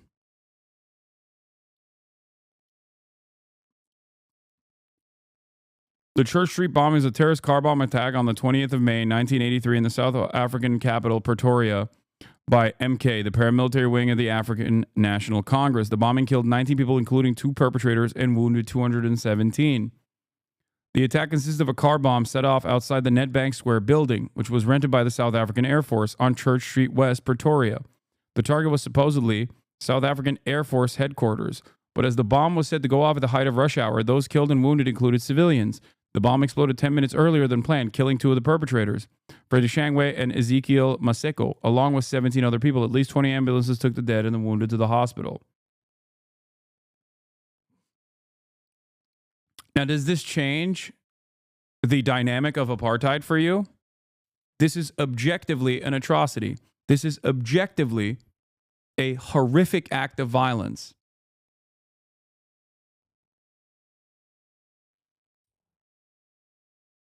This is why I maintain, or I guess relitigate the JFK quote quite frequently, which is that those who make peaceful revolution impossible make violent retribution inevitable.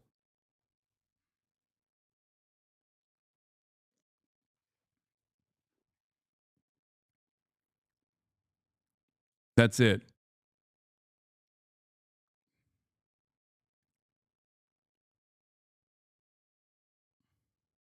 Do these people feel the same way about apartheid South Africa? They love Mandela as an awesome figure, but they never look into his opinions on Palestine or how he was declared a terrorist. When past is a past, then they become conscious for some reason. No, they don't know anything about the ANC. Because once militancy actually succeeds, okay, with oftentimes a multifaceted approach, because, you know, peaceful protest is also incredibly important in this time frame. And like taking legal action is also important, almost as important as like taking militant action as well. But once time has passed, we will successfully whitewash the leadership. Throughout this process, Nelson Mandela was imprisoned, okay? And on numerous occasions, the South African government went to him and said, "We will release you if you denounce violence and communism."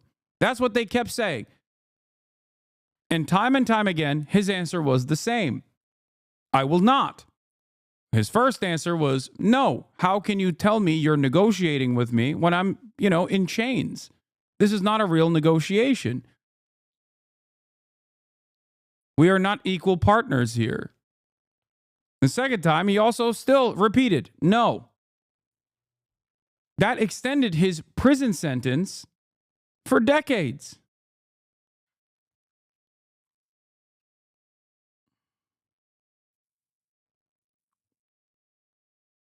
Yeah, it is a classic. One day, when it's safe, when there's no personal downside to calling a thing what it is, when it's too late to hold anyone accountable, everyone will have always been against this. Ethan said yesterday that Nelson Mandela condemned all violence and only like 10 civilians died. Yeah, I mean, dude, I'm sorry. It's just wrong. I don't know what else to say. And it's wrong. And you don't know the truth. That's the kindest way I can approach this. And yes, he is misguiding his audience. That's it. One must ask the question why he's doing that. The reason why a lot of people rewrite history this way is because they don't want to see the current example as a good, okay? The current example cannot ever be seen as like engaging in what is considered logical. That's it. Part of that is because, yes, they have engaged in atrocities. They've engaged in a lot of violence. But if you don't actually approach this, if you don't actually approach this level of violence that didn't seemingly happen out of nowhere, then yes, you have to constantly go, no, previous examples are actually different. They're so different. South African Jews love Israel and Zionism for a reason, people. That's also incorrect, because a shit ton of South African Jews, the ones that emigrated to Israel after the apartheid was abolished, yes, okay, Sure, but a shit ton of South African Jews actually fucking fought alongside the abolitionists, the people that actually fought against the apartheid, both on the legal side of things and also in the militant side of things as well. So no, that is objectively untrue and ridiculous to claim. Holy shit, that is so ridiculous to claim. I think you unironically, this is why, oh my God. Unironically, people play the same exact song and dance when they do this because they don't understand history. Okay? Up until recently, throughout Jewish history, Jews have been almost in every single instance the right side, the revolutionary side of history. Okay? Not a monolith, of course. There are some exceptions.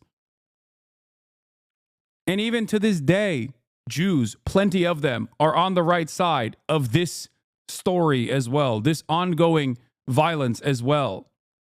So when you turn around and act like that doesn't exist, you're, playing into the hands of people that want to create an alternative truth.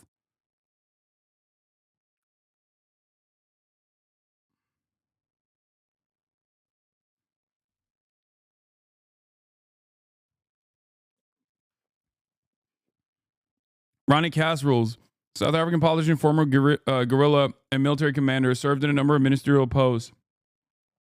He was a member of the National Executive Committee of the African National Congress from 1987 to 2007, as a member of the Central Committee of the South African Communist Party from December 1986 to 2007.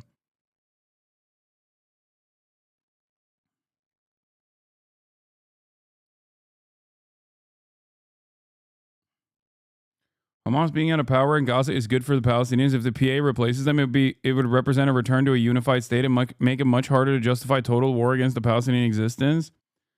Yeah, I hate to break it to you, but I think your approach to the subject is a little misinformed. The Palestinian Authority is the second least popular entity in the region in the eyes of the Palestinians. Obviously, number one is Israel. And the reason for why it is unimaginably unpopular is because the Palestinian Authority is a part of the Israeli security apparatus. The PA is completely controlled by Israel. The PA actively kills Palestinians and actively will give Israel targets to attack. The Palestinian Authority, in the eyes of the Palestinian population, is simply a Palestinian face on Israeli violence. Okay?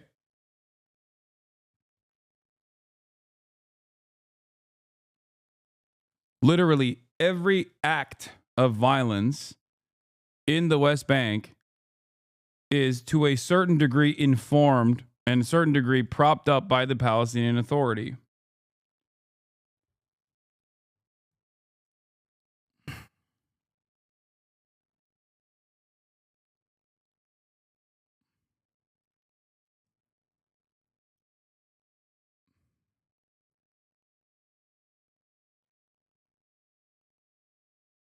Anyway, are there any political groups in Gaza other than Hamas that could be better for the people and are supported by the people? Not necessarily, but it doesn't really matter because Israel treated the PLO in the same exact way, or the PFLP or the DFLP. Israel literally killed random PFLP and DFLP members that were in fucking Lebanon in their bombing campaigns. One must ask the question, why? It does not matter. The reason why Hamas is the only game in town is because Israel has killed everybody else. Okay? And in their bargain, they in their short-term thinking, they suspected that an Islamist fundamentalist group like Hamas will be perceived as bad guys unwilling to bend to the wishes of the Western world or unwilling to collaborate with any other Palestinian resistance group. So they are much easier to declare an enemy. That's it. It's much harder to declare a guy like Ghassan Kanafani as your enemy and then appear as the good guy, because if you're fucking Christian, okay, and you're a Christian socialist, especially during the Cold War, you have a lot more allies, both in the Western world and all around the globe, that will come to your aid to try and end the apartheid.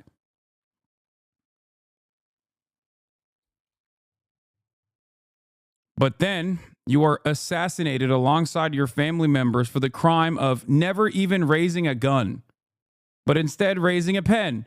That's what he did, and Israel assassinated him. Every fucking secular, atheist, socialist, Christian leadership, and other Muslims as well have been assassinated by Israel over and over and over again. This is how the Palestinian emancipatory movement has evolved and turned into what it is now, by force and by a shit ton of violence. Okay? This video is a bit new, but go to and talks about the genocide from a Palestinian perspective. Another chatter recommended it. All right, I love I think this is a crazy good channel, Uncivilized. How to erase a people. They've done like crazy videos on like how the how Hamas fights similar to the Viet Cong, and numerous other videos.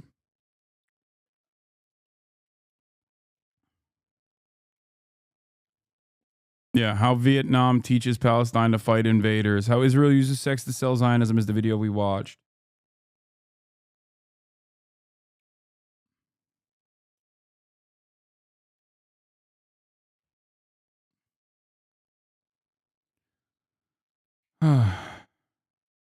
Okay. Let's finish this and then I'll watch that video. And the Israeli army withdraw, but it's going to come, you know, there will be benchmarks and there will be arguments and there will be hurdles and hitches. Not a smooth process, but we're heading in the right direction. But if we put this in the context, we heard Witkoff talking about squaring the circle. There are some mutually exclusive issues here, right? Netanyahu says the fighting has... Genuinely asking, aren't you afraid of speaking in this manner about Israel with the current Trump administration in power, considering the fact that even Dems find your anti-Israel talking points offensive? I don't think Democrats find my anti-Israel talking points all that offensive. There are certain Democrats who do, but fuck them. I don't give a shit. It's the truth.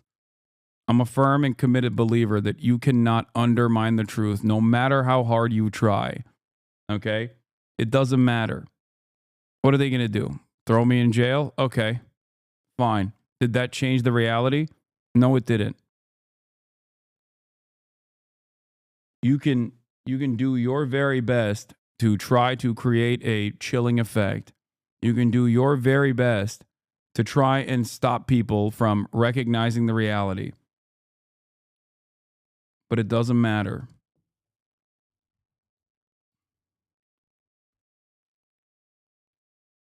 Has to continue until Hamas are vanquished, and Hamas are determined, as we see in the pictures of the release, they are saying we are still here.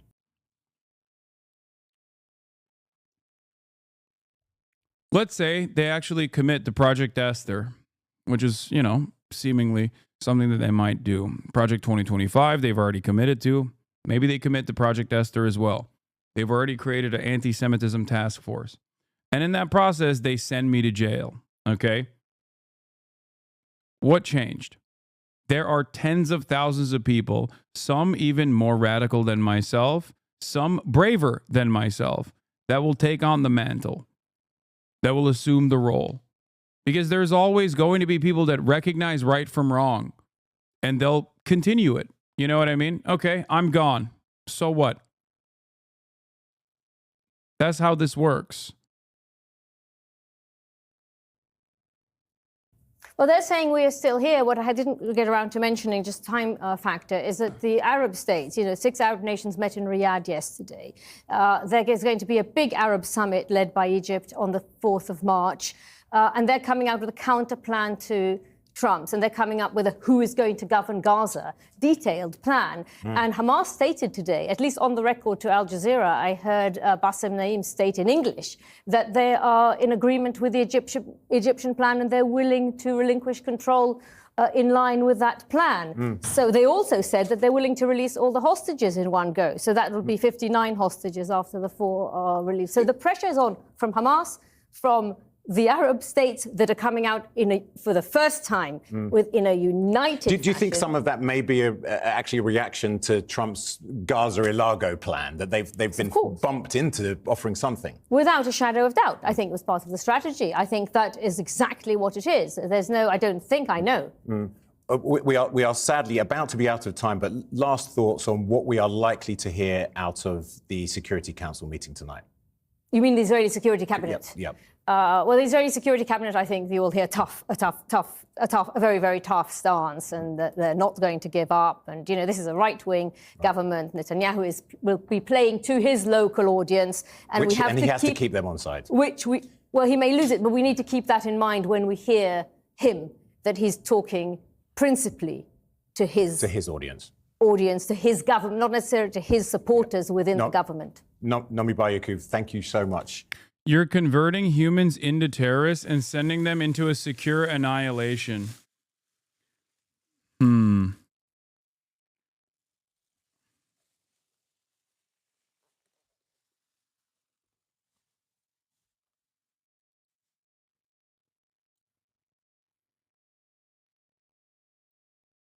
Expand on that, chatter. What do you mean by this?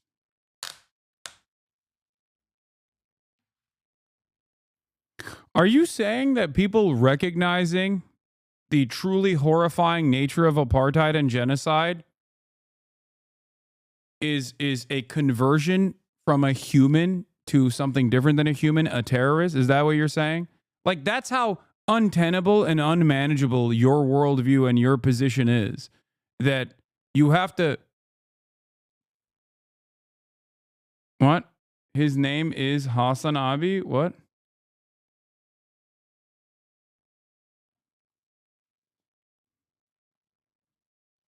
What are you saying?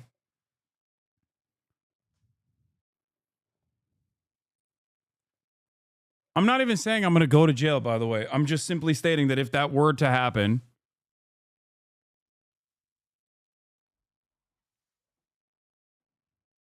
it would still not change the truth. I'm saying that you're transforming God into a weapon? What? Bro, why is it that every... What the fuck? Okay, dude. All right, well, you're obviously insane. Indeed. My bad, chatters. Thank you, Kami, for having me. This is a very important and crucial question at this time, because unfortunately, the negotiations for the second phase has to start on day 16 of the first phase, and to continue within the conditions of the first phase up to the moment we agree upon all the points to be negotiated in the second phase. Unfortunately, Netanyahu and his government, until now, they are rejecting to engage in the second phase. And we are talking about only 1 week is left from the first phase. And we believe that this is, again, the dirty games of this right-wing government to sabotage the deal, to undermine the deal, and to send a message of willing to go to war again. We are again and again committed to the deal. We are doing, and we have already done and abide all our obligations in this deal, and we have fulfilled all the duties. What would your role be within Gaza then? Hamas, when it was founded as a Palestinian national resistance movement for clear goals: to get rid of the occupation, to achieve the Palestinian genuine national goals of a statehood, self-determination, right of return. These goals are still valid, and we will continue our struggle with all other factions, with all our people, to achieve this goal by all means, political means, diplomatic means, including armed resistance, until we achieve this goal. But to run the daily life of Palestinians, to run all the capabilities and the facilities of the Palestinians when it comes to health, education, social affairs, police, civil police, crossings in Gaza Strip or even in the West Bank. We are ready to leave it and to for the Palestinian consensus to decide how to run all these aspects of life of the Palestinians. Make sure to subscribe to our channel to get the latest news from Al Jazeera. The federal firings reaching top Pentagon officials overnight. President Trump firing the chairman of the Joint Chiefs of Staff, and ABC's senior White House correspondent Selena Wang is in Washington following the. One of the most interesting aspects of the way that Hamas has conducted itself throughout this entire ordeal has been their willingness to work alongside all of the other factions involved in Palestinian emancipation, and the fact that they routinely say, like, they'll sidestep if there is like a democratic process that takes place. They have, if their ultimate goals are to dominate the Palestinian public, they have every opportunity to refuse to negotiate with Israel on the hostage releases, like the Palestinian hostages that are supposed to be released from Israeli hands, where in that process they could just simply say they don't want to fucking release any of the Fatah people. They don't want to release any of the DFLP and PFLP people. They don't want to release Palestinian Islamic Jihad people. And yet there is at least one figure that is more popular amongst the eyes of the Palestinians than Hamas is. Hamas, I would say, is the second most popular entity in the eyes of the Palestinians at this point. There's one figure that they have actively tried to release from prison, Marwan Barghouti. If they wanted power, if that's all they cared about is like dominating Palestinian lives, they would never talk about releasing Marwan Barghouti. Because if he was released and there was an election that was held, he is the very likely leader of the Palestinians. So why are they trying to release him? And yes, Hamas is much more popular than the PFLP. I know. I'm saying that they are the only game in town.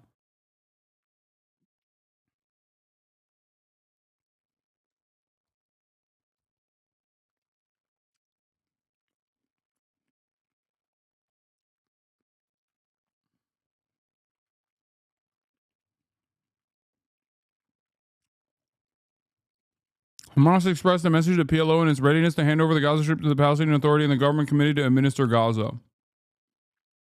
Yeah.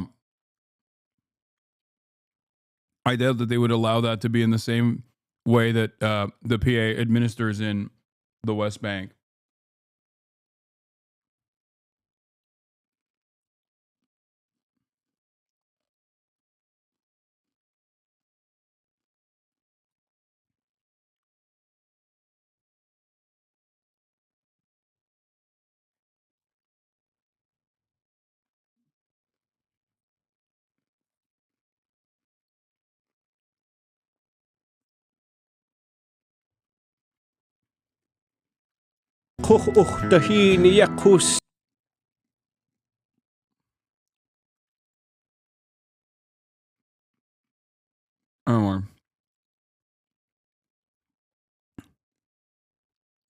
Oh, here's more info from Barak Ravid. White House envoy Steve Witkoff will meet on Saturday evening in Miami with Netanyahu, confidant Minister Ron Dermer, to discuss the second phase of the Gaza hostage and ceasefire deal. An Israeli official told me this is the second meeting between Dermer and Witkoff this week.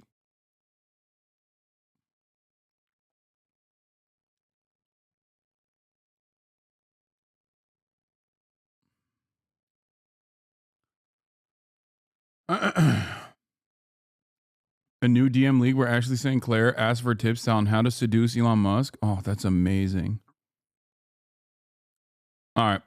Anyway, let's get back to the news. Trump fires top U.S. general and Navy chief. Breaking details. Selena, good morning to you. Hey, good morning, Gio. This is an unprecedented purge of military leadership. The president is firing the highest-ranking military officer in this country and other senior leaders. It is sending shockwaves through the Pentagon. Now, the president hasn't directly said why he's firing them, but he has made it clear that he wants to get rid of anyone in the military who supports diversity, equity, and inclusion efforts. Overnight, President Trump firing the nation's top military leadership in an unprecedented purge. Trump ousting General C.Q. Brown as chairman of the Joint Chiefs of Staff, removing the four-star fighter pilot as America's top military leader, and firing multiple other senior leaders, including Lisa Franchetti, the first woman to serve as the Navy's top admiral, the number 2 ranking general in the Air Force, and 3 other senior officers. Brown was nominated by Trump in his first term, which made him the first black chief of staff for the Air Force, but has come under fire as Trump aims to rid the military of leaders who support diversity and equity, as Brown and some of the others who were fired had done. Defense Secretary Pete Hegseth once called Brown a DEI hire. Well, first of all, you got to fire you got to fire the chairman of Joint Chiefs. Brown telling our chief global affairs correspondent Martha Raddatz last year he wants to be judged by his abilities. I want to be judged based on my own accomplishments, based on my merits, and given an opportunity. That's all I've asked for throughout my, growing up. That's what I've asked for throughout my Air Force career. And hopefully, I'm sitting in this chair as the chairman of the Joint Chiefs not because I'm African American, because I'm a quality officer. Trump nominating as his replacement Dan Kane, a retired 3-star Air Force general who has never served in a 4-star position. The shakeup comes as the Pentagon prepares to lay off 5,400 civilian workers starting next week, in the first wave of firings that could total tens of thousands of workers, as the Pentagon aims to cut 5 to 8% of its civilian workforce. Layoffs also hitting the Federal Aviation Administration. Dude, capitalism is so funny. In order for capitalism to continue, you have to do imperialism. Okay? Because labor is the most malleable aspect of production, of commodity production. And that means you have to constantly dominate labor. Okay? Both internally and also with imperialism, externally. But ironically enough, because of the endless growth attitude and the endless profit seeking that these parasitic capitalists have, they end up gutting their own institutions that unironically will undermine their ability to conduct imperialism. It's fucking awesome. Okay? On the one hand, I'm very frustrated with the reality that so many of these people are getting laid off. Okay? A job is a job. It's ridiculous. On the other hand, I can't help but notice that, and the same goes for deleting U.S. aid. I can't help but notice that these guys are probably going to engage in a private-public partnership and, put all of these agencies in the hands of the private sector that will now provide this service, which will make it more costly and ultimately significantly worse. Okay. The one thing that is, I guess, good about the government is that money is supposed to be no object. Okay. This allows you to do things that private enterprise might not be able to do. This allows you to avoid the trappings of corner cutting, short-term profit seeking, and the like.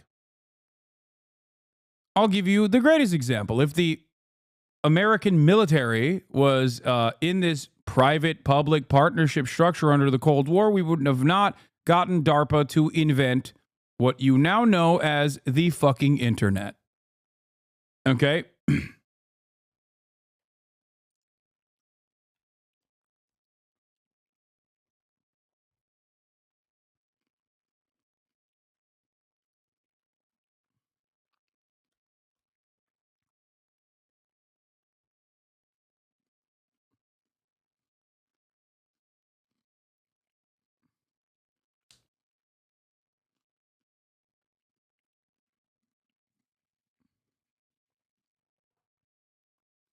It's pretty crazy. More than 100 probationary employees have been terminated, including team members that produce air traffic navigation maps, multiple sources tell ABC. While Trump insists the cuts are making the government more efficient, angry Americans across the country, from Georgia to Kansas, are pushing back. We are all freaking pissed off about this. You're going to hear it and feel it. In a district near Atlanta, Republican Congressman Rich McCormick feeling the heat. The people would like to know what you, congressmen, and your fellow congressmen are going. Like, there's something so funny about thinking that U.S. aid spreads woke around the world, and to a certain degree it does, but being so hyper-focused on the NGO scheme that you think exclusively benefits Democrats, and there's, again, some truth to that. You know, it's like, oh, this is a money laundering scheme for the Dems, okay?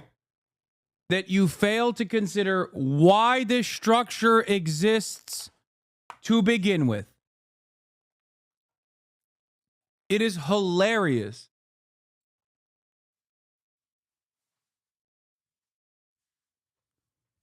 That's what I think happened here. They looked at USAID and they were like, this is a Democrat Party liberal scheme to keep paying their guys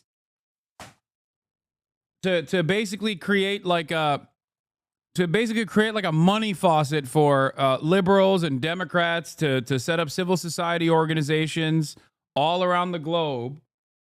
And to a certain degree, it's not, it's not false. That is what many of these NGOs have done. But they don't understand why USAID has done that. It's not simply to give Democrats money, you fucking idiot.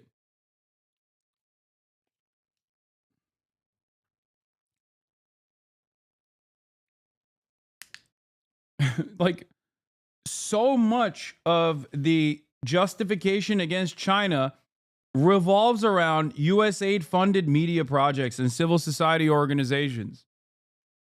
Like, who the fuck is going to constantly pump out material talking about how China's got social credit schemes and how they're engaging in like unlimited organ harvesting of all Chinese that don't like Xi Jinping or whatever the fuck?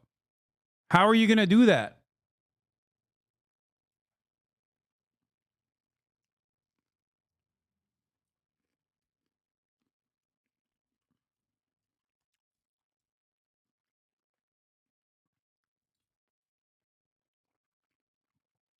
People say Johnny Harris does it for free. Except Johnny Harris relies almost exclusively on dudes who are in some way, shape, or form funded by USAID civil society organizations. So his sources need that kind of money to constantly do research.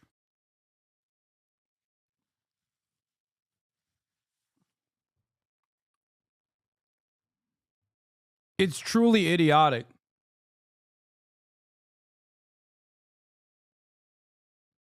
Just like without real journalism existing, regardless of my criticisms of all of these insane publications that just like actively lie, undermine the truth, New York Times, yada, yada, yada, I still will always tell you it is a profoundly important institution that must exist. I cannot do what I do without these institutions. I can't do my job, regardless of my criticism, without real. Yusuf Mansouri, as a Yemeni, I'm sorry you got canceled twice because you dared to defend Yemen. No, it wasn't a real fucking cancellation, number one. And number two, I will always defend people that are being actively murdered and slaughtered by Western Empire, okay? I don't give a fuck if people, quote unquote, cancel me. Also, that's a funny ass name. Yusuf Mansouri.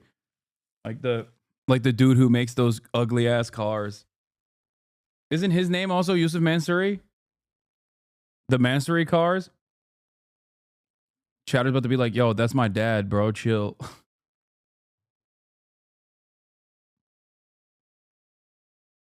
Anyway.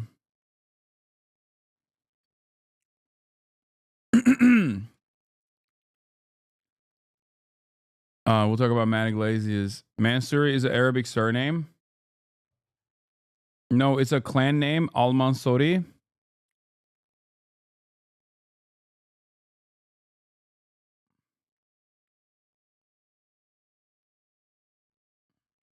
I follow a few Telegram groups that are pretty good for up-to-date news from Gaza, but their ideology overall is insane to me. They froth at their mouth over woke, but they also hate Musk and Trump. They also love Russia. That's amazing. I love shit like that. I feel like that right there is, I guess, the third worldist position. Like that low-key is like, that feels like the position of the global south. You know what I mean? No, not even fucking MAGA communists, dude. Are you kidding me? MAGA communists love Trump. They eat Trump's dick.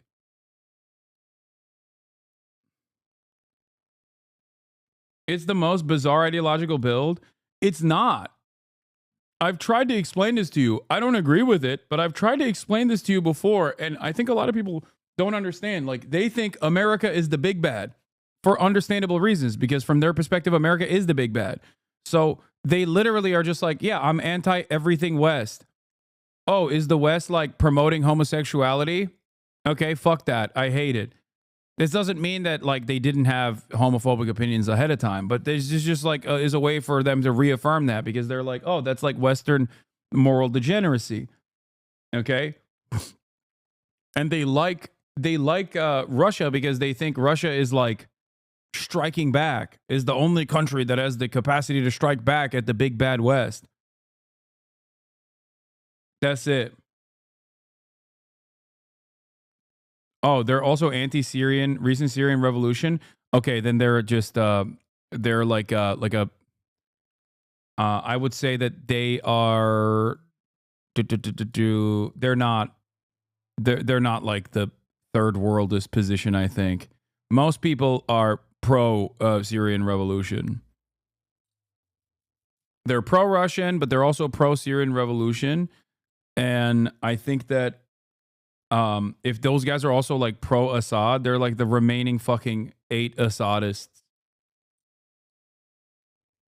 Like, what's the dude's name? The fucking Scottish dude?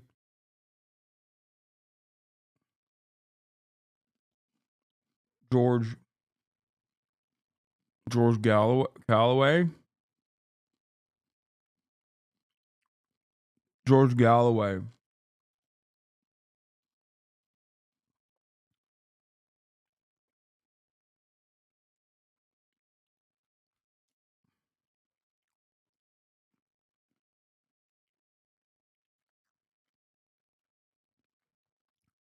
Yeah. People who say they think Syria deserves what comes to it because it's been overtaken by terrorists is a fucking freak.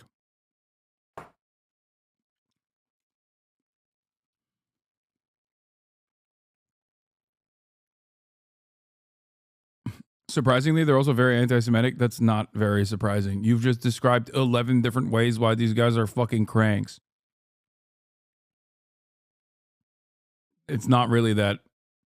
I will now clip this as you wholeheartedly supporting them. Fuck you.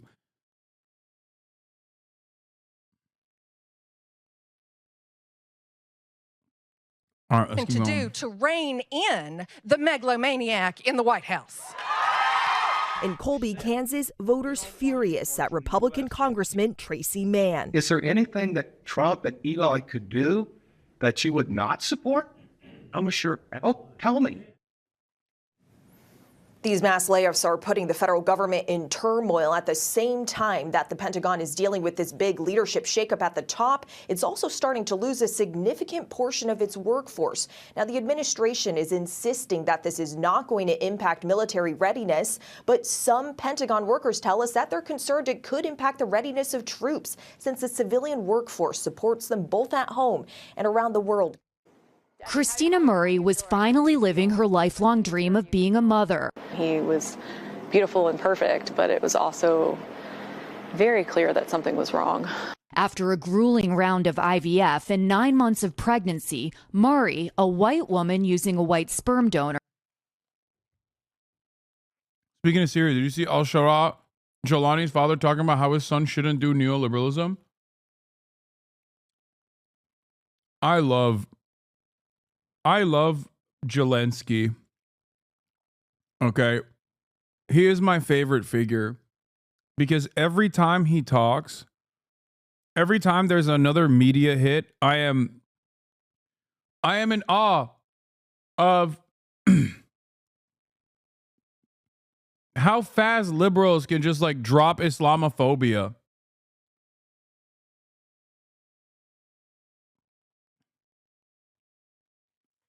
The father of Syrian transitional president Ahmed al-Shara has taken to Facebook to criticize the privatization of Syrian public companies.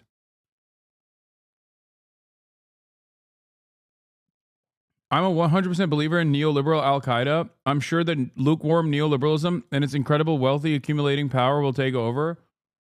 Yeah, it's fucking awesome. It's awesome. It's so funny, dude. It is ridiculous.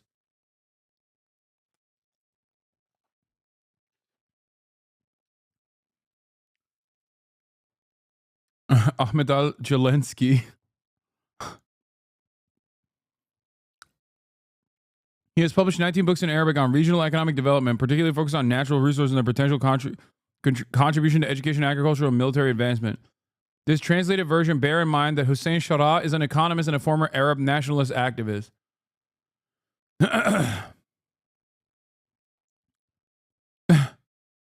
He's like, listen, brother, son, the Al-Qaeda stuff was not great, okay? Dude, you all have to also recognize not everyone who speaks against them is Islamophobic or sudden there's a real fear among minorities in Syria. What? I speak against them. What are you talking about? I don't trust the fucking HTS transitional state, brother. I'm sorry. You know? I'm simply stating that they're fucking better than Assad, but at least in the interim. We'll see. We'll see if that remains. I don't think that it will remain, but Assad was dog shit. He was just objectively fucking bad.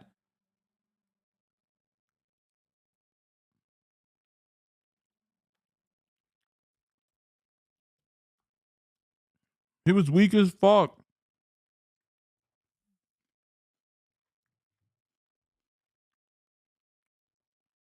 But under no circumstances will I ever go, nah. The fucking the former Al-Qaeda leader guy, I think is gonna be good.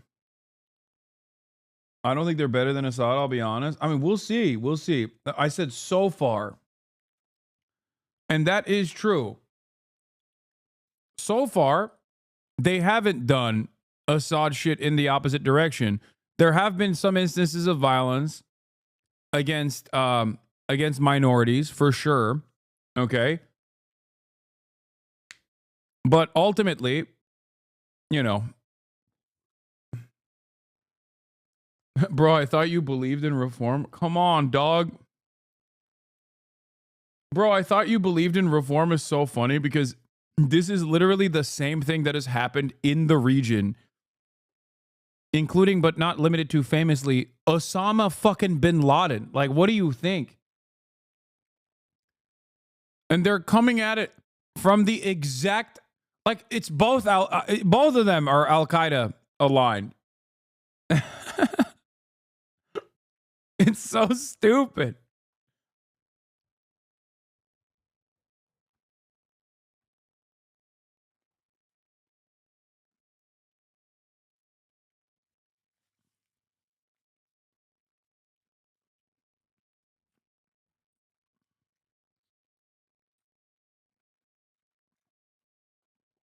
Most important is their hostile attitude towards the Kurds and the YPG. Yeah, no shit, chatter. That's partially because the Kurdish militia forces also, at certain times, fought alongside Assad. But perhaps most importantly, the Syrian revolution, or Assad losing power, was basically conducted almost single-handedly by fucking Turkey.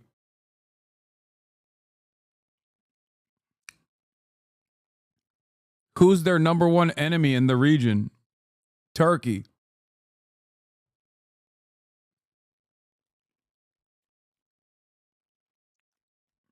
Why do you think he's getting positive media hits?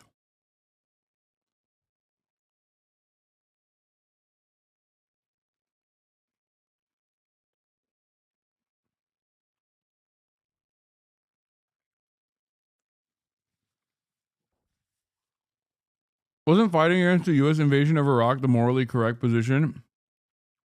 Yeah, I wonder if that's all that Al Qaeda did.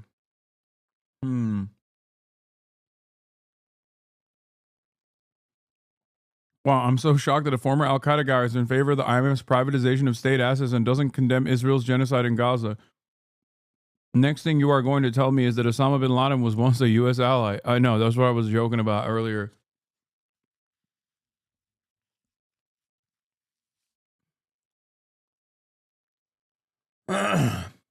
A problem with al-Shara's government and his relationship with Western governments at the moment is the presence of foreign jihadists from Central Asia and elsewhere in the ranks. Wonder if he will successfully walk that tightrope.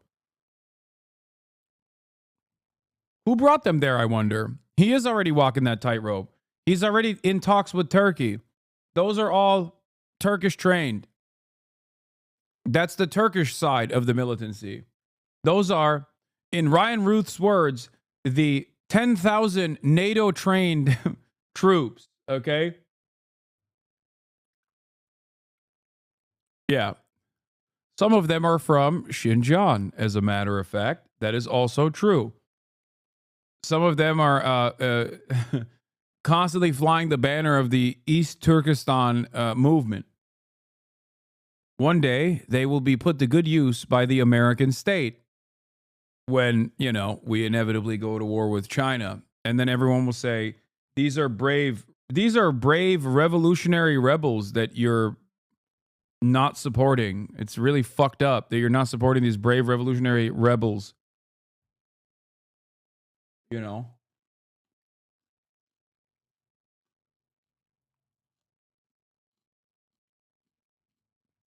Jelani is a Turkish puppet. Pro HDS shadows are fucking idiots. First of all, there is no such thing as just simply leaving it at a pro Turkish puppet. Anyone that's a Turkish puppet is a Turkish puppet by way of America, because America is the one who controls Turkey.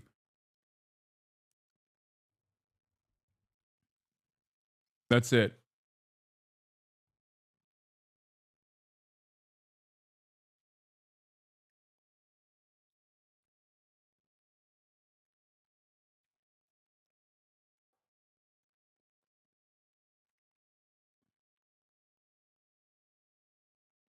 Anyway.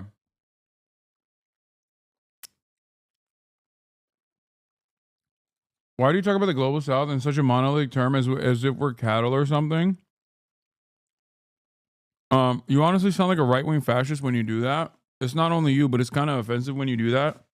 Shut the fuck up, pussy. Take a day off. Bitch. Seems like the woke has already overtaken.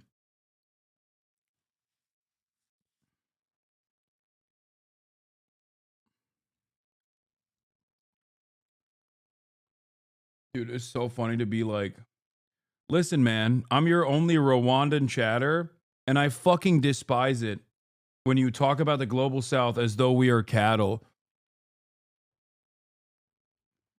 Something that I'm not doing. That is the most like I'm actually now an American ass fucking take. That dude was actually Australian. He was like, as an Australian, I despise the way you talk about the global south. Okay?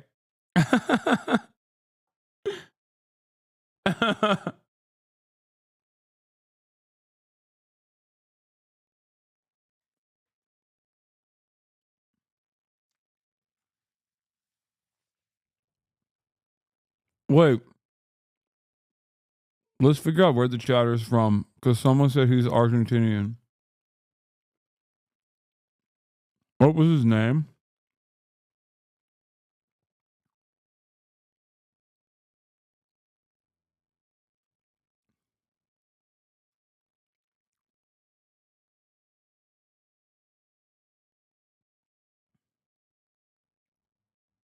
Bad Empanada. Yeah.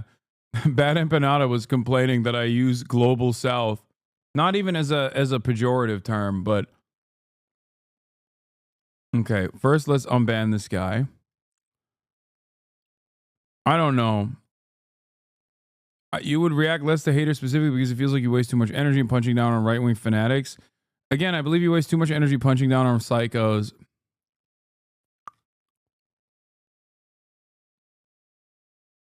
Where is it?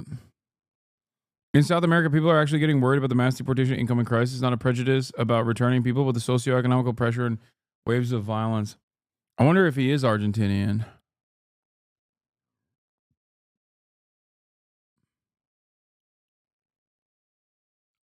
Wait, oh, he's Brazilian! Bitch! Grow up.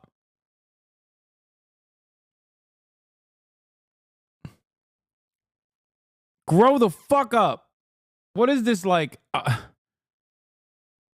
This is some like elite American shit, behaving like this and being like, I am going to weaponize my misunderstanding against you and yell about it and get offended is American shit. Okay, you're getting too comfortable saying bitch, but I hear otherwise. Okay, fair.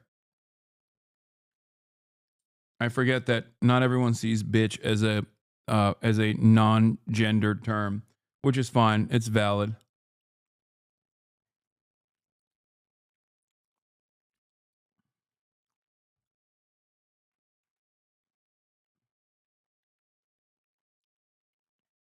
No, I shouldn't say it more. It's fair.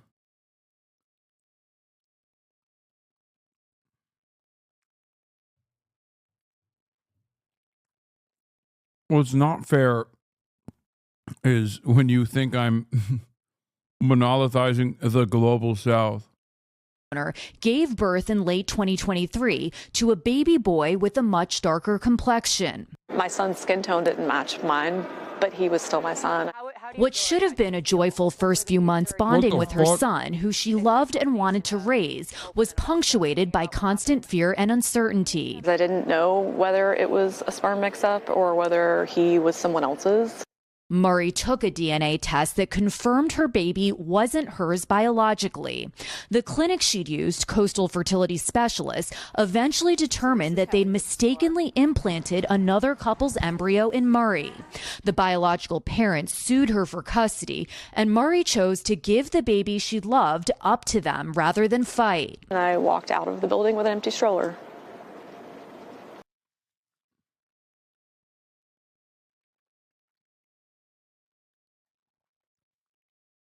What the fuck? Bro.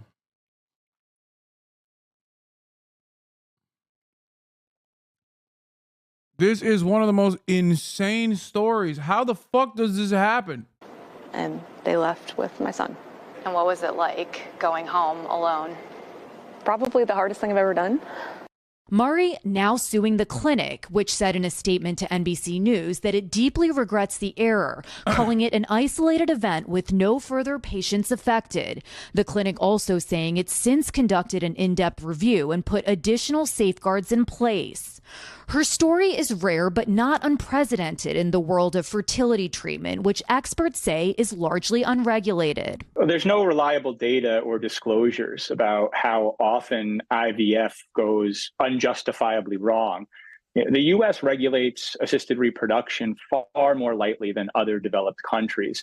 Even after the trauma of the last year and the legal process ahead, Christina, who's 38 and single. Bro, I can't. They made this lady carry a pregnancy to term, dog. That is crazy. I can't even begin to imagine what that does to your psyche, dude.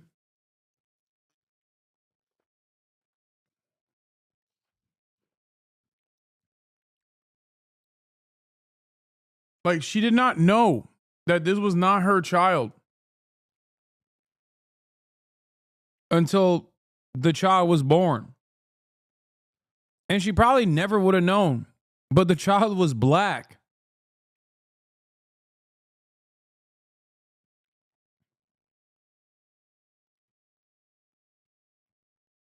Like, that is crazy. And on top of that, she still treated the child as her own.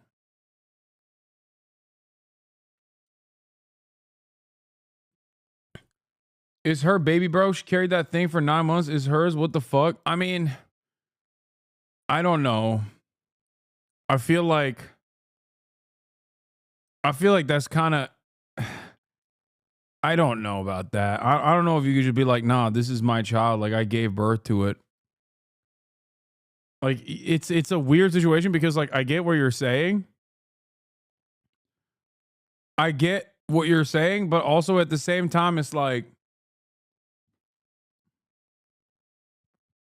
it's not like this family didn't want to have a child.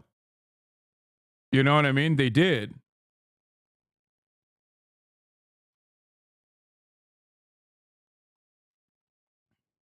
She was basically forced into surrogacy without consent. It's a very weird story.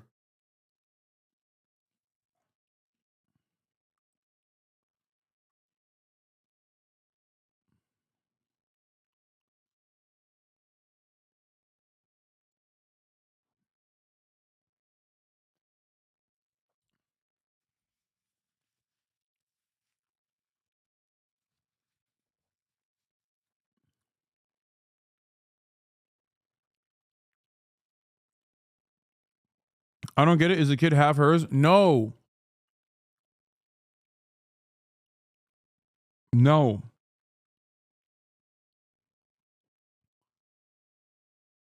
No, what ended up happening is IVF. They implanted a fertilized egg of a different couple in her body. Or they didn't fertilize her eggs. They fertilized a different couple's eggs and then put it in her body, thinking that it was her fertilized eggs. And she carried the pregnancy to term thinking that it was her eggs that she had fertilized when it was someone else's. It is a truly insane, it's such an insane story. Like, this will be, I think, taught in colleges as like a very important medical malpractice suit. It will, this is literally like a philosophy 101 question. You know what I mean? You know, like the violinist, to talk about the concept of like abortion. It reads as like a hypothetical that is, it's kind of like the trolley problem. Like, those are all hypotheticals that philosophy students love using to describe certain different philosophies, different ways of thinking. This honestly is like a thought experiment.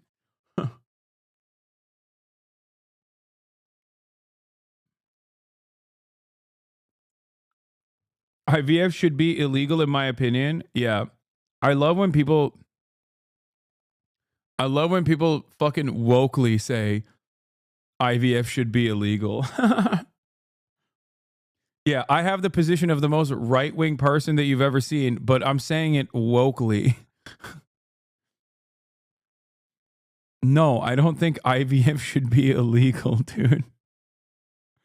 It should definitely be better regulated, though. What the fuck happened here? Isn't giving up on her hopes of one day becoming a mother. I have started the process over again with another clinic, and I'm hopeful that in the next year or two I can try again. It's just heartbreaking, Priya. So what does the road look like for her going forward? Yeah, so Christina's attorney has told me that he has successfully represented about 1,000 fertility patients against their clinics across the country over the last 10 years in a variety of misconduct cases, including ones like this that involve embryo mix-ups, but also in cases involving freezer malfunctions that have resulted in embryos or eggs being completely destroyed. He even represented another California case that was quite unbelievable. You guys may have heard about it, involving two couples that in another fertility clinic mix-up ended up having each other's biological children, raised them unknowingly for a few months until they discovered it, and then they ended up swapping the infants back. And by the way, a lot of you are wondering what happened to Christina's embryos. I asked her about that, and she said that she's not sure if they're being frozen and stored in that fertility clinic or if perhaps they've been transferred to another patient, Savannah. Wow. Well, that is just terrible. Okay, I got a solution. The most ethical solution of all time. Are you ready? They put her fertilized embryos or her fertilized egg into someone else. Now, there's another person that has her baby. Okay? You make that woman carry the pregnancy to term, and then you go, oopsie, sorry, we fucked up. Now she is a wronged party. Then you move on to the next person because obviously she has a fertilized egg out there, okay? And you constantly keep the buck going, okay? You constantly pass the buck. And inevitably you arrive at a person who wants to be a surrogate for money, who consents to it. Win, win, win. Because at the end of the day, you know, you already, it's like you transferred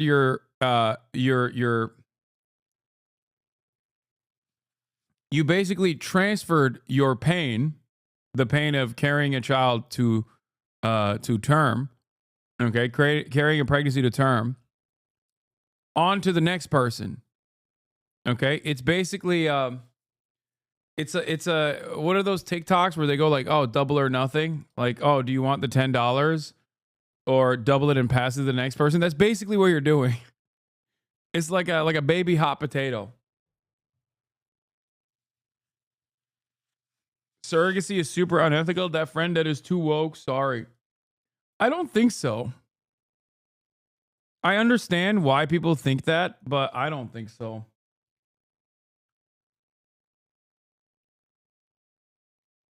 Like, I just don't think that, I don't personally think that, like, pregnancy is supposed to be a exclusively entirely natural process. You're about to get cooked on this.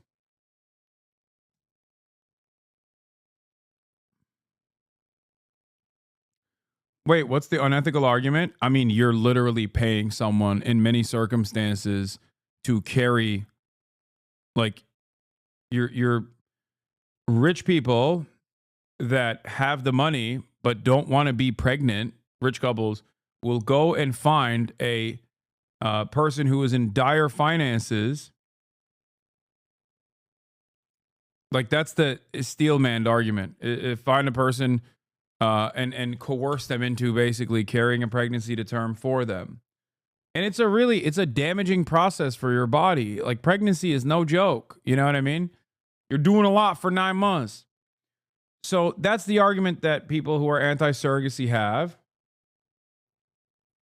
For me, on the other hand, I still am a firm and committed believer that all labor is selling your body, and that I think that people still have the capacity to consent in circumstances like this, even if it's not like enthusiastic consent. It's like sex work in general.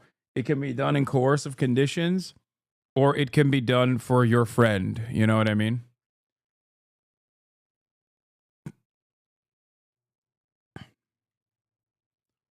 But I get it. I get why people say it's not good. I thought it did help a lot of women who had trouble getting pregnant naturally. Yes. Well, it's not about women who have trouble getting pregnant naturally. It's about women who can't carry a pregnancy to term. Like, you do IVF you do IVF initially on your own body sometimes, you know what I mean? But like that lady probably did IVF because she must have had some issues getting pregnant naturally, but she still wanted to carry the pregnancy to term on her own. But yeah, there's a lot of complications that come along with a pregnancy. I don't think people understand that. Like, I think people think like, oh, you just kind of poop out the baby or something. Like, that's not how it goes. Like, it's a tremendous toll on your body. It can literally be deadly. There's also additional complications that come after giving birth, like postpartum depression. So it's understandable why a lot of people would say, oh, this is a inherently harmful and exploitative practice. But I still think that there are a bunch of like decent reasons for why someone could ethically consent to it happening. So I'm not in favor of like complete ban.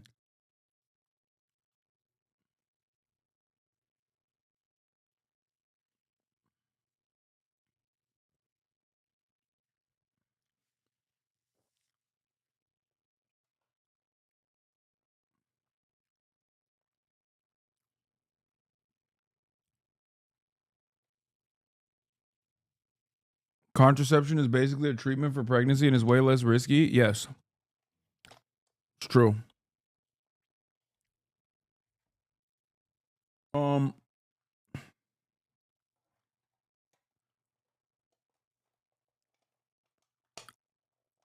Based on the same argument of risk involved in pregnancy, she should have the right to keep the child. That's why I said it's a unique predicament. It's a unique predicament because, like, I get why she would technically have claim over the child. She gave birth to him. This is a very easy case. It's on. I don't care about the legality of it, Michael from Pennsylvania.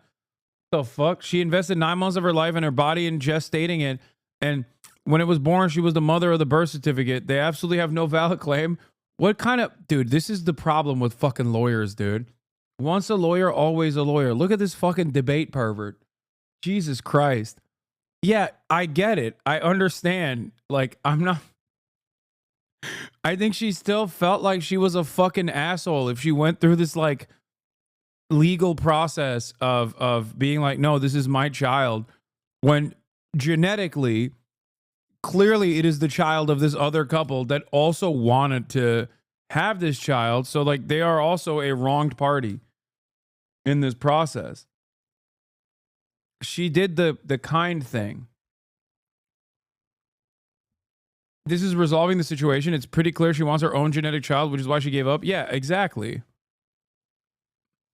She's still also, I think, eligible for a lot of payment from this IVF clinic, like this fertility clinic, owes her a fuck ton. Jesus Christ.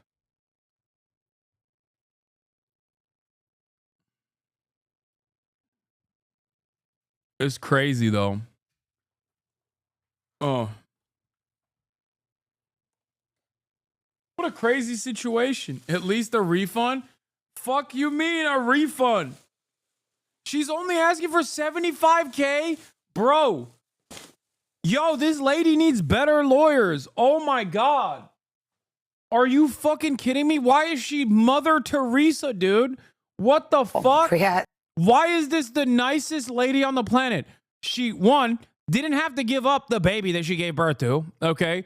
But she did that to be nice. And now she's only... What the fuck? Bro! Ask for a cool meal at least. Are you joking? What are you doing? You went through 9 months of pregnancy. 9 months. You carried a baby to birth. You carried a fucking fetus to completion. You gave birth to a child. 9 months of your life. Bro, that is beyond being kind. Like, she's asking for the payment. She's basically asking for a refund. That's crazy. She's asking for a refund on the previous previous process and money for the second one. That's literally all she's asking for. Art of the fucking deal, baby. What are you doing? They're going to lower that price. They're not going to turn around and be like, oh, $75K, thank God we got off like bandits here. 9 months for $75K is above minimum wage. Stop complaining. She's suing for a refund and also for a new procedure. That's what she's suing for.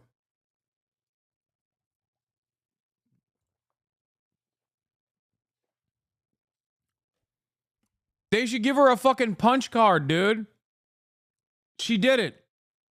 Subway, 10 foot longs. She purchased it, okay? A lifetime punch card. She could have as many children as she wants to at any fucking fertility clinic in the country, okay?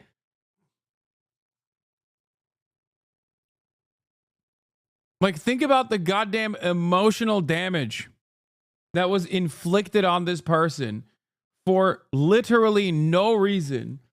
And she's out here being like, yeah, it's fine. As long as you give me money for my, as long as you give me a refund and money for the second one, like the trauma that you endured. I'm stressing this because pregnancy is not an easy process.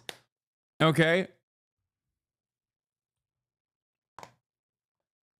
This is ironically something that I realize many men don't understand. I realize this because of my advocacy for abortion. Many people think, oh, you just get pregnant and then you just let the baby out. It's a super simple process. Like obviously they must think this. Otherwise, it would be insane for them to know how horrible of a process pregnancies can be for the carrier, and still they're an advocate for enforcing that on women. You know? I try to see the good in all people, and I assume that like most men are ignorant about this process, and that's why they simply are advocating for this incredibly misogynistic thing. Thank you for your story. Appreciate it. I've had 2 kids, brother. That's how it happens. Yeah. Just one day, 9 months, easy peasy. It's just unbelievable. You can't even call that a mix-up. No. A mix-up's when you grab somebody's phone accidentally. Yeah. This is just unbelievable. No, and then the fact that she may have embryos that are her embryos and she does not know where they are right now. To give back your baby, it just breaks your heart. Crazy story, guys. Hey, thanks for watching. And don't forget, you can catch the Today Show every morning. Yo, I couldn't believe this shit, dude. This shit is crazy. All right. So Drewski's been doing this crazy thing. He's getting like 9 million views. And of course, because we're so far removed from that side of the internet, the side of the internet that actually has fun, okay, and isn't firmly planted on fucking whatever the latest and greatest is in the goddamn world of politics. I wanted to see this. I wanted to actually watch this. Chad is not going to like this. Yeah, there's going to be there's going to be things that are problematic, okay, in the footage that you're going to watch. And if you're going to be an annoying woke scold, I urge you to turn away, okay? There's going to be a lot of shit that they say that are going to be harmful to marginalized identities, okay? I will not be entertaining people who think that I'm watching problematic content and therefore I'm a bad person, okay? I don't care. I am a bad person. I need you to understand this. I'm a bad guy, okay? I'm the worst guy. I'm the worst guy ever. Now that we've actually done this, yeah, I'm basically, I basically have the exact same politics of Asmongold, okay? Probably even way more right-wing than Asmongold.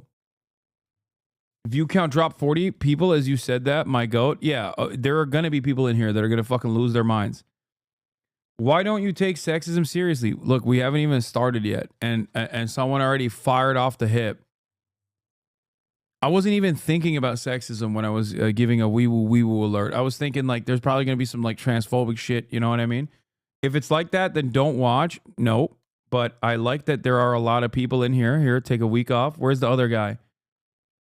Where's the other guy? Where's the other guy? Where's the other guy? Where was the other guy? Give that person a week off too.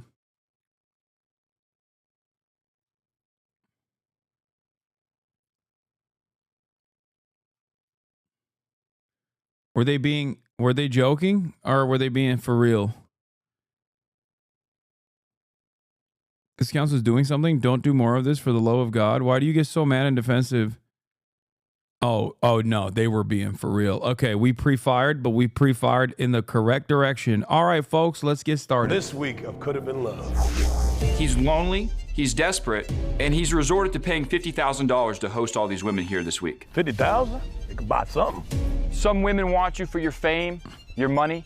Some of these women might want you for your women. Come to Papa. Oh, I can't wait to f him. Drewski needs a mommy. He's sexy. He's like medium ugly. Steamy. Bust it wide open. Yeah! Just how I like him. Butched up. What type of flavor you is? Seen the tits. I You like gonna that. smack for me? She got that big old chocolate ass. I don't know how it's gonna go. It could go either way. Yeah, a little Happy Meal right there. I'm 43. I like a mature. Really like that? I'm used to having a strap with me. Lock that yesterday. Oh no! Mama beat me. Ladies, the jig is up. You're going home. Just kidding. Hi, I'm Caleb Presley, and welcome to the Could Have Been Love Estate. Today we embark on the romantic journey of Drewski, the CEO. The destination? Lifelong monogamy. Some say he's single, a bachelor. Others say he's lonely, womanless. Some say he pays PR to appear to have women. They might be right. Drewski and Ruby Rose are apparently in a real relationship. That's one of the baddest in the game, and a hefty motherfucker was able to lock her down. Their relationship wasn't real at all. She is now claiming Drewski paid her. Ruby is too rich for you to do that. Oh shit! Oh, they kissed! I think Drewski's more popular than. Oh, of course. I never heard of Shorty before the story, to be honest. Really? It don't seem like he her type. She said he was funny and a nice guy. That says everything that I need to know. Then the way she said. Bro, I love that we're back. We're so back. This is early 2000s television, okay? But reformatted for Zoomers.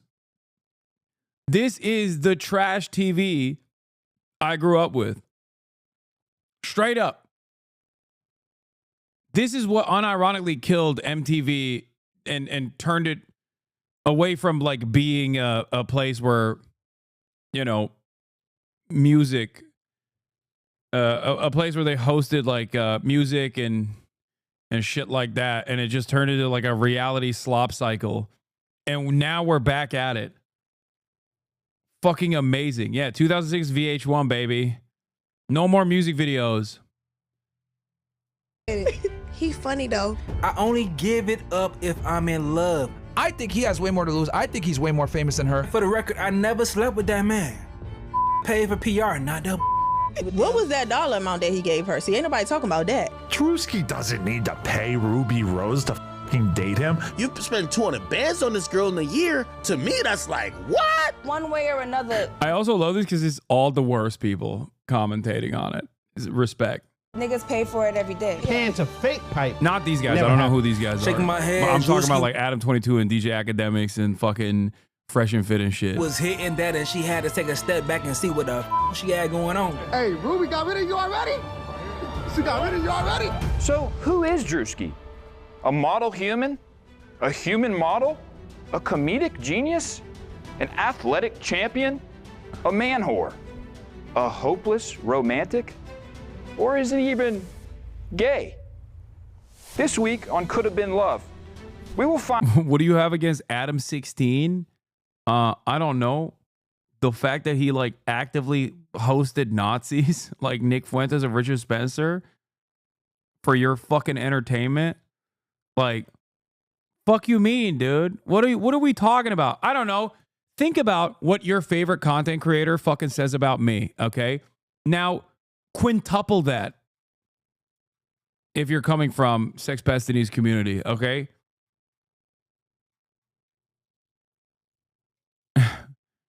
Scammers galore, cuck plus pedo and Nazi. Okay, cuck is not even remotely a part of the equation when we're talking about pedophiles and Nazis, okay? What the fuck? Like, It's like when people are like, oh, every content creator is bad. Northern Lion is bald, okay? Like, cock's not on the list, man. Being fat is not on the list. Cock's not on the list. Cock is just like weird. It's a weird sexual fetish. I don't understand it. You know, it's their thing, whatever, okay? As long as they're not hurting anybody, who gives a shit? The pedophilia and the Nazi thing is crazy. Find out if these women want him for his fame, money. You worried about people being triggered by a Bachelor reality show and chatters wondering why Adam 16 is problematic? I'm dying. Yeah, exactly. And success, or are they actually after what all other women are after? $50,000. Oh, I love it when you walk like that. I can't lie, I want that all thing, man. You're a bigot if you don't accept them. Shut up. It could have been it could have been love. It could have been.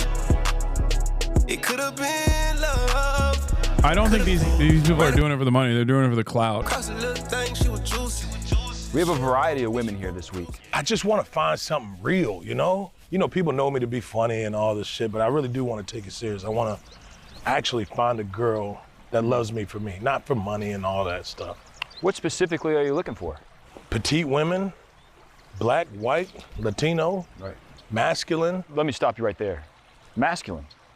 Yeah, you know, like studs or however you want to take it, you know? Like, what is it about studs that you find interesting? They have an appealing touch to everything.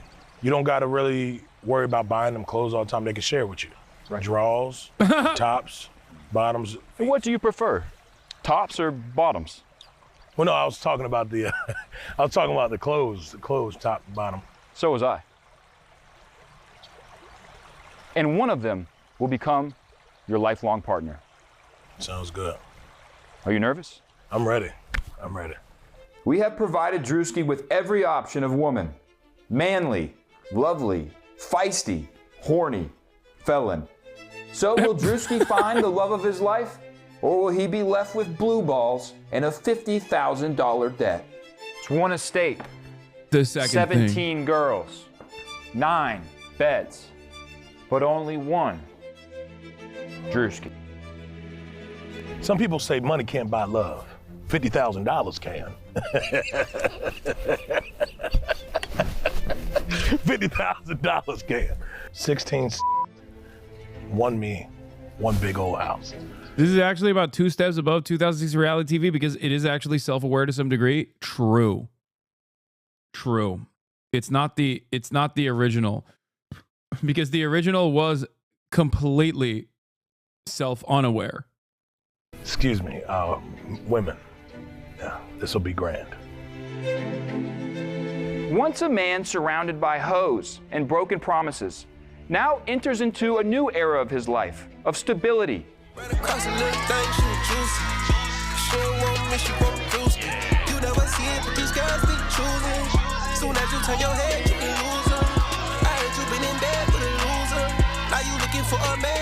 Why don't we like Drewski? I like Drewski. Love comes I've in never all said I don't packages, like him. big, small, white, tan, Asian, black packages that are delivered 2 hours late, but they arrive.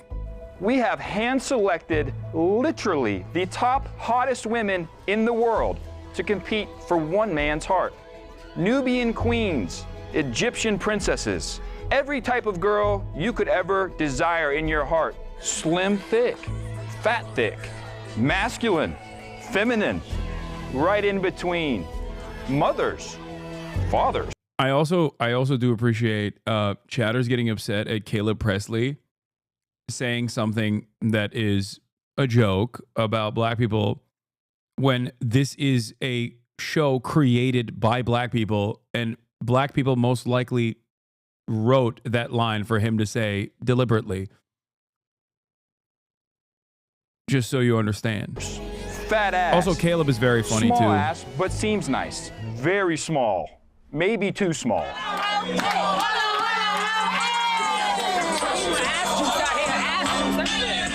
Not only are these ladies going to have a chance at your heart this week, but they're also going to have a chance at $50,000. Yeah. Does that element make you nervous? A little bit, because I don't want the girls to want me for money, right? Right. Who's real, who's not? A lot of women are gold diggers, I hear. Women wanting men for fame, and I want something real. It's true. Some women want you for your fame, your money. Some of these women might want you for your women. So you grab a seat, I'm gonna grab the ladies. Good luck. Thank you. I think he's a really good person to host this as well. He's very funny. Let's go. 1, 2, 3, see you.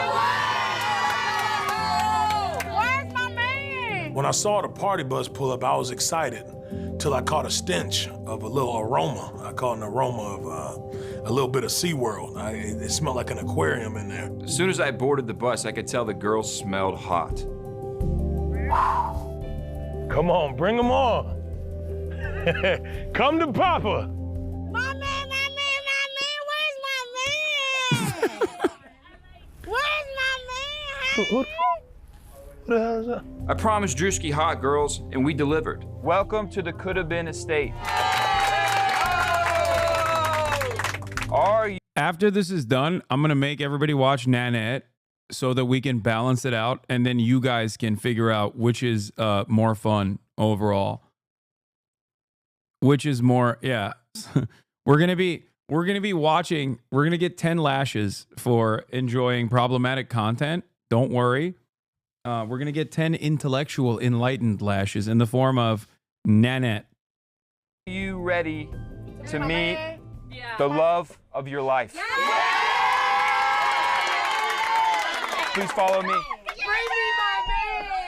He's lonely, he's desperate, and he's resorted to paying $50,000 to host all these women here this week. So if he already knew what he wanted, he would already have it. Is that not true? It could have been you, it could have been me, it could have been it could have been love. All the Zoomers are like, what's a Nanette? That's so funny. You guys were not around. You had not developed your consciousness yet, and in the first Trump administration, you were barely a fetus. Okay, you were like what, 7, 8, free of the way liberals behaved in the first Trump resistance train. Man, coming in here, man, I ain't really see nothing to me. You know, I'm a really light-skinned chocolate nigga, so I ain't really into shit for real. I'm a virgin, not ran through. I'm just here for my baby daddy. I ain't worried about no bitches. I'm here for my baby daddy. I'm here for my baby daddy so we can go home and I can bring him back to my girlfriend. And then we're just one happy family.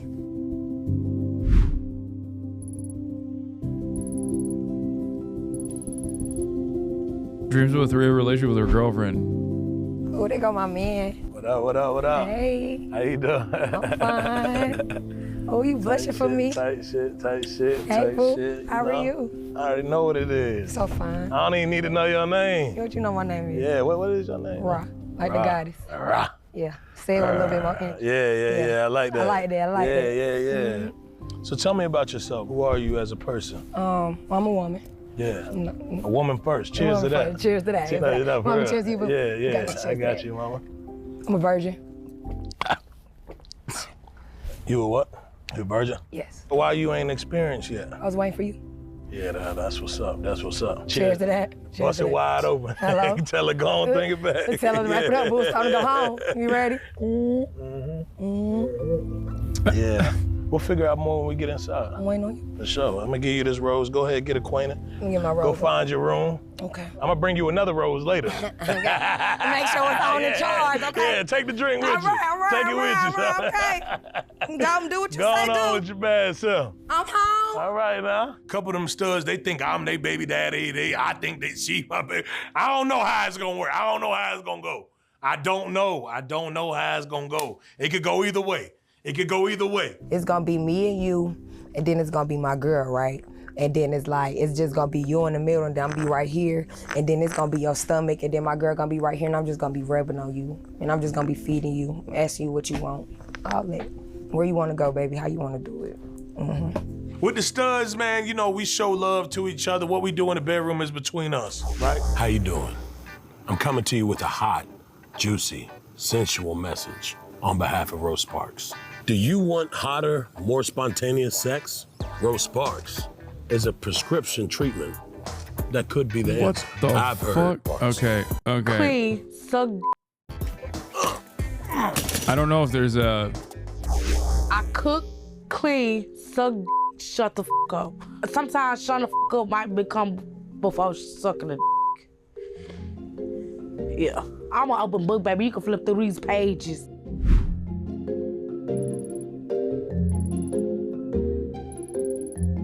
Gassy. Damn. You done got your roses already, didn't you? Yeah, baby, no, they fake, but my love Who the real hell for gave you. you that? Huh? I'm only supposed to give these roses out, Sean. Nah, baby, you can give me some too, you know? All right, sit down, sit down.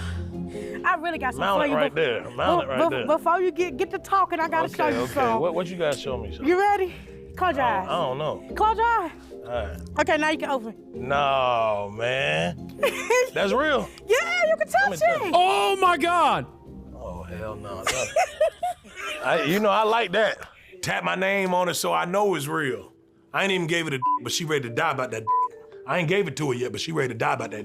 She up in the ranks. This what love about. You die for this shit. Yeah. Yeah, I like that. Why you stick that tongue out like that? Because I'm going to show you about it. Okay, I bet. You can get in the house right now. Yeah. You ain't got to take no shit. Go ahead. Get your ass in there. Get your ass in there. Yeah, you crazy. Them teeth, ooh, they so pearly white. I ain't know what to do. I can't wait to f him. Oh, that man's so fine. I drop it down. You know, they got the soul food for you, but me, I got the international shit going on for you. You want some dumplings? I got the best dumplings. You don't even know about that.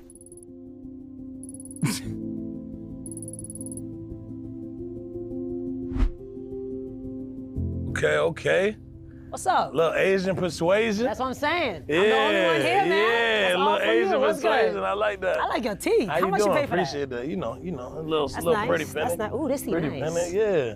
Everything nice. Everything I do I can nice. tell. Yeah. You look nice. You've been on Jason's stream. That is the least shocking thing I've ever heard in my entire life. Any Asian American woman who has more than 10,000 followers on TikTok, I feel like, has been on on Nephew's stream.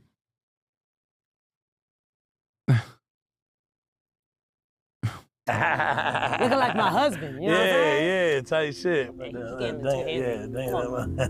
Why are you looking like this is your first time Hey, seeing an Where you Aquafina from? type? New It's York? not. I've seen her on TikTok before. I didn't understand what was going on when I first.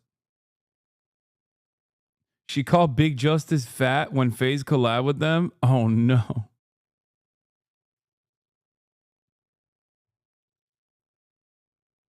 Yeah, I can tell. You got that energy. They got bugs out here for real. Yeah, they do. You ain't used to no rats and roaches and shit? Nah, we got that. We got all that. So Asian persuasion, when she walked in there, she got a little yeah, a little bronchitis to it. I kind of feel in the room. It's getting a little steamy. A little steamy in there. How I like it. I like to steam my buns, you know? Yeah, I bet.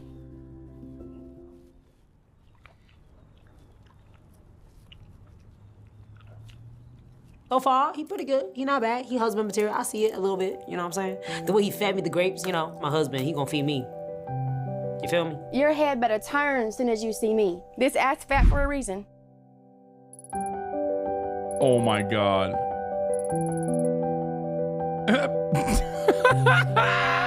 Tight shit, tight shit, tight shit, tight Okay, shit. they weren't lying. They did literally get every type.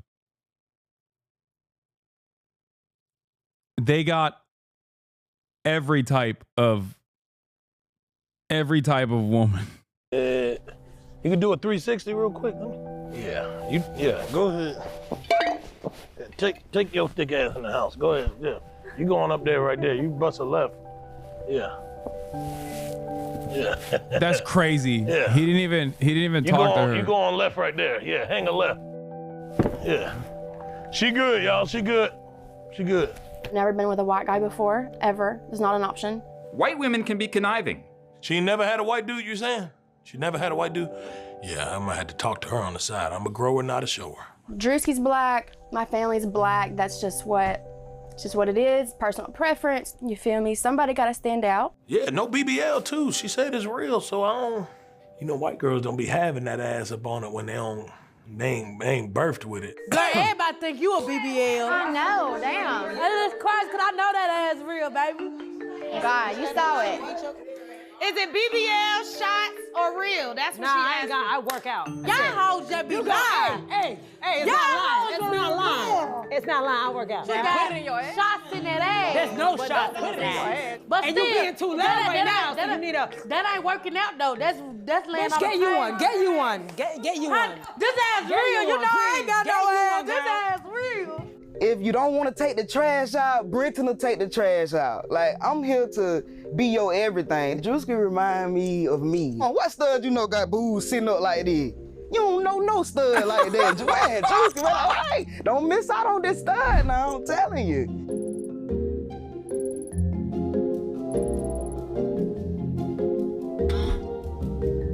Little T Grizzly build right here. You know what I'm saying? In real life. That's good, handsome. You see what I got going on? First time got a little cleavage Yeah, that's out. what I said. I be wearing white beaters like that. See? We could share clothes. Right. I can save a lot of money. I already see. Yeah, you already good with me. Thank you. Go ahead, take it in the house. What's your name? Brenton. Brenton. Yeah, but you know what? Yeah. What's your government? Amber. I knew it. Okay, Brendan. Okay, Brendan. Go ahead. Yeah, go ahead, get in the house. All right. You good, T. Thank you. Yeah. Your pants sagging. Don't. Okay, let me pull it up a little bit. Yeah. You. Man, that nigga, hey, he got a build on his ass. Nah, for real. On a serious note, he got a great stature, great build to him. But, you know, I just gotta figure out where his mind at. I mean, I gotta figure out where her mind at. Just because I feel like anybody that hide behind their dreads got something that they hiding in general in life. The other stud, they too hard for you. I can soften up. I know how to tone my stud down.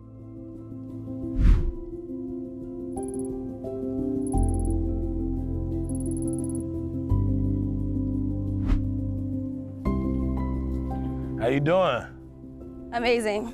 Finally home, finally home. Right, exactly. Nice to meet you. It's for you. Oh, okay. Yeah, even though it's fake, it's cool though. Yeah, nah, that's I'm what's real, up. That's so what's up. I'm real. Oh, you real? That's fake, but I'm real, so. Okay. What bring you here? Like, tell me about yourself. I like you, and I like your vibe, your smile, all of that. I think you're f***ing hilarious, so. I wouldn't really say Drewski is my type. He's like medium ugly. He could like keep me warm at night. And we took it like a shot.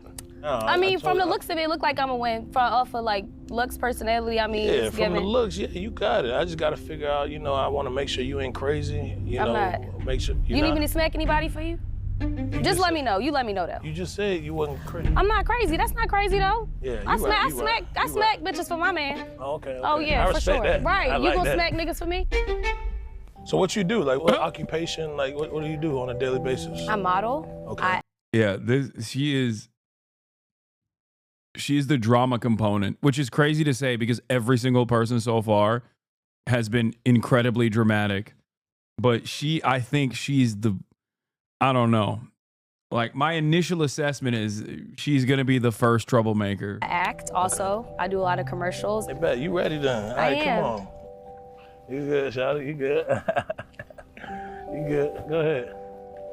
Or you just never see her ever again, and she's like insanely and uncharacteristically quiet for the rest of it.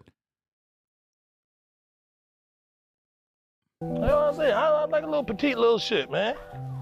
Little tiny little shit. Is she 21? You don't be knowing with the petite ones. You gotta make sure.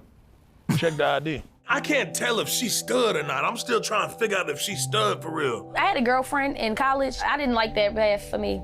But these studs look good, and all I know is they don't like him for real. They like bitches. That's how I feel. They like bitches. They want to eat on their and I'm gonna be snitching to Drewski the whole time. Because one of them already flirted with me. I'm really still trying to figure Tyler out. It seems like she hiding something. I can't tell if she hiding something. She might be hiding something. If you're like me, you like to keep the night going all night long. Out drinking, having fun, getting fondled with, some more than others. Maybe a shot or two, maybe 3, maybe 4, maybe 5, maybe 6. Get you some of the Sure Shot. Keeps the party going every time. You can mix it with your drink. Damn, there's hella fucking commercials baked into this. I mean, of course, you know, Makes sense. Sidebar, did you see Glorilla Shooter shot at Duke Dennis in her new song? Yes, I did. I did. And yes, I'm very jealous. Okay. I'm incredibly jealous. Like my niggas, tall and brown. What else? It mixed with a little bit of ugly. They say shoot. Duke Dennis, what's up with you?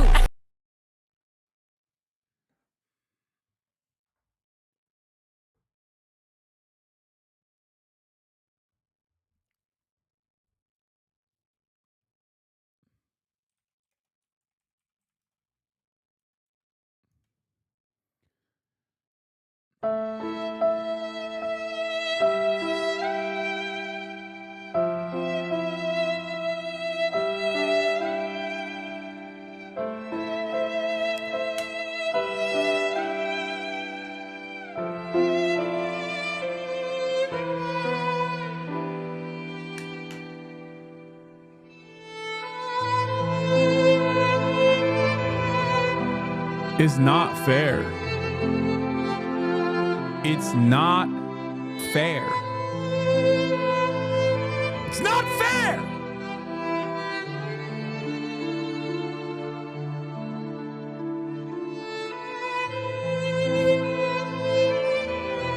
Please nerf.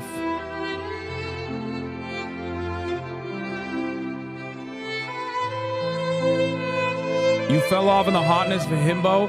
I have never even fallen on to this degree. Okay, that's crazy.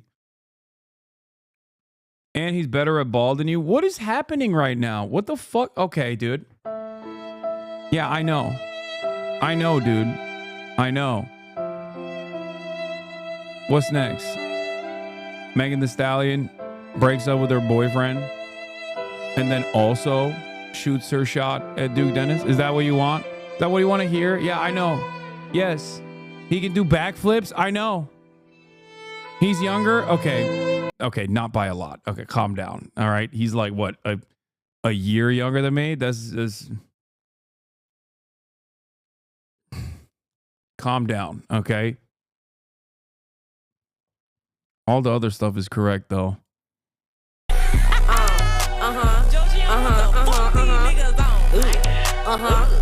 Oh, God.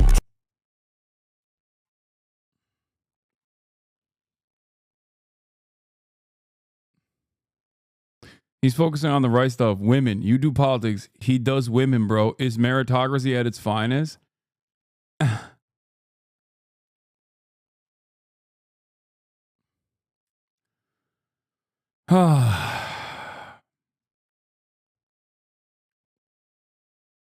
It's okay. It's okay. Yeah, no, it's fine.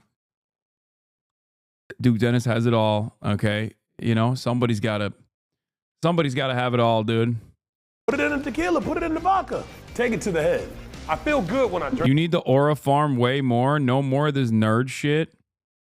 Yeah, it's a little bit difficult for someone like myself, I think, especially at this point in my career as a political commentator who spends 8 to 10 hours. And he's taller than you? No, Duke Dennis is not taller than me. Okay, calm down. All right. There's a couple areas where I still. You need to aura farm. I also cannot aura farm. Like, that's not a thing I can do. I don't know how to do that.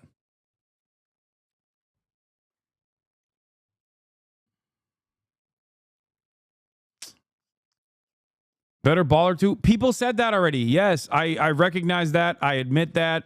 You don't have to keep repeating, Duke Dennis is a better baller than you. I know. And I can't do a backflip either. Okay? Calm down. Get a grill. That's going to fix everything.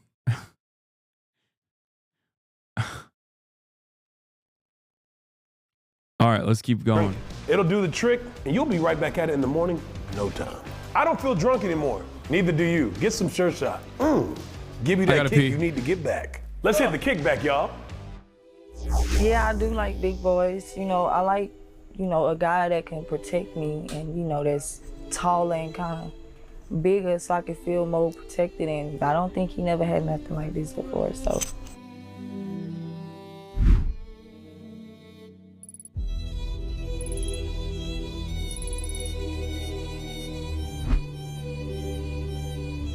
Little bow leg, yeah.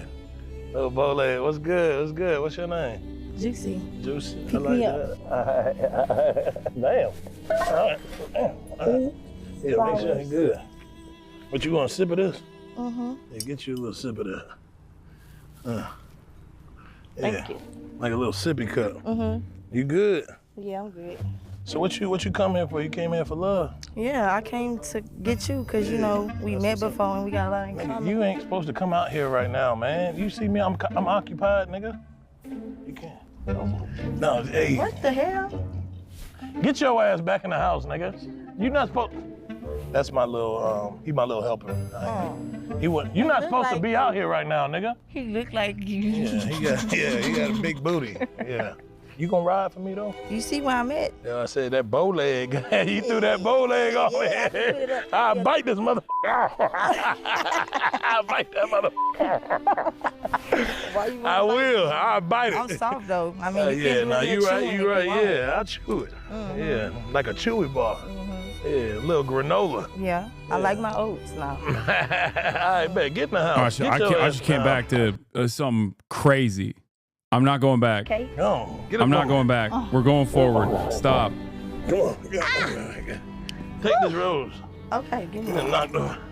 Thank you. Take that in there. Dang, she got me all aroused and shit. Yeah, get your little ass in the house. Shit. It was like, oh, you don't even know who Drewski is. You said that to me. Yeah, you I did. You did. You said you didn't know. I didn't say that. Bitch, you had to look up what the he was doing, bitch. I've been on about Drewski. Like, he funny as what the how the am I supposed to not know who Drewski is? The bitch being theatrical, everybody starting beef with everybody. Bitch, Why do y'all hoes think that y'all clocking shit? All right, you talk too much. Y'all I'm done ain't with you. clocking Bye. shit. Bye. Talk to you later. Bitch, I'm not a booger. You're not finna keep picking with me. Yeah, if Drewski's my man, I'm gonna give him some. It's going all the way down. The vagina exercise.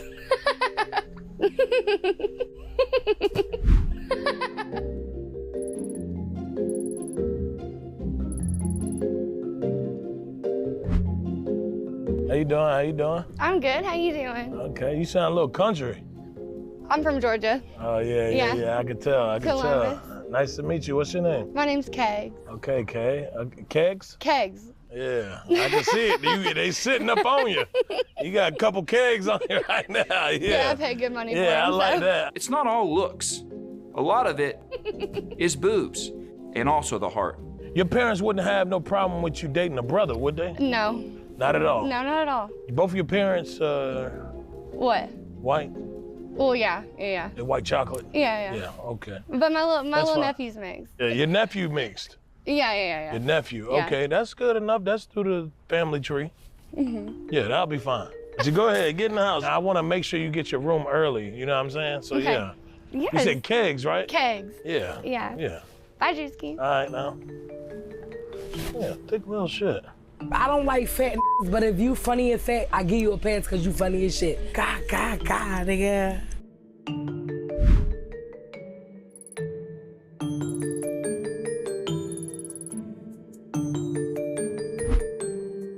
Damn, you ain't got no shoes on? What? Yeah, I came barefooted just in case. Okay. A bitch might come to the table and try to take you from me. I don't know. You from the trenches, ain't you? From the trenches, North Philly. You got that shit on you, Got though. that I like shit that. on. I like that. You stuffed up, yeah. That shit's sitting like that. Thank you. Yeah, that's your name. Deja.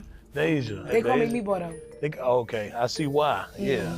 Yeah, Meatball thick, man. I ain't know Meatball was that thick in real life. You know, TV add a couple pounds, but it was almost like it did the reverse, cause in person, she way thicker than I thought she was. Meatball, she got waist and thigh. So what brings you here, Meatball? You looking for love? I'm just trying to, find a bond with you. That's I all. feel that. I Get feel to know that. you more. I respect that. I wanted to get to know everybody. I expect you to have some shoes on. I ain't know what type vibe you on, but I like that too, you know what I'm saying? Because that mean it's real. I had to show you what a hood That bitch mean like. it's real, yeah. I ain't had no hood bitch before, so that mean it's real. Coming from the heart, for real. You ain't in it for the money, the fame, none of that shit. So. For sure. Yeah, I fuck with you. Let me get you a rose, shawty, because you... Thank you, oh my Yeah, God. you good. That real too. Get in the house, man. Go find your room, whatever. Do Okay, whatever. period. Yeah, I don't you know need no what it is. roommate and make sure I'm with you tonight. I got you. All right. Damn. Zoom in on that ass. Meatball, she took me for a spin, bro. Look, she a real ass man. You gotta stand on business. You can't act like a baby and then act grown and poppin' when you want poppin'.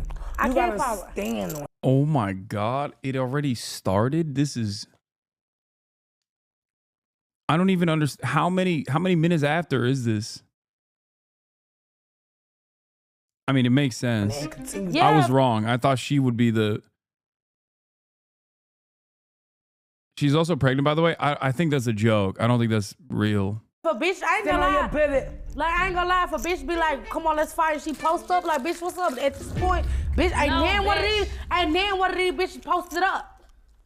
Okay, they didn't square up, but but you know why?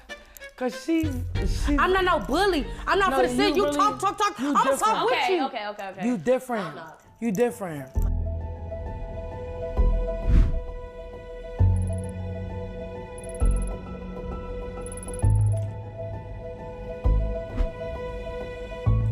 How you doing? How you doing?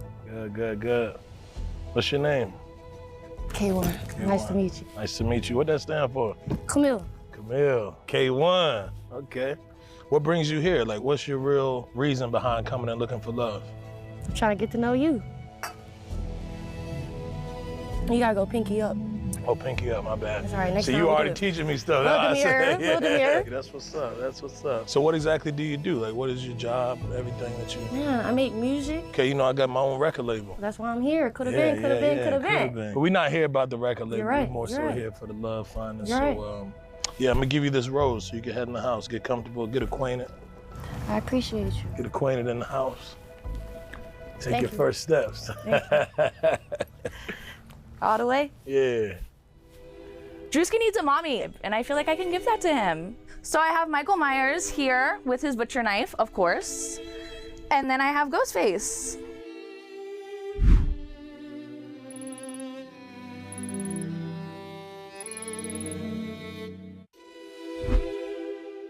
What's good? Hey, Drewski, how are you? Yeah, finally got some color in here. Yeah? You feel me? How are you? I'm Destiny. It's so Nice to meet you. Nice to meet you, Destiny. DEI What do you pick. do out here?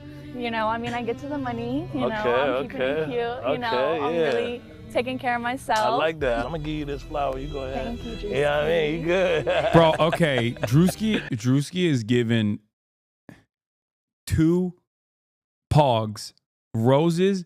The first one without even hearing her speak. Okay? He just fires out the roses instantly. Dr. Umar, if he catches wind of this is... You good. Go ahead, find your room in there. Yeah? Yeah. Well, I've never been with no guy before, but hey, baby, let me see what's going on with you. Come, vente, papa. We're gonna see what's gonna happen. I gotta see you face to face, papa. Dead ass.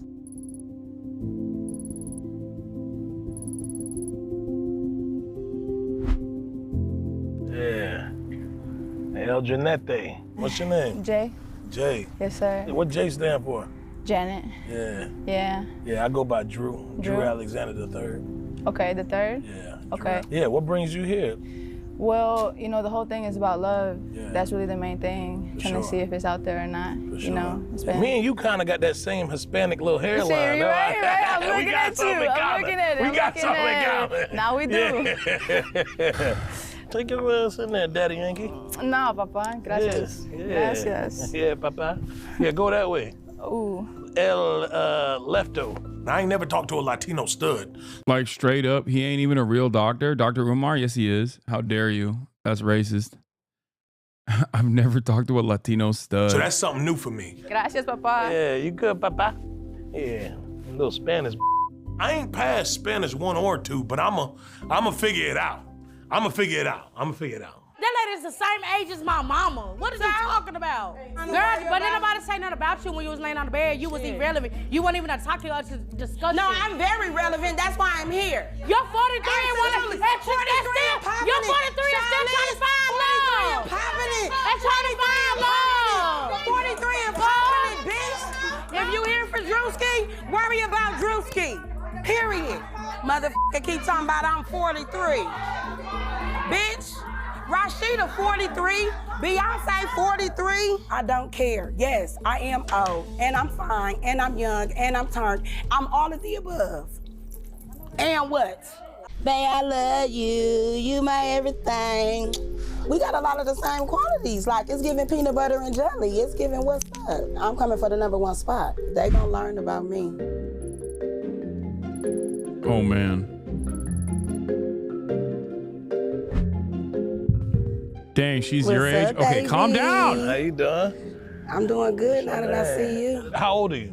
I'm 43. 43. I like a mature. I knew that. Yeah, I knew that. That's why I like I'm a here. mature vibe. I f with that. The older gotta make sure the young little tenderonis are set in line. So that's why we need her, cause she gonna cut it up for me.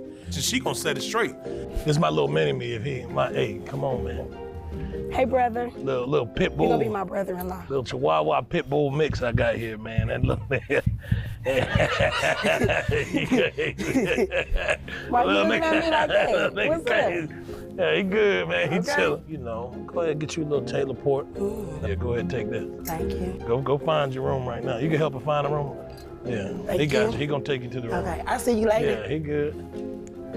Take her to the room, nigga. She the mama of the house. I'ma f her on the side just cuz.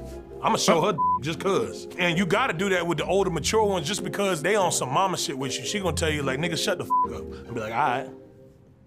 I'ma get quiet every time.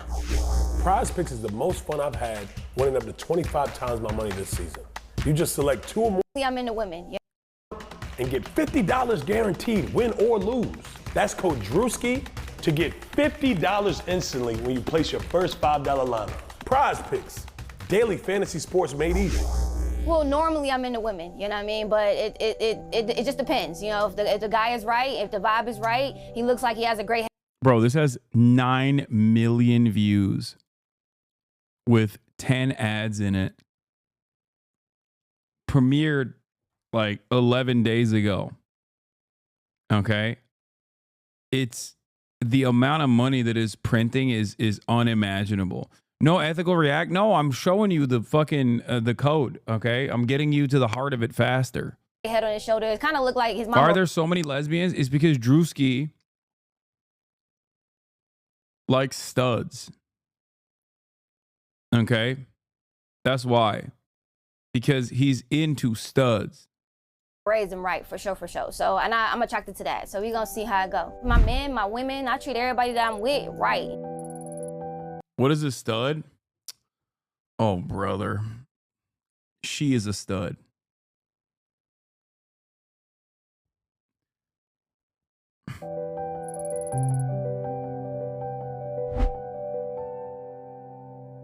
A rock star. How you doing? Yeah. You already made it in the house. I like tatted up. Yeah. Thank you. Go ahead, get in the house. Appreciate Yeah, you. you good. Is stud like a tomboy? Yes. I like your swag too, bro. Thank you. Yeah, dog. Masked just how I cisgender like woman who it. dates Butched usually up. femme She a men little or musty women. too. That's why I said I already know what it is. She got that biker sleeve cut off. Hey, right up my alley. I beg you, please explain what a stud is. I mean, it's pretty self-explanatory. What do you mean? It's a masculine woman. Like a butch lesbian. Or a butch bisexual woman. The fuck? You got your pretty bitches here, you got your studs here, you got a real here, okay? You my baby. I mean, specifically for black women. It's a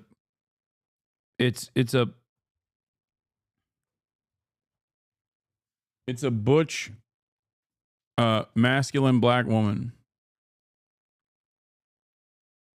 Daddy. The opposite of a femboy. Period.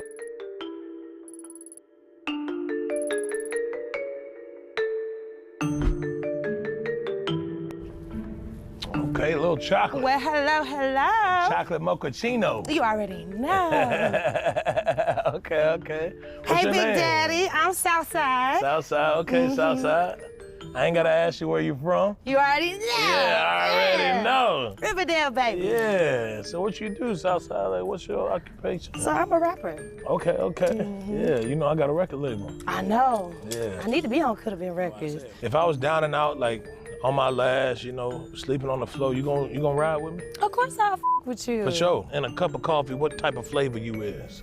What type of flavor? Oh, Yeah. a sweet Italian cream. Oh my God, when I met my man Drewski, he's so fine, y'all. He's so fine. I can't even help myself. She got that black line mustache shit around the lip. I don't like it. You know, I'm his little chocolate, his little Hershey piece. Hey, hold on. Why the f you got my book bag? It's yours? First of all, time out. Don't do that now. Don't do that. She said she had an MCN bag. Oh, I don't steal. I don't do that shit. You can put my shit back, twin. Appreciate you, twin. There is some tension, I won't lie. People sizing each other up. Don't do that, bro. What? Don't do that. You got my book bag. I got you. 100%. I respect it. I said appreciate you, twin. I calmed it respect down, it. twin. But so don't do don't that. lecture me, twin. I'm not lecturing you. Like, it really wasn't all an accident. Hold on. All the extra voices is drowning out. I think the girls really hit it off. I saw a couple of them having a good conversation. It was loud. They were passionate about getting to know each other. Somebody gonna get slapped tonight. And what I about have- it, bitch? I didn't I'm have letting shit you with know. you. Cause I'm not gonna let shit with nobody you. give a f if you a shit a with you. stud, whatever. I'm not You're not gonna tripping. talk to me like that. I'm not tripping. Cause I'm really like I'm that. not tripping. Cause you are. I'm not tripping. These bitches do not stand on business. They just talk. Bitch, you was being disrespectful. How? Don't talk to me like that. How? Talking about ain't nobody need You all was them extra jumping in voices. somebody Yeah, else's yeah. shit. I don't give a f what Where you from? talking about. Is y'all crazy? I'm just having a strap with me. Why you got my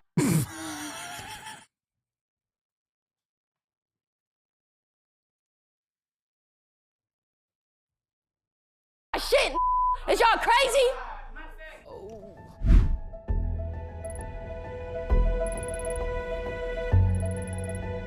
Basketball center Hasbullah shirt. Yeah. What that? Respect. How you doing? Respect, dog. Good to meet you. Respect. Yeah, man, you know. What's your name? Troy.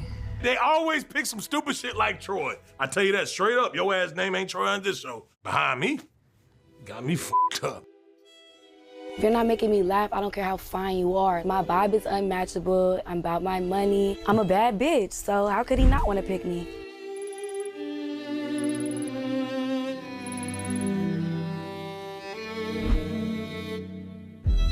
I'm the Barbie that you can't play with. Yeah. Oh, God. They say the best for Yeah, last. say the best for last. Take this. Best for last. God. Go on in the house. Go ahead, yeah. Go on in the house. Oh my God. Thank you, babe. Oh my God. He didn't even wait. Oh. Oh, matter of fact, come on back. Come on back. Come on back, Yeah, never come on mind. back, Never mind. Go ahead, take your Okay. ass on in there. It's a pinch. Like somebody pinching it. I don't know, man. It's like. Oh, I love it when you walk like that. I can't lie, I want that all. Oh shit, I can't do it. Ah. Could have been you, it could have been me, it could have been LOV. It could have been love, it could have been, it could have been love. Okay. Ah, bitch, kill it. Damn. She fancy, skin tone Bambi. I see chocolate, real eye candy. Hit her with the. Y'all gotta chill. She showing her titties? Bend her this way. Oh, okay. Play. Now watch me work. Hey. I want a turn. Like, it's my turn. Like, get off. Me. No, I'm not though. No. It's my turn. Get off. Let her get a turn though. Let The her bitch get can't know. This mine. Swing on me. Bitch, no, this our house, bitch. Swing on me. She said hit her, bitch. You hit her, you going to jail.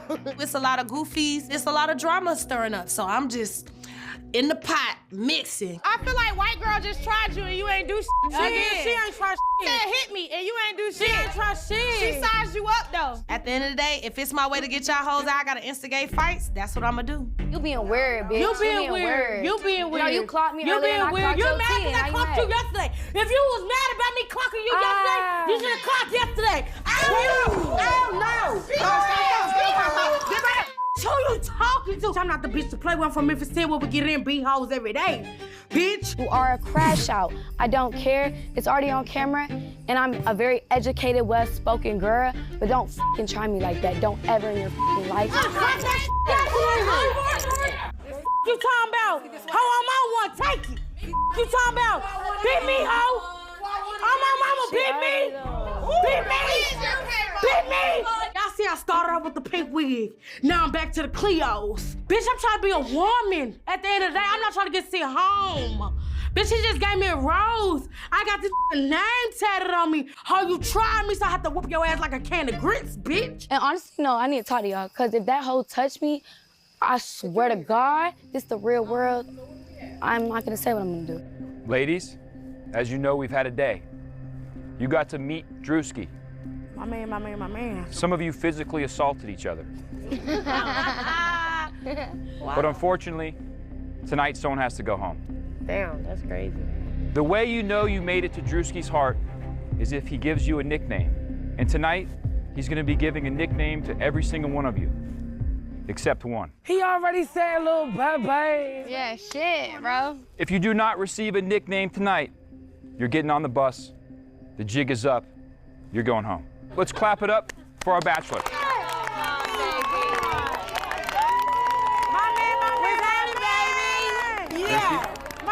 You look good, baby. Drewski, you want to address the ladies before we eliminate one of them? Well, you know, we've had a great day. I'm hearing that there was a couple of little, you know, rambunctious things that went on inside. You should have cut that shit yesterday. I don't mind that. You know, I'm with all that. I'm a rambunctious type. Therefore said, let's go out with the first name. Let's do it. Somebody got to get on that bus. Dang, Daddy. Not me. And the rest of y'all will be entering the mansion through the golden gates. Ladies, if I call your name, step up, and we will give you your nickname. This shit hard, damn. My chest is beeping. First, Jakasha. Don't fall now, shorty. Come on, baby. Don't fall now, shorty. Shakasha, Little shorty made it. your nickname from Drewski is Nugget. Yeah. Okay. It should have been. As you can see, yeah. I call her that because she got that ham bone. Go ahead and take this right here. Let me. Oh, period. Yeah, I get you. Okay, yes. I just knew at that moment, like, that was gonna be my man. I'm not like them. I'm a whole different breed. I saw a clip from the second episode with her in it, and that's when I was like, what the fuck is happening here?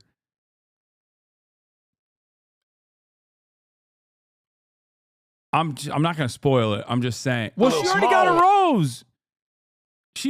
We know she's in the second episode, chat. I waited for her to get a rose.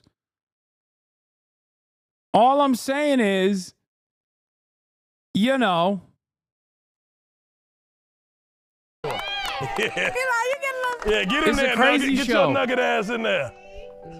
Yeah, a little Happy Meal right there. Go ahead, my bad.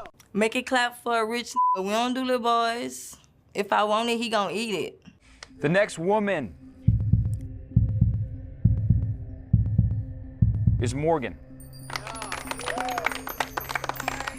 Morgan, the nickname Drewski has chosen for you is Pinch. I gotta admit, I like me a little Pinch. Okay. You do. Go ahead, get in the house, Pinch. Thank you.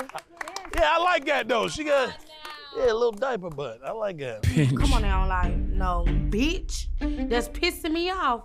We ain't cool right now. We beefing like on some real shit. You're not topping me. Like, look at this. I'm not crashing out over no fucking bitch like that. The next lady that will be joining us tonight is Janet. Drewski has chosen for you Daddy Yankee. Daddy Yankee. Yeah. Little stud love right there.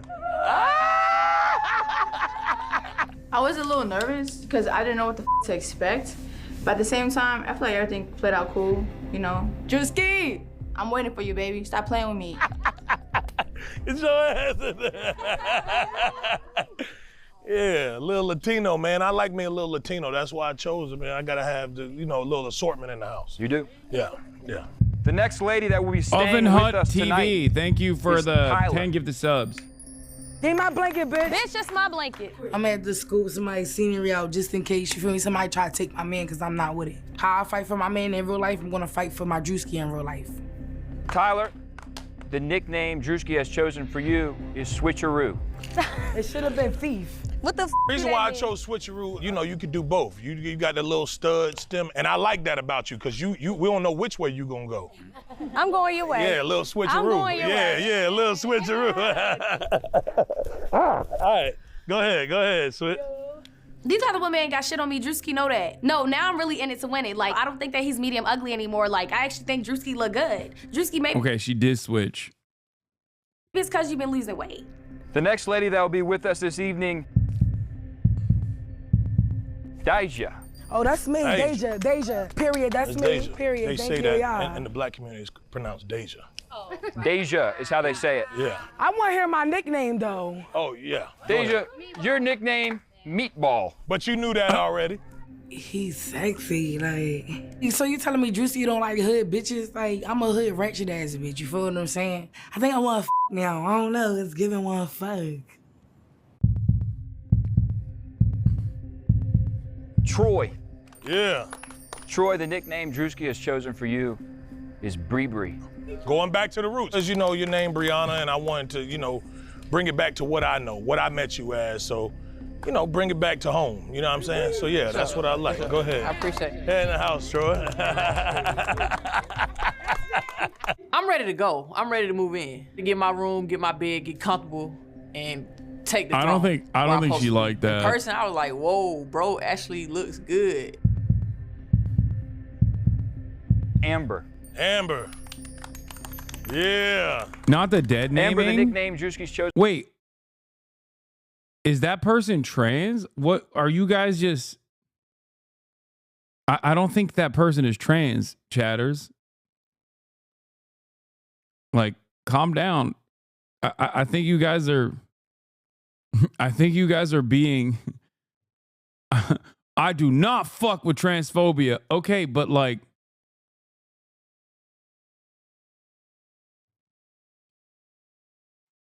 I think you guys are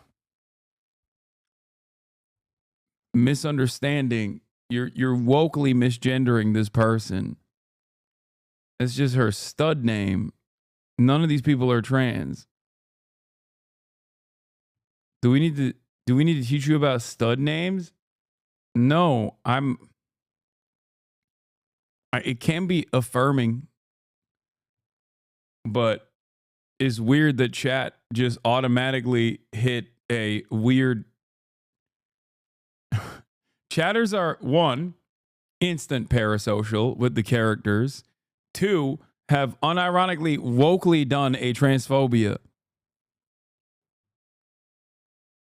Chosen for you is T Grizz. T Grizz. I love the build. I appreciate your demeanor. I like the dreads. He does. Keep it gangster. He said on shape like T Grizz, and that's okay. I mean, it coming from him. The shape don't matter. I ain't worried about my little belly. Me and him got the same belly. That's why I like him. Come get this roll. Thank you, Juice. You got me turned into a girl. You finna blush, bruh. He said, bruh. Yeah, my bad. Hey, go ahead. Oh, Drew. Oh, my bad. Hey, man, she can. You just aren't getting the bridges right now. It's okay though. Wait, what? The bridges? Yeah, she could get like that.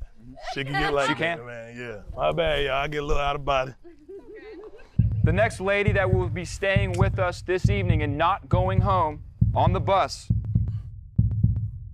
is Katharina.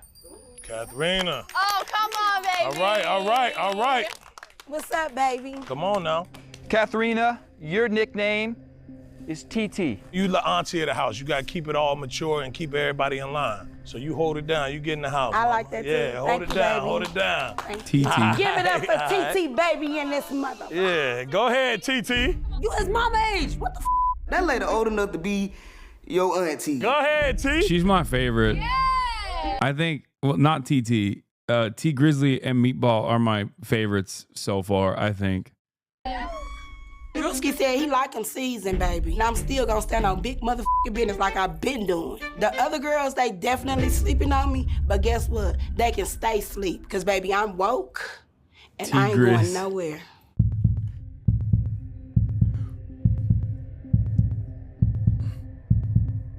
Kaylee. Ooh, Kaylee. Favorites or Kaylee, who I your think he'll pick? nickname Oh, is I have no Country. idea. The reason why I chose I have no idea who I think he'll pick, but I think he'll end up picking a white girl from judging by how he's reacted to all of the white girls so far. I think that's what he's gonna go with. But I'm saying who I like the most.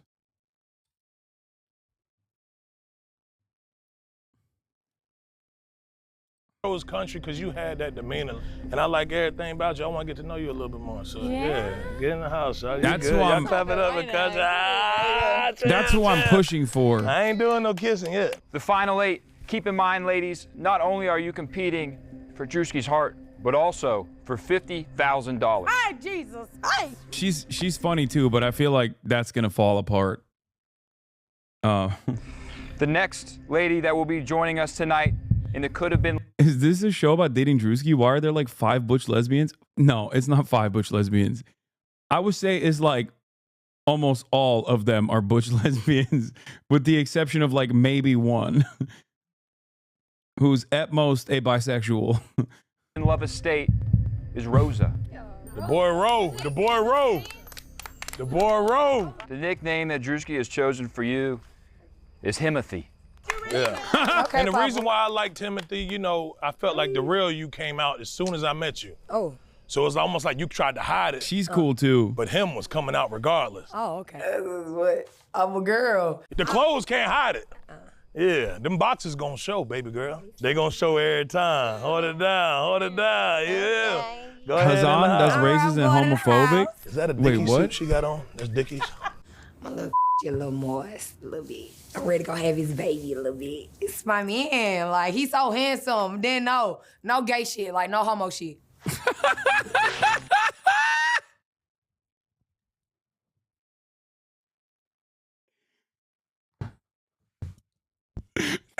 What?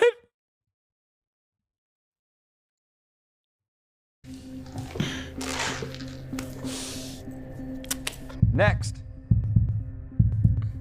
Brianna. Brianna.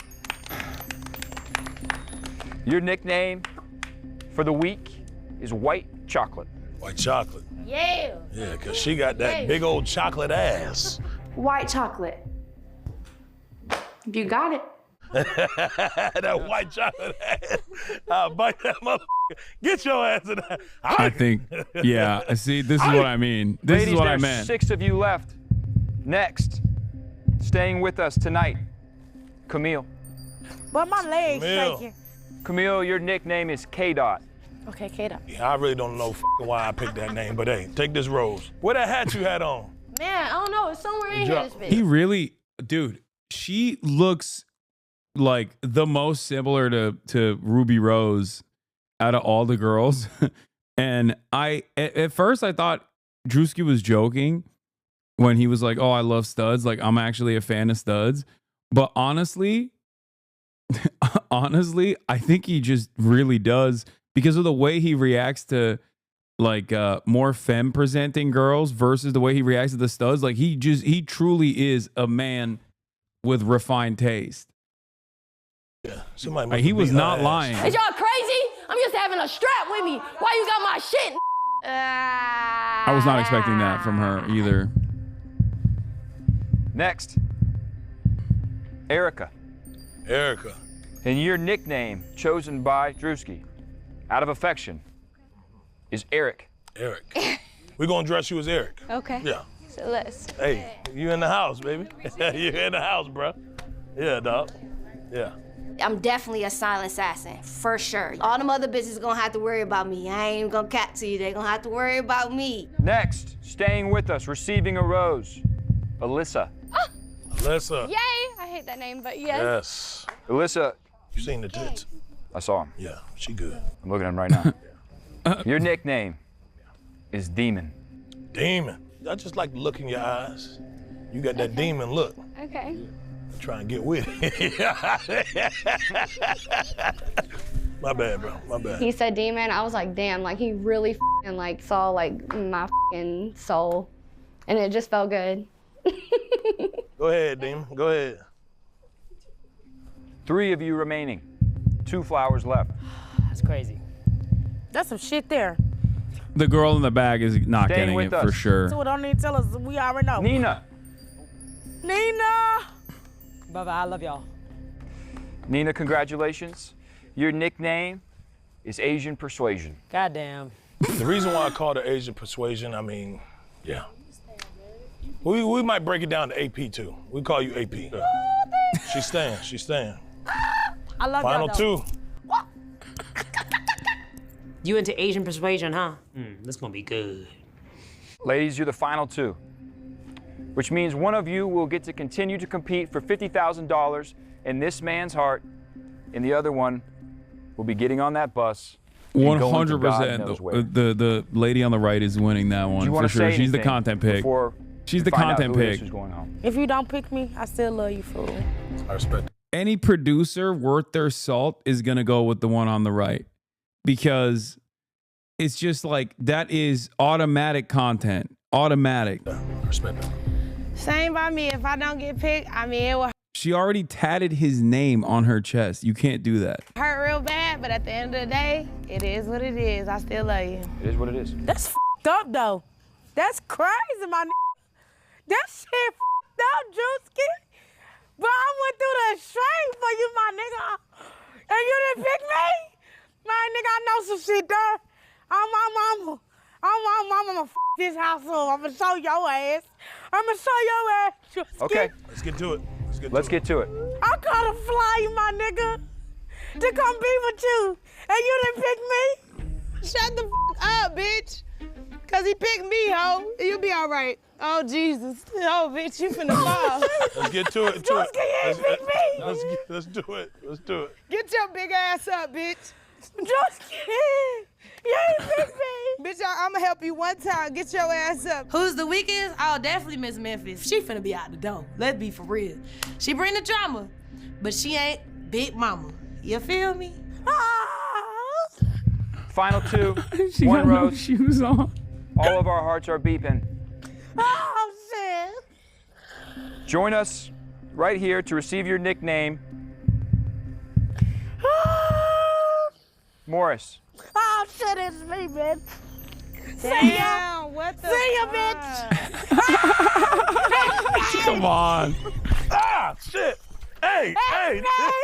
Fuck. This is Fuck. insane, bro. Just die. You picked me, Get my this nigga. bitch back. Back up. Oh, I'm crying. You give it Oh, a look at me, mama. I You made got it. it. You got it. You're the bachelor. You're the bachelor. You should do it. Oh, just Morris, your nickname given done to broke my you. f***ing glasses, bitch. Your nickname given to you by the potential love of your life and husband. I got you tatted, babe. Oh. Yep. She got my name tatted. Get in the house. Your nickname is? Bambi. Bambi. Had the motherfucker. How can we switch it up? Get in the, get in the house. Southside. Are all episodes available? No, only one more episode is out, but I think they're releasing them on a weekly basis. I'm sending her home just because I don't like the black lipstick shit around her mouth. Am I gonna tell her that? No, because I'm pussy. But I might tell her some other shit just so she feel good. Go home. I don't like the black lipstick shit Yeah, around. it's cool. Only 9 million people saw this. We loved you a lot. You had great I bought you perpetuity. t-shirts and everything. I was gonna give them to you tomorrow, bro. We loved your decency, your perpetuity, and consistency. But we are sorry. Oh, wow, you have to get on the bro. bus, This mama. can't be for real. Security, can we escort her to the bus? Oh. We enjoyed your time here. Controversial opinion. I think she was too much of a good pick and not enough content, I think. She's like pretty and seemed stable in comparison to everybody else. And we wish you could have made it into the beautiful, could have been Love Estates. But not that bad because you voted her out. Yeah, well, somebody had to go. Someone had to go tonight. Somebody had to go. But Bambi made it, man. Hey, who you got tonight? She was instigating that fight. You know what I'm saying? Hey, Bambi! What up, baby? Bro, that shit's so lame. I just want to go home, bro. Move, y'all. Get the out my face. I swear to God, I will beat the out your camera. On God, get that shit out my face, bruh. Y'all lame as Y'all sent me home for this ugly ass, double neck ass. If I don't get picked, I mean, it will hurt real bad, but at the end of the day, it is what it is. I still love you. What I've maybe been most proud about with our contestants is the class and character they have shown in losing. Get that camera out my face. I'm not playing with none of y'all niggas. I don't give a about none of that shit. Call the police, nigga. Y'all shit like Embracing their loss with poise, character, compassion, and sportsmanship. Get the off me. Move. Chat, uno más, por favor. Bro, all that shit. Me off this buzz. Get the off me. I don't care about none of that shit. Go get my shit. Reality TV Reacts is back, baby. Is back in a fucking big way. Oh my God, everyone is going crazy over it. This is prime form for me. Low key. This is what I used to do. Like, this is the OG. This is the shit I used to do. Is just like react to garbanzo reality TV, trash TV reacts. Someone like Drewski's not going to be an easy pill to swallow. It's on the fucking couch. I just said that. Shit. What you talking about? You get the out my face before I slap your bitch ass. If any cameraman come up in this bitch, I'ma beat your ass. So you better be ready. She going home. She getting the out of here. Y'all ain't even let us get through day one. Oh, I swear to fucking die. I hate your stupid shit. I was the last two. They were like, y'all got any words? Mama, I had a lot of words. Mama, I fell out. Mama, I started crying. I said, Drewski. Mama, I said, Drewski, I know your ass ain't finna send me home. Don't post me on shit. On God, I'm a dog this whole motherfucking show. On Jesus Christ. No, you die. Stop talking to me. I know what it's me, bro. That shit's so lame. I just want to go home, bro. That shit's so lame. I invested so much in this shit, bro. This season on Could Have Been Love. Respectful, classy, elegant women. A man building an empire. Oh my God. Oh my. Oh no. Oh yes. Oh my God. Drewski is a fucking content god, dude. Cannot do it with a hood rat. Holy shit. With color commentary from an actual expert, dude. Are you serious? Now, I got money now. I gotta deal with this shit for, man. Right. Okay. Oh! Compete for my heart. I ain't say fight for it. I joked when I said, if only Dr. Umar caught wind of this. I had no idea Dr. Umar had caught wind of this. Oh, that's amazing. That's amazing. God damn! This is a show about love. Put them in the mud. We're gonna see who wants. All right. No spoilers. Next step. Uno más, por favor. Uno más, por favor. Let's go. Fuck it. Okay. Actually, you know what? Let's get some subs going. You want me to watch it? Let's see it. Do you like the OG reacts? Do you like that we're going back to the OG form? Holy fuck! You guys are crazy. I can't even. Okay. That is the most insane. Okay, guys, calm down. I wasn't.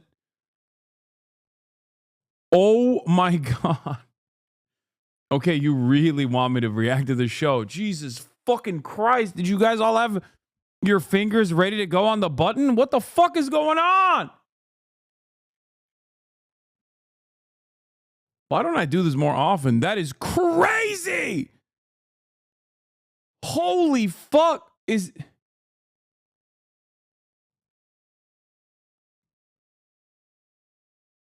Bro. There aren't this many people subscribing when I have 300,000 people watching and I serve an ad break at the top of the hour. There aren't this many people that subscribe and gift. That is the most insane thing I have ever seen. I've never, dude, I've had 300,000 people watching live.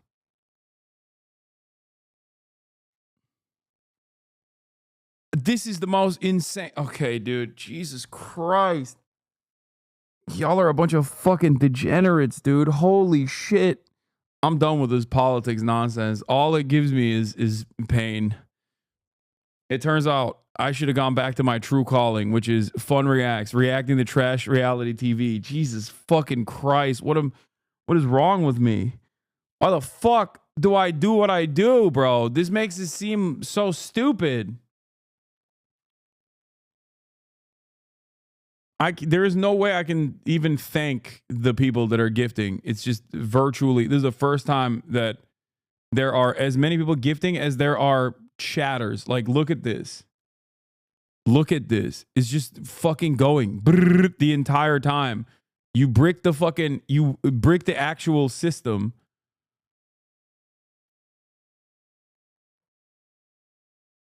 Wait, did it F?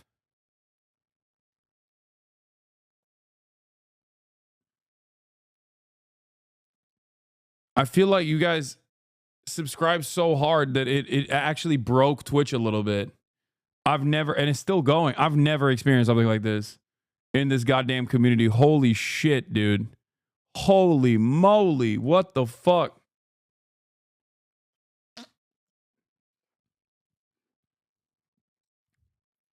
I think you guys subscribed so fast, it didn't even trigger a hype train. Like, I don't even think there's a hype train going.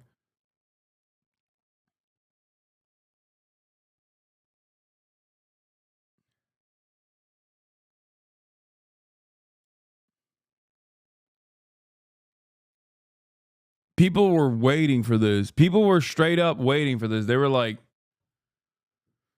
this is, if only Hasan would ask for people to subscribe and give subs. Holy fuck.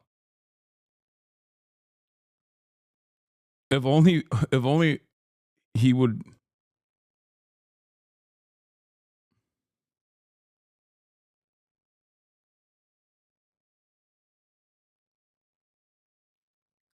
If only he would react to fucking trash TV again.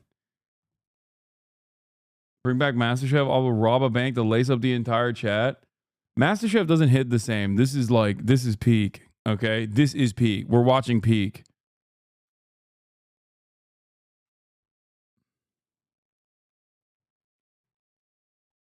I think like the MasterChef meta was great.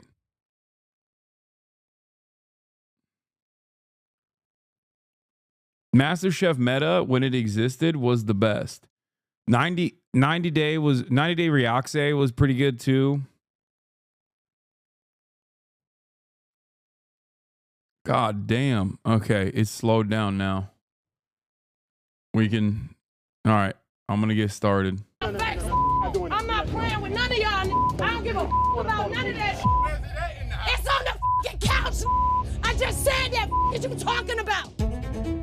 This week on Coulda Been Love. Little white snicker. Oh, yeah. What? Bobby Althoff? We don't need to do any of that. I got the middle round. Somebody gotta get out of bed because I gotta get in the bed. You woke me out my bed. You wanna fight, yes or no? Y'all gotta let the studs get a room. What's up? Drewski. Yeah, she hiding that ass. I know what type of you is. What type of I am? A we got to beat up. We crash outs at the end of the day, like. Quit playing with me. Y'all up there, son of move. I don't think Bobby would survive in this environment. These was like banshees. So could have been late. Can we go insane? We can go insane. What do you know about Japanese yoga? Archer some more. Archer some more. You wide open. You let that breathe right there, didn't you? Knock it, man. Y'all get no fried rice. You not making no motherfucking shrimp fried rice. You going to home. Go back to the senior center.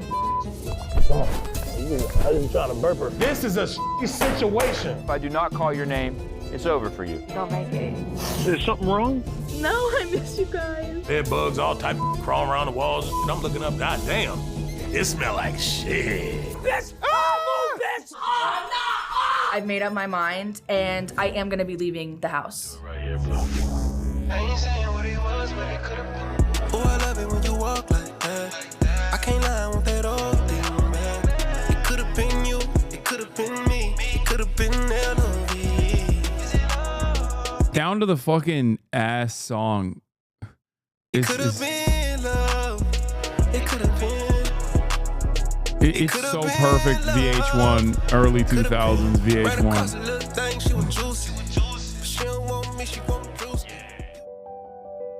It's crazy. Ladies, congratulations. You all received a rose tonight. You all received a nickname tonight. In one moment, you'll go upstairs. You'll find plenty I got the middle round. of comfy beds. So with that being said, we'll see you tomorrow. Good night. Thank you. 16 girls, 9 beds. You do the math.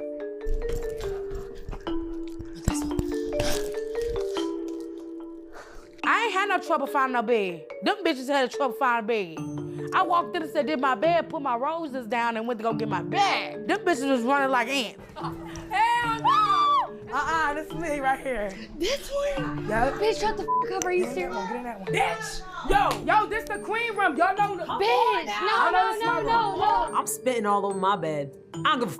They can run faster, but I'm spitting on my bag. I feel like, hey, y'all gotta let the studs get a room. Guys, I don't think there's bedrooms. Come on, let's go get the rest of our shit. I don't think. I got me a stud. We in the bed. Two days to get up the stairs. Look at my bed. Yeah, wait. Yo, I need a bed. Y'all can go ahead and get my phone and my shit. Where you going?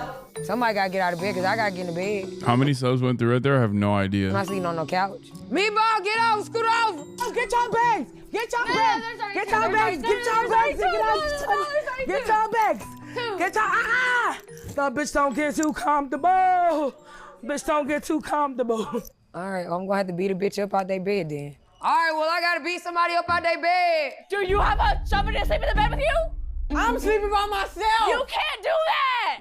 That white bitch gotta get the f on out of this room. The way she was standing That white bitch. Bro. She said that white bitch. over her when Troy was laying down on the bed like this, and she walked over her like, I don't have a bed and you need to move. Like, close the door, close the door. We locking these bitches out. I don't give a f. Everybody want to fight over a room. My ass is getting my own bed. I'm not sleeping with none of you hoes. Yo, go close it. It's a roach. It's a roach. Hey, yo. Go. I ain't that kind of stud. Bitch. Move, bitch. At this show, we focus on the things that really matter when it comes to finding love. Body language, compassion, emotional intelligence. And that's what we're bringing together this week. And I'm already seeing it happening right before my eyes. I just feel like bitches want to size me all day, and then when I say one thing, you want to sneak me. Bitches be crash outs at the end of the day, like, I'm not finna get out of character for no hoe, and it is what it is. I don't care that she has his name tatted on her titty. I'm here for Drewski, and I'm here for $50,000. Since Baby was so rowdy today, do you think that we should take it upon ourselves? Who is we? What did you getting yourself into? Bitch, I'm like, bitch, do it yourself. Not a bitch speaking French. Who is we? Since we had so many problems with this girl today, and she's right in there dead sleep, don't you think that we should take it upon ourselves to maybe evict her from the house? You guys want to be...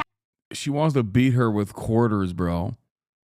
She wants to put a bunch of soap, hard soap in a sock and beat her ass. Full Metal Jacket style. Having the same exact conversation 24 hours from now about what she did tomorrow? I'm sleeping. I guess they have a conversation about me outside because, you know, I'm a bad bitch. Everybody would have a conversation about me. If you got something to say to her, we can go get her right now. Hey, I was just thinking that. And say that shit on my mama. Let me go get her.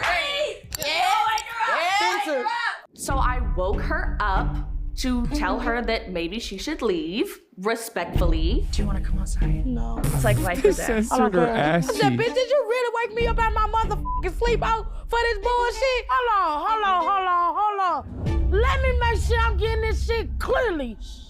You woke me out my shit for this shit? Yes. You pig-looking bitch, you woke me out my pig. You want me to get up? It wasn't like that, Chewy. You woke me up. Now I'm up. You might want to fight. You want to fight? You want to fight? I didn't know that Meatball sucks her because all of a sudden Meatball is attacking me. Do you want to fight, yes or no? Do you want to fight, yes or no? Do you want to fight, yes or no? Do you want to fight, yes or no? She done been into it with a lot of people. I think that's messy. She just doing too much. Hey, get right. Get Whoa, right. whoa. Bitch, why you pushing people like that was my issue and you pressing it? Nobody's fighting anyone. You the one had the problem. You constantly telling her, do she want to fight? Do she want to fight? Now is, do you want to fight? You don't want to fight. It's okay. No, you don't. Baby, you were like getting. Meatball has a kind heart. I can tell. Maybe I'm wrong, but she just strikes me as a person with a kind heart. Dressed slowly, staring at the floor. The thing is, looking you like woke you're in a me picture. up. Like, Follow me. Bitch, I gotta follow you. Bitch, I don't give a fuck about you. Demon does not have a kind heart. Okay, let me tell you. She do not have a kind heart. Demon is an instigator. You yelling, bitch, I'm from Memphis, hoe. We don't give a fuck about none of that shit. I'm gonna teach y'all a lesson on this. If you say some shit, stand on some shit. We're going back to school today, baby. I was just thinking, like, somebody gets evicted every single day. Oh my God. That's diabolical that you woke somebody up out their sleep to tell them how you about your feelings like I gave a f. I'm telling you, I don't give a f. So for you to think that I gave a f about your feelings, it's crazy. So I don't want to fight you. That's not demon, that's country. You want to be the fighter? You beat it the fuck Oh! Yeah, but I don't like what you doing. What the fuck? Yo, okay. Wow. Okay, now you know I have not pre-watched this. Okay. Now you know I have not pre-watched this. Also premiered 2 days ago, 4 million views. That's crazy. Look at that form. Look at that form. So I don't want to fight you. Man, you beat her the fuck up. You want to be the fighter? You beat her the fuck up.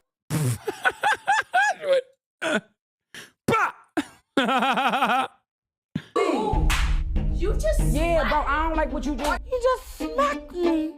You just smacked me. Man, me walk out the house. Pop, pop, pop. Oh, People there's so wanna much more. Talk a whole lot, and then they don't want to get physical. I want to fight Bambi, and for me to get mopped by Meatball, look, win, lose, or draw, I stood on business. I deal with a lot of this shit back in the day. I'm not doing this now. I got money now. What the fuck I gotta deal with this shit for, man? I got money now. I don't need that. Yeah, Drewski, you dealt with a lot. You dealt with this back in the day? Okay. There's one less bitch I gotta worry about between me, my man, and that 50.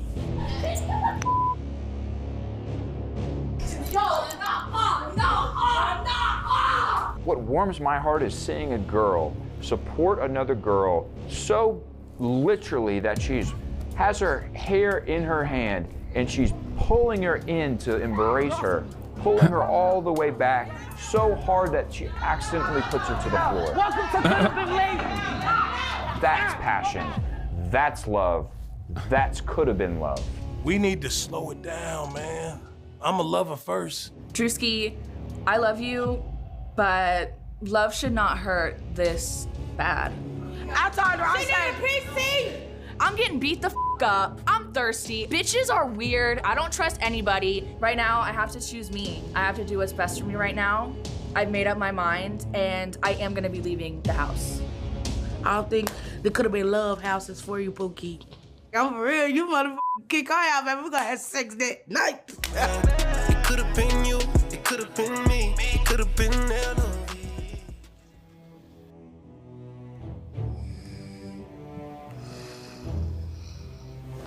This is not what the show about. This show about love. I'ma have to come in there and talk to them myself. I can't stand for this type of shit. What up? Where's country at? Where country at? Y'all dumb as shit right now. Y'all dumb as shit right now. Like, he just came. Hey, bro, he just came in here. I mean, come on. How can you not love Meatball, bro? Come on, dude. Come on, dude. Hey, take a bitch on a date. Open that fucking door up. Country, you know, I just gotta make sure everything copacetic with her. I don't condone that type of behavior. Everybody trying to jump on her back, that's not me. I gotta make sure she's good, she feel good. You know, I'm feeding her. Bro, I hope Dr. Umar course corrects Or a here. little bubbly. I caught a bond with you, and I'm actually f***ing with you, and I wanted you to stay longer. You know what I'm saying? I got to treat you special because it's like, you know, some of the girls getting rowdy, rambunctious, and all that, but I don't want it to be that. You know what I'm saying? I want it to be actually real between us. Cause Riley take her first. I'm good, cause I don't care about him with a girl. I'm not so dead ass interrupt. Hey, I tried to open that bitch when it went open. What they talking about, you know what I'm saying? That's between us, regardless. They're just not here for the right reasons, you know? Who exactly was this altercation with? I got into an altercation with Meatball. Okay. I told Bambi that I wanted to fight her. I said, do you want to fight, yes or no? And I started to walk away. Next thing I know, I'm downstairs, Meatball's there. Oh, man. And I don't even know what was said. I said something to Bambi, and she looked over her. Bro, oh my God. People like this are so annoying to me, or they just instigate. They literally, bro, she whipped up support, okay? She whipped up support, instigated, woke her up, and then it woke Bambi up, okay? And then she's like, oh, I'm the victim. It's like, okay, dude. Now you want to play victim? Now you want to play victim? This isn't politics time. It's not politics time at all. So many people like this, okay? So many people like this, both in the realm of politics and drama content creators, slop tubers, the nation state of Israel. You know what I mean? Just many such examples of people and institutions behaving exactly like this. Her shoulder, and she said, Meatball. The Republican Party. And Meatball snuck me. Yeah, we're gonna have to discipline her for that. Yeah? Yeah. Look, she got me good. I was down, I was backwards. Yeah. I was on the floor, sliding all around. Yeah. I didn't want to do that. Oh my God. See, no, we can't have that going on. What everybody else talking about? At the end of the day, it's between me and you, and like, Yeah. and we go to the moon together. Yeah. We do whatever, you know what I'm saying? So that's what it is. So she good though. I checked on her. You know, I gave her a little wellness check. The other girls jealous, man. They doing too much, man. They banging on the window and shit. Back up, man. Is something wrong? No, I miss you guys. Oh, miss you too, sweetheart. Are you having a good time though? That's her dad. Bro, her dad does not sound like he would fuck with her bringing home a black boyfriend, okay? Dad's got the voice of a man who is not. Dad's got that Macomb County voice, if you know what I'm saying. Okay? Macon County.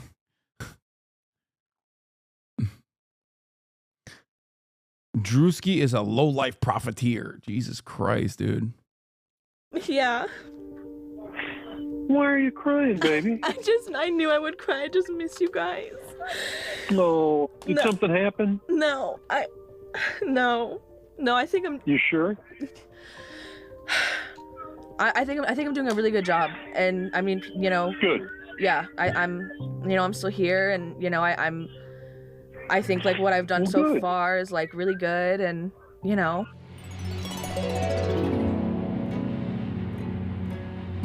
That is insane. It goes without being said, but flexibility and Drewski go hand in hand, on and off the mat.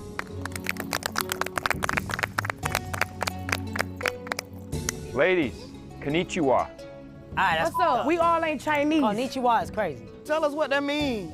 I'm not even Japanese, bitch.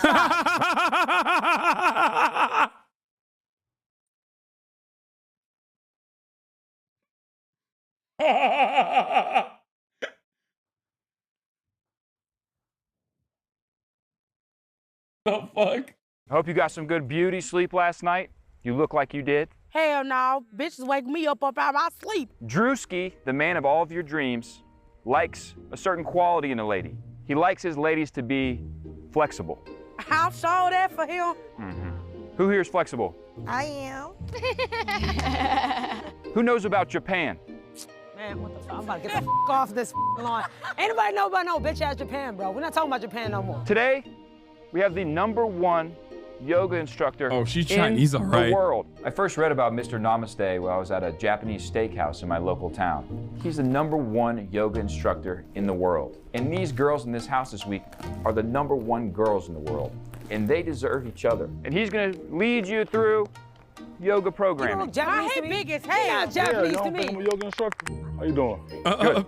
How was your travels? Shit, long, very long. Long? Yeah. Because you came from Japan? Yes. Some random white boy booked me on Craigslist. Mr. Namaste's worked with the best. Jackie Chan, Jeremy Lin. Denzel, Will Smith, P. Diddy. Yes, P. Diddy. But he was looking so handsome. I ain't never had a man to do this. Yeah, there you go. Hey, you get me ready for Drewski. Oh, There you go. Yeah, get up. Put your legs together more. Arch that back. Like that. Baby, you ain't gotta put me down, Yeah, baby. you already down, right? You ain't gotta put me down, baby. Yeah. Drewski. Oh, shit, damn. There we go. Y'all can do that? Says who? We can do that. Look at Troy. Look at Troy. Like that. Oh my God. Yeah. She's holding it. What the? Yeah, Juicy. Are his methods a little bit unorthodox? Yeah. But who are you to criticize? What do you know about Japanese yoga? Hey. Yeah, yeah. Yeah, you like that? Do that what you just did again? That's the next exercise. What the fuck? Hold up. Troy, please.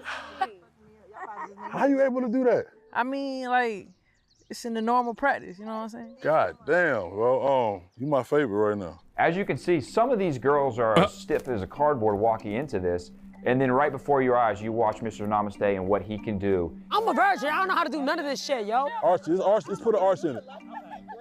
Boom. There you go. God damn, bitch. That's what you bitches be doing, y'all f***ing, bro. That shit crazy. They're just stretchy. They're flexible. And that's what Drewski likes. Come on. Oh, you so big, god damn. Put your leg, go put your arms behind you. Man, all right, you do. Damn. Are you strong? It's just too much. Like, I don't like to be sexualized like that. I like to keep things professional. Yeah. That shit stink. Don't say that. Fresh water, baby. I never smell like tuna or fish. Fresh water. Yeah. I'm talking about you ain't licked this from the back. I suck it for the baby, make that clap, baby. They insulted my crab. I don't even want to be here no more. Man, this moose knuckle. They insulted my crab. What's that? I don't know what that is. You seen a moose knuckles before? Damn. Oh. I might need to get your phone number. We could do that. Come on. Hold it for 3 seconds. He's risen it up with Troy. Right, you good. Good. Yeah. I did a little stuff. You did a little something. Hey, yo. You doing the best in the class. You know that? Arch it some more. Arch it some more. There you go. Good job. So Meatball on top once again. Vindicated. the hope is today, this yoga will really bring the ladies into their zen, where they belong, in peace and harmony with the universal sound. Best girl. Yeah, hey, Drewski, I'm practicing. Yeah, she practicing, Drewski. Great job, girl. Tigre is Good also workout. second best girl. Now look, we got some lolly for after a good workout. You went over here, let's take a toast. Let's get it going. Cheers to my man! Drewski, we love you! It could have been love. It could have been love. So I need to know if I'm winning. You know, I had to get some one-on-one time with one of the girls. I just trying to see what everybody talking about she's all a the crash situation yesterday. She's a crash out. So me and him we start walking and talking. He asked me everything about that happened last night. So she gonna walking around and actually the aunt TT, she was the older lady. Yeah. She was like, oh, well, you need to wake her up right now and address it. I'm the baddest bitch out here. How you gonna take a bath? Told you wasn't his bitch. Now look at you, you're looking all dumb. You looking all dumb, you just let him walk with another bitch? Nah, cause you can't, hold on, these shoes a little slippery. Drewski, I wanna walk too, Bambi and TT, baby. Bambi and TT, I'm hearing Bambi a lot. Bro, Bambi is so funny. Bambi took her slippers off like they were like they were too restrictive for her. Okay, that's crazy. I'm not liking that. I'm not liking it. I said I'm snitching on everybody for him. What? I'm here to win. I'm not here to be fighting with no bitch. It's my turn now. Not yet, bitch. You made it in the house. You Not good. yet, You bitch. good. 1 second. 1 second. Bambi just do too much. She need to sit the down, man. That's really what I'm here about. I'm here about, you know, actual love, and I'm not. I'm here for you. bullshit. Like, Yeah, that's who I'm here for. yeah. But like, I feel like people here to on each other and do other shit, so. Yeah. But we're not here for that, so we'll talk. Like, that shit crazy. Like, he don't even, like, how you see I got fine for you? Like, I got my hair done. You done took a bitch on a date. Took a bitch. Yeah, in her hands, those are a deadly weapon, okay? You might think that she took them off because they're too restrictive, because they're too slippery, but in reality, she's prepping potentially to pounce. Trying to walk. So what you talking to Drewski about? He asked me about what happened last night, and I told him. I said you a snitching bitch. Yes, for sure. I told him I'm snitching on everybody for him. Oh, you a 12? Yeah. But I got a question. Why you standing on me last night? I wasn't standing over you. Well, I kind of was. Ish. Not for real, though. I know what type of bitch you is. What type of bitch I am? I got a bitch we got to beat up. You can't beat me up, Bambi. This is you literally this small. I'm not scared of no bitch. She talking about you like this big. Bitch, the bigger they are, the harder they fall. And at the end of the day, I'm not scared of no bitch, and that's just what it Poetic. is. You wanna fight with me, Bambi? You ain't no competition though. Baby, you're not any competition, you know that. Just cause you got a name tattooed on you don't mean shit. You know I am, Bambi. That's why you walked out here on the thing. You know I am. You wanna fight? You wanna fight? Baby, I look too pretty today. You think I'm finna be messed up before I see you do a date with Drew? She know I'm gonna mess her up. When you look at me and say that to me personally, I'm gonna have an issue. And that's why we're gonna handle that later. If she's still standing on it. Right about that, look like we all battling for them. Bambi and Meatball should start a NATO-type alliance and imperialize the house. I think that's already organically developing. It's brewing. That's their man, but not going to the extreme for them. A new front has opened, okay? There is already an allegiance between Bambi and Meatball, and they are absolutely taking out the first person that they have perceived as a threat, Switcheroo. Man, like, huh? I think the girls really hit it off. I saw a couple of them having a good conversation. It was loud. They were passionate about getting to know each other. Quit playing with me. Y'all hoes want to see a whole ton of move. And even some of the girls are doing some roughhousing, which I think is one of the #1 ways you always know those girls are getting along. Don't fucking play with me, bitch. How she snuck Morgan? I don't sneak bitches. You know, off my hair, Bambi. That shit was for sneaking Morgan, bitch. Switcheroo was standing on business. Yeah, Switcheroo, that thug came out today. That thug came out, you know what I mean? She switched it up from time. She did look cute today. She had them little biker shorts on. She had them hiked up in the bike. Yeah, she had them hiked up in the bike like that. You mad because I whooped you, said I wasn't competition, bitch, you knew I was. Let me go. Oh my gosh. I'm still, oh my gosh, I feel bad, Bambi. I'm sorry, Bambi. Like, you just got me out of character. It's like you needed to get hit. Like, and feel it for real. It's all in clean fun. It's girl-on-girl support. What's good? What the f is going on? No more of that fighting. Fix your hair. Make sure you glue the hair down. I did. Make sure you glue it down good now. I went and checked in her room. She got bed bugs, all type of shit crawling around the walls and shit. I'm looking up, god damn. Bro, the fact that they just basically cut like at least 20 minutes of fights and condensed it into 3 like 30-second snippets implies that this happens so frequently that they literally don't even consider it to be like the apex of content. Like, think about that. There was like 4 different fights that they just boom, boom, boom, boom, boom, passed by, censored and everything. Like, that's crazy. Think about how much more that is going to happen this episode, that they're like, we can't constantly show this because it'll get boring after a while. We need to do some cleaning off in there. That right there, the 30-second snippet here of them fighting is literally 4 different episodes of a reality TV show. We might need to throw a bomb off in that bitch. The bed wet, shit like a swamp. I say clean up a little bit. It's flies and all types of shit. This ain't my shit.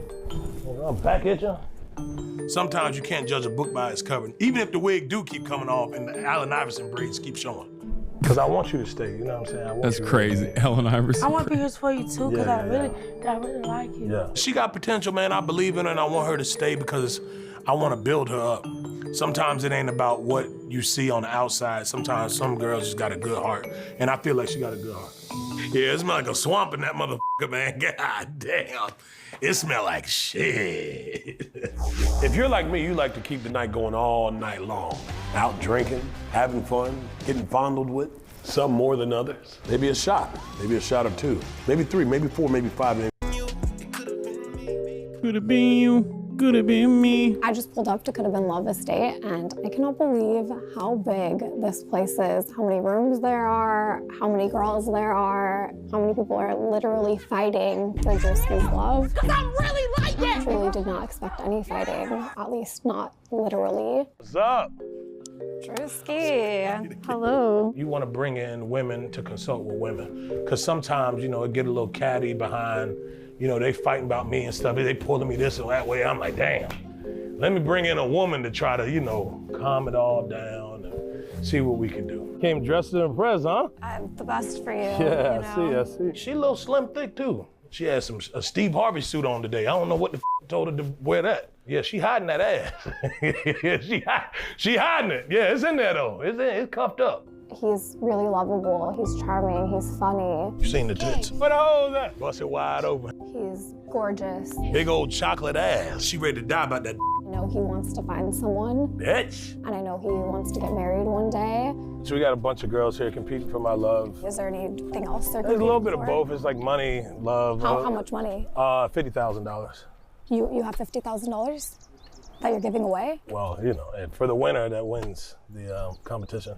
And then you're gonna date them too? Yeah. A little bit of both. That's why I say they both win the both. Do you feel like you can enter that competition too. I would like to. I would like, is it cash? I would do anything for Drewski, truly. I think he'd make a great stepfather. And I don't think Bobby would survive in this environment. These hoes like banshees. Yeah, they wigs flying everywhere. Yeah, she ain't gonna be able to uphold with that. I wanted you to figure out 50K is not worth a shovel. First of all, it's not for the 50K, it's for the cloud. who's here competing for the Come love. on, and it's not for the love either. The money. That's the real reason. That's what we want to do. So can you tell me what your type is? Because I feel like the girls that I've seen are... Well, let's just say they not all full women. We got a couple Joanna men in this competition. What's that? I can't decide what I think Drewski's type is because it feels like it's just anybody. You seek it out. I brought you so you can figure out who's here for the right reasons, right? Okay. And who's a gold digger. That's really why I wanted you to come, because I feel like you have a good depiction of what a gold digger kind of look like in a way. I feel like they you look understand? like me.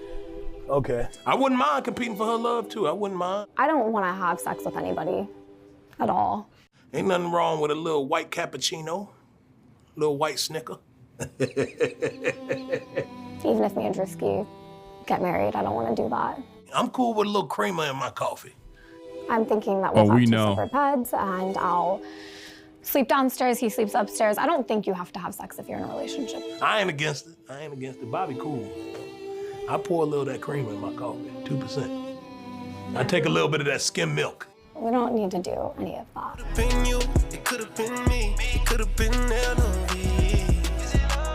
We brought in literally the #1. Are we supposed to know who this lady is? As Bobby Althoff, she was married to some rich dude, and then had a kid with him. And then she started like a podcast and people thought she was an industry plant because like out of nowhere, she had like crazy famous guests, including like Mark Cuban and most famously Drake. And basically there was like a will they, won't they type situation with Drake because she went to a Drake concert. A lot of people were also saying that she was problematic because she was putting on a show to be like purposely annoyed around black people. Oh yeah, she initially went viral because she has one larger titty than the other. I forgot. That's right. Oh, her OG stuff was like mom talk, and one of her boobs was larger than the other one because of the because of breastfeeding. And then she did a podcast, and like I said, she got a divorce. She was hitting on black people and making light of how uncomfortable she gets around POC. That was what people were mad about. And then she said that, you know, and then Drake unfollowed her too at a certain point.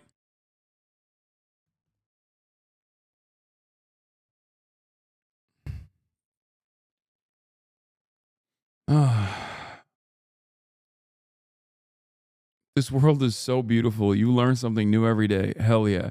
Her TikTok was all satire at first. Like, she used to say that her daughter's name was Concrete. Baby drank too much from one like a Capri Sun.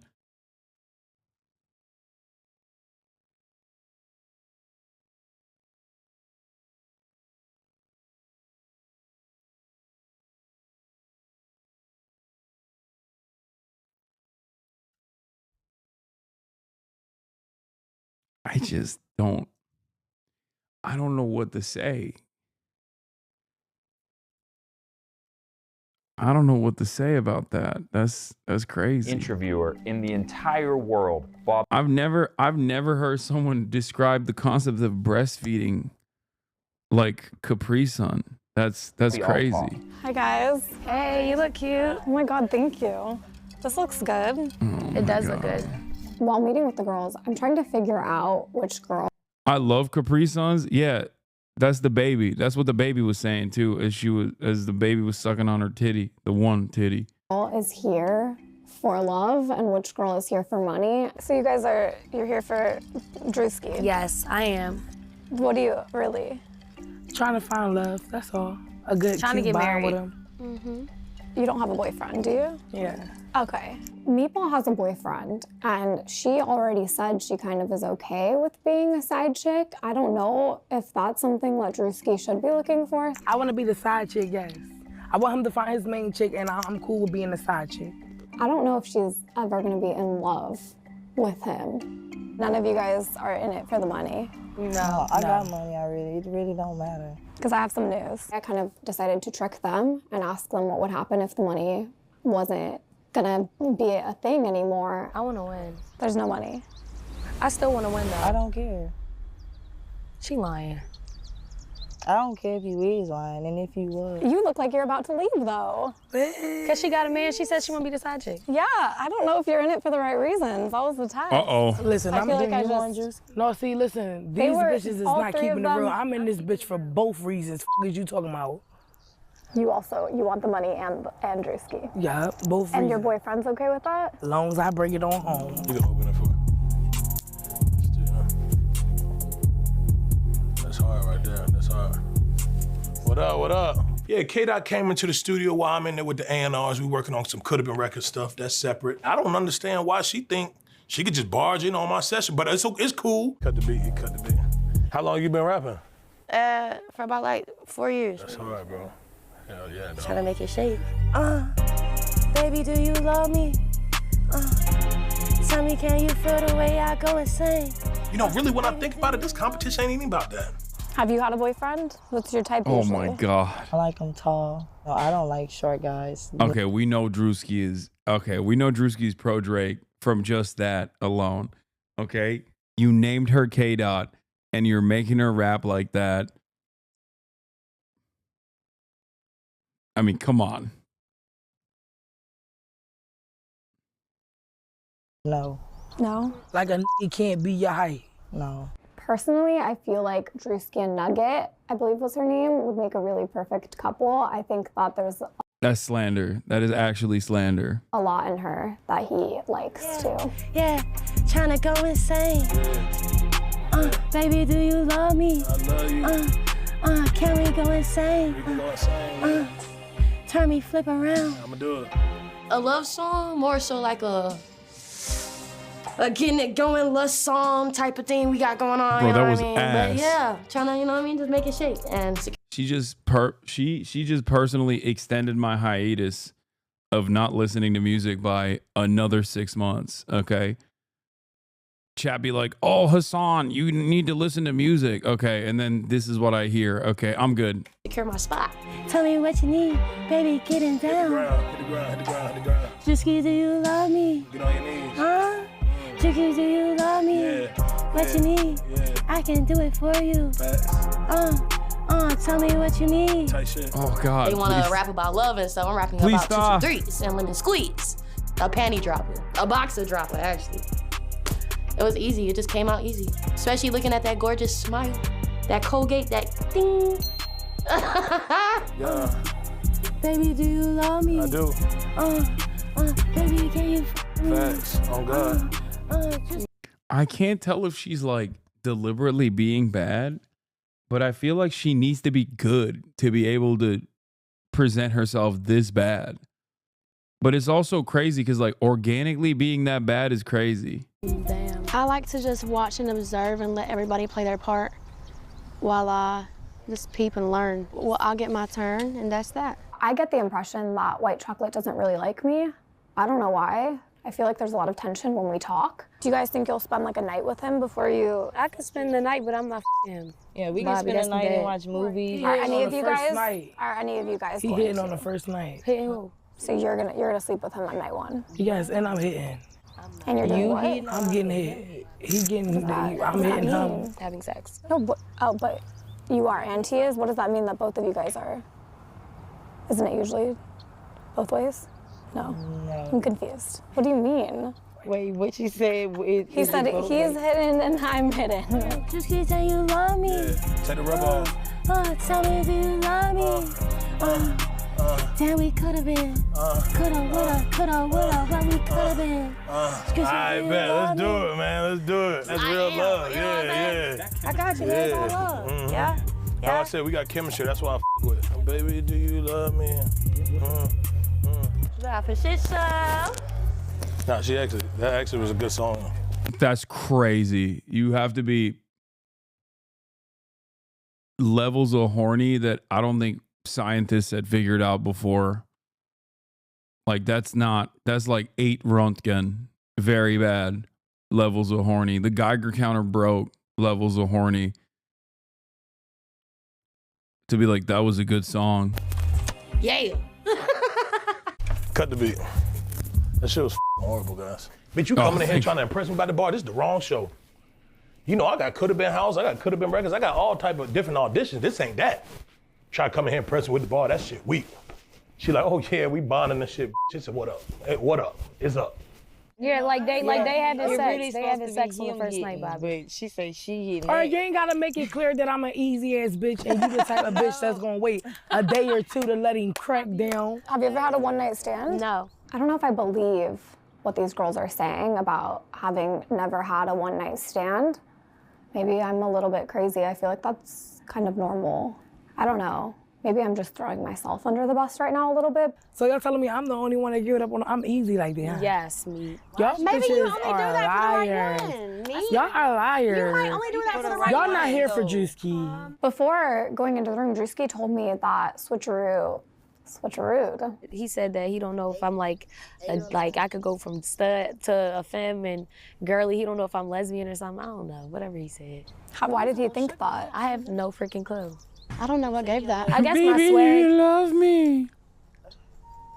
I don't know. You think I give that, Bobby? I look like I like girls. I don't think so. No. Thank you. Do you like girls? I don't.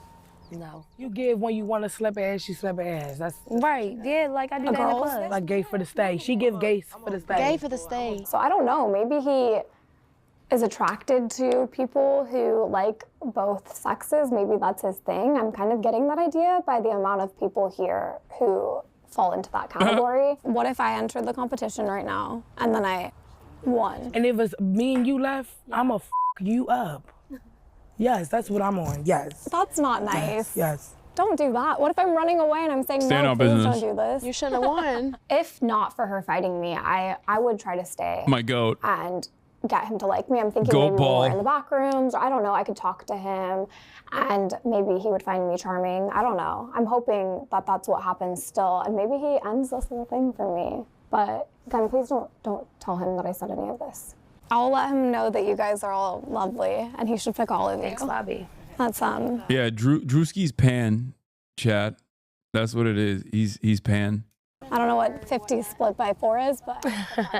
Cheers on picking me, ho. Cheers on picking me. He's Stop pan, copying me, guys. pan romantic, The Could Have demisexual. Been Love Estate is truly a one of one.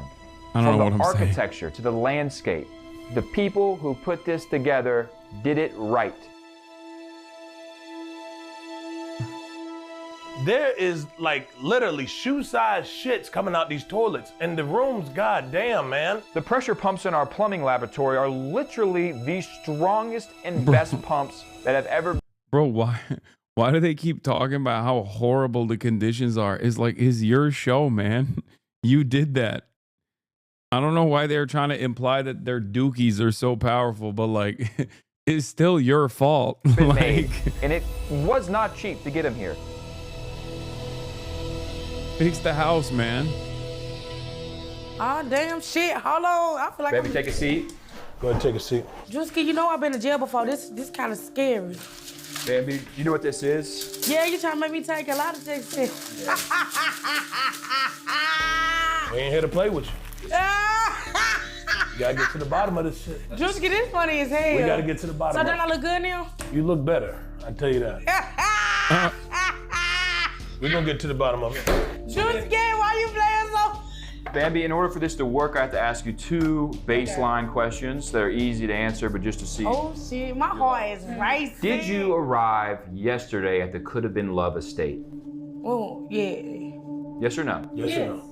She told the truth on that. That's the truth. Okay. Bambi, second baseline question. It should be easy. Did you come to the Could Have Been Love Estate this week to fall in love? Yes, I love my man, my man, my man. And that's the truth. You know this stuff don't lie, right? Hey, baby, I got you. Okay. So, did you or did you not today participate in yoga? I did. I was real flexible. That was a lie. That wasn't no fucking lie. See how it moves right there? That's a lie. That wasn't no fucking lie. You gonna see it. See, the problem is you were real flexible with the wrong person. Who? Does this? Jessica! Why the you bring that bitch up? Does this brighten your memory right here? But everybody was flexible with that man. What you mean? But I kept saying your name. I said I was gonna. Ass up, face down. That's how I said I was gonna give it to you. With the wrong man. I did, but that's what he wanted us to do. Arch that back. Like that. You ain't gotta put me down, baby. Are you sure you wanted to do that? You didn't want to just be flexible? Nah, that's what he wanted us to do. He said, get down on your knees and arch your back.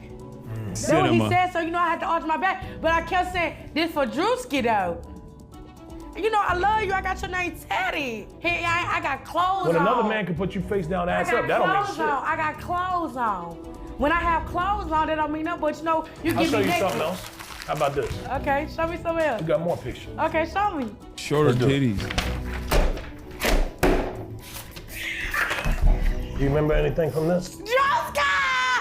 You see how flexible I am? You see that? Yeah, I see that. Put the leg behind that head, make your head go crazy. I got clothes on. Your legs wide open. And I was saying it with your name. I was saying your name though. He was close enough, he could smell that thing. Hey. Bambi, today, have you had any sexual thoughts about the yoga trainer? Hell no. I said, want me to tell you what I did say? I said, that's a big motherfucker to be a yoga instructor. Have you had any sexual thoughts since you've been here? Yeah, about Drewski. I'm trying to suck that from the back and make it. Is Drewski the only one you have had sexual thoughts about? Yes. There we go. See, you see how it's tweaking right there. I'm not the only you've been thinking about? No, y'all been thinking about a little. Told you. It ain't though. I told you. It ain't though. Bambi, is it true that you would be willing to forfeit the $50,000 in order to win Drewski's love? Yes. That's true. You gonna put your life on the line? Yeah. You gonna die about that? Yes or no? Are you ready to die about that? Yes. It's true. She's telling the truth. She's telling the truth. You're gonna die about that. When's the last time you had a bowel movement since you've been here? The other night when I ate that Marco's pizza. I bet you did. We had a little bit of a shitty situation today, and we need to know yes or no. Do you know who did this? Let me see. they nasty. If you had to guess who did that, who would it be? Oh, nah, I've been over here all day. You ain't took no shit. Switcheroo. Not today. You ain't took a shit since you been here. I took one yesterday. You ain't. I took a motherfucking shit yesterday, nigga. You gonna sit here and tell me I done seen you ate beans, pork chops? You done had all that shit in the back. I don't even eat pork. She's moving now. She's moving. Needle's moving. You see how it's moving? Needle's moving. Last time you had pork? Shit, I don't even remember because I don't even eat pork chops and shit. I don't know. How the f you don't eat pork chops? I just saw you eat a hot dog yesterday. Nigga, that's a fucking lie. As soon as you got here, you ate a hot dog. That's a fucking lie. That's true. I ain't no So you gonna sit here and hot tell dog? us the state-of-the-art equipment lying? But he just said the truth that I never ate a hot dog, my nigga. He just said that I ate no hot dog yesterday. You ain't gotta bring nigga into this. Damn. Juicy, you finna piss me off in this. You ain't gotta bring that word into this. Alright, Juicy. Tell us who it was. I don't know. Tell us who it was. That's nasty shit, though. Do these look like Nuggets footprints? But I mean, some little ass footprints, though. No. But I'm gonna tell you who I think it is, though. Country. She a big nasty bitch. You did say that about her. You smelled something when she was walking by with a little taint. I passed that shit with flying colors. I have never seen no shit like this. I ain't even think women shit. But I'm appalled at the amount of shit coming out these man, I don't even shit like that. Who the is shitting like this? You tell the truth all the time, right? Did you arrive here with the purpose of falling in love? Yes. It's moving right there. Were you a part of the yoga today? Yes. Do you remember any sexual stuff going on? Any freaky business go on here? How you doing? I'm good. How you doing? You look, you know what I'm saying? I'm feeling you, yeah. Hold that. Put his leg out. This is not advanced. It's advanced for me. Like that. Not really. He was watching. What's this about? I'll show you a picture right there. I didn't know he was gonna What's do that? that. Your mouth was wide open right here. I didn't know he was gonna do that. What's this though? My eyes was closed. You don't know nothing about him flipping you upside down. No. Treat you like a croissant right here. I was shocked actually when I felt myself come off the ground. Straight up and down, it is what it is. And it looks right here, you were straight up and down. So you don't, just for the record, you don't consider that freaky. That's not freaky to you, because earlier you said nothing freaky happened. Your mouth was wide open right here like a guppy. I was shocked. You weren't enjoying it. I was shocked, no. Well, maybe you not understand what's going on here. Look how many lines squiggling on that paper. It's telling us that you're not telling the truth. Have you deliberately withheld any information from Drewski and I so far? No. I barely even got to talk to him one-on-one, so. Oh, that's a damn lie. I've been here all day. As well, that's also a lie. I just seen you down by the bathroom. Yeah. Did you or did you not use the bathroom today? Yeah, I use the bathroom every day. Okay, that brings us to That our was next non-consensual question. chat. Was it? I need you to understand something. Okay. All of this is fucking fake. Please. Okay. None of this is like the lie detector test is not a real lie detector. Like, I need you to suspend your disbelief in order to be properly entertained by what you're watching. But I also don't need you to explain to me like the ethics behind ableism in this moment. Okay. This you? Hell no. What is this? You weren't a part of a shitty situation today? No. It looks like it's a couple small footprints right there. Have you had a bowel movement? Yeah, the only thing that's real is the love that they feel.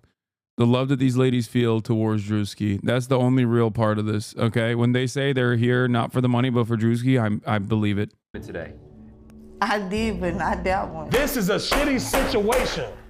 Chatters see wrestling, professional wrestling, and go, that's a real story. When those two wrestlers fought for custody, when they did the ladder battle for the custody of the child, that was real. It's not mine. Whose footprints are they? Put your foot up here. Let me see a picture, man. Your size about right there. Put that footprint right there. What would make you want to take a shit like that? I didn't do that. I'm trying to figure out, does it match a print? It don't, because that's not mine. You only peed? Yeah, that's not ladylike to do that. So you telling me this only piss right here? That's totally shit, but it's not me. Yeah. When's the last time you bound movement? This morning. Approximately what time? 10. So if this wasn't your footprint right here, I can smell your foot. Don't nothing smell like shit. I'm gonna tell the truth. Let me smell. No. This is what I saw. It ain't bad. It ain't what I thought it was gonna be. Put these back on. It's not shit. It's a little tart, but it ain't shit. Get it out of here. I'm tired of this, man. It's a little Take your tart. thickness.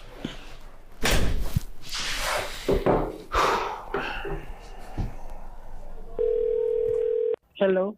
What's down? What's down? It's old bitches jumping on Chinese hoes. We got little hoes jumping on big hoes. We got Puerto Ricans jumping on Meatball. I'm so tired of seeing her stomach. I ain't getting no kiss. I ain't gay. Stop that shit. You sure? Shut the up. I am not gay. Y'all beautiful. Y'all fine. I'll look at y'all all I want. You've been trying to damn near kiss, hug, and date every bitch down there. Do you like bitches or do you like Drewski? If I was gay, I'm f***ing all y'all. Shut the up. I'm tired of hearing your voice. I ain't gonna lie. I don't like anything. I know myself. I don't like anything. Well, you said it. You don't like Drewski. You don't want Drewski, bitch. Don't tell her shit. This bitch here for a free vacation to Atlanta. Damn right. Bitch steady talking about some shrimp fried rice. Did y'all get the soy sauce? Hey, I'm just saying, if I get eliminated, y'all get no fried rice. Bitch, get that shit when you get home. You not making no motherfucking shrimp fried rice. You going to home. Drewski only. This house so fake. She keep talking, keep talking. Yeah, give me that shit. I'm Chinese, bitch. I love counting money. Don't you ever think what? So ugly? And the bitch kept talking. Low key, when I get drunk, I be kissing bitches. What's she talking about? Nothing. My problem with you is you've said every single day you don't like Drewski. You here to be funny. You never been to Atlanta. Hey, at least I'm being honest. What you want me to do? You want me to lie? I want you to lie go about that home. shit? Get out the house. I'm already here. What the I'm getting out of the house for? Because this old bitch want to fight me? Else. Don't say nothing else to me because I'm tired of hearing your voice. I've been standing on bitches all motherfucking night and all motherfucking day. I'm not gonna lie, I was not expecting this level of energy from TT. I thought she would have, perhaps incorrectly, I made the wrong assessment and thought she would be more restrained. Respectfully, I do talk a lot. I ain't gonna lie. I said shut the up.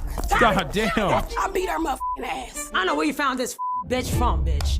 The insane asylum. This bitch is stupid. Go back to the senior center. What's up? Come at me. That's a motherfucking show. She doing all that. She's also kind of jacked. Like, she's kind of jacked. TT versus AP. And TT is, I mean, it's like elder abuse at that point. That shit for that goddamn camera. This is Hollywood shit, bitch. Come on, bitch. Come on, bitch. Come on. All bitches do is pull hair. Bitch, I got these for real. Asian persuasion popping shit off. That's what I'm talking about. Get your rank in. See, I don't believe in the fighting, but sometimes you gotta prove it. You gonna have to show me. You talking that talk. She got all that deep boy shit. Hey, show me what it is. Put it on the front line. Show me what it is. Come here, bitch. What you gonna do about that? Come here, bitch. You gonna die about that? Kill you, bitch. What you gonna do about it? Sometimes you gotta put it on the line. Line it up. I thought you didn't like that, Drewski. What happened? Drewski switched up real He quick. don't like you, bitch. You his mama age. What the It's crazy. Her bra came out, her sweater came out, everything came out. Yeah, get your titties back in check. Ain't gonna see them saggy ass. I'm staying that bitch ass out unless I'm eliminated. Then it is what it is. Prize Picks is the most fun I've had, winning up to 25 times my money this season. You just select 2 or more players, pick more or less on their projected stats. More or less 6 for 6 every time. I'm deepest instantly. We gotta get to the bottom of this. Do you like women or men? Women. You don't gotta lie to me. Do you like women or men? I never been with a nigga. You never been with a nigga? I'm gonna name a quality of Drewski, and you tell me if it's a reason why you like him. Do you like him for his women? Yeah. So that's what you in it for. You in it for the women. We can bitches together. Okay, That's let's ask her perfect. questions about it. So were you or were you not participating in the yoga today? Yeah, I participated. Did anything get a little past, let's say, normal? This is a good demonstration. Her shit moving. Try it one more time. Come on. She like come over there. She wiggle every time he come down, around. hold on. Because Could you explain to us what happened? Just be truthful. Be truthful. Little doggy styles, a little extra stuff. Little extra stuff, yeah. Does this refresh your memory right here? Anything about this refresh your memory? Open legs. Come on. Hold it for 3 seconds. All right, you good. As you tell us, you say you do the f***ing, right? You wide open right here, baby girl. You wide open. And who were you thinking about when you were in that? I'm talking about balls to the wall. Drewski.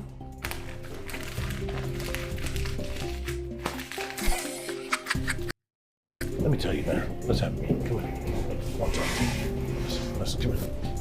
1 second. 1 second. Okay, baby, hold on. She's open to doing stuff, but she's never done it. Like she said, she's a virgin to it. I'm a virgin. We just gotta figure out the basis shit. I wanna know why she's hitting splits. You down to hit splits on the or you just doing it for fun? We're back. Is this for sport or for pleasure? Sport or pleasure, it's a split. Is this for sport? I've never seen a stud hit a split yet. Is this for yoga or is this for pleasure? Now you know that's for sport. My whole knee not even down. You can see straight through my legs. No, that coochie hit the floor. That coochie's not on the floor. You let that coochie breathe right there, didn't you? You ever been in a sword fight? Yep. Sword? No. It's when you let the piss go out of control in the urinal? I'm a squirter. Okay, yeah. Okay, That was the truth. Yeah, That I was like the that. truth. Yeah, keep that. Yeah, bring it. Yeah, we'll keep hers. So you be squirting. Okay. And you squirt out of? I don't have a But you squirt out of your, and you squirt out of anywhere else because we had a little bit of a problem Yeah, today. we had a little situation. Was this you? Nah, my bed's upstairs. But this is not a bed, is it? Yeah, bathroom's upstairs too. That's a commode. That's a commode, that's a toilet. That's a commode right there. You don't know anybody that had anything to do with this situation. What's on the floor here? Shit. Somebody smelled. Okay, I actually want to know who did it now. At first, I was not that invested. But like, now I legit want to know who the fuck did the dookie. In here. Who do you feel like could have done this? Tell us who. Who She's did off this the charts here? right now. It was a contestant. Yeah, you off the charts, baby girl. Is your heart beating? This is before we started talking about the shit, and this is after we started talking about the shit, if you want to see the difference. Yep. Big difference right here, mama. Look. Big difference right here. Who do I think did it? Persuasion. Why do you say that? It's a persuasion, huh? All that Chinese food. You said it. You said that. Thank you. Appreciate you. We'll keep this picture for more research. All right, baby. See you later. Appreciate it. She lied the most of anyone we had. Out of everybody. Are you a squirted or do you got a? We don't know. I'm not one of them studs to be like, In order to get down to the bottom of this type of shit, we gotta ask these serious questions. What really matters? When's the last time you were in a sword fight? Right. Let's get to the nitty gritty. Yeah. Let's get to the nitty gritty. What is this? Ass up, face down. That's my favorite position right there. So you have no issue with this being that you're here for love. Yeah. Mr. Yoga Trainer. Did you have any sexual thoughts about the trainer today? Arch it some more. Arch it some more. Oh shit. There you go. Good job. I thought he was a sexy man, yes. You told me you were in the big guys, not muscular. And she's nervous now. Sweet up. So what type of thoughts were you having while you were getting stretched out by this guy, by this man? I don't know, he just looked good and big, busky to me. I ain't never seen no busky man like that. Yeah, busky. Busky. Do you remember doing spread eagle for this man? Seriously, with me. Yeah. You remember this? Yes. And have you visualized having sexual intercourse with that man? While smoking a pote, did you ever have any sexual thoughts while smoking a pote about this man? No. That's a damn lie. That's a damn lie. Look at it. It's jumping off the shit. It's broken. Look at it. It bent back. The whole shit bent back as soon as she said that. She lied. So she lying. So you were the whole shit bent back. You were having sexual thoughts. She lying. She lying. Hey, yo, lying. You were having sexual thoughts about You were the having yoga sexual trainer? thoughts while you was doing the yoga. He was a busty. Was you or was you not? Don't look here. Don't look there. See, look at it. Look at it. She lying. The whole shit broke. It bent backwards, man. Yeah, that shouldn't be doing that. Okay. That should not be doing that. That's not good for you. This is a show about love. If you're here for love, I'm here for love. All this money on the line, all this love in the air. Every time that you lie, we can tell. And I can also see that you look at the machine to see if it's going to tell us that you telling us everything we need. Just don't click on live stream. Is he doing the VTuber thing? Oh my. Cool cat like me. I'm a cool cat. Oh my God. Ain't no way he did not have to go with this outfit. What the fuck? You have. Wow. Please never talk about my body like that again. Seriously. I know I wear this outfit for work, but it is work attire. The only reason I'm still wearing it is because it takes me a lot of time to get in and out of this outfit. Okay? Bro chose the furry made femboy Do you guys want to fit. know some of my background?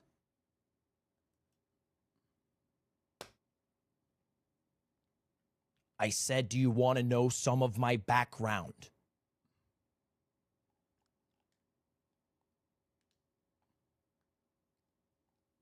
No? Fine. I'm doing it again.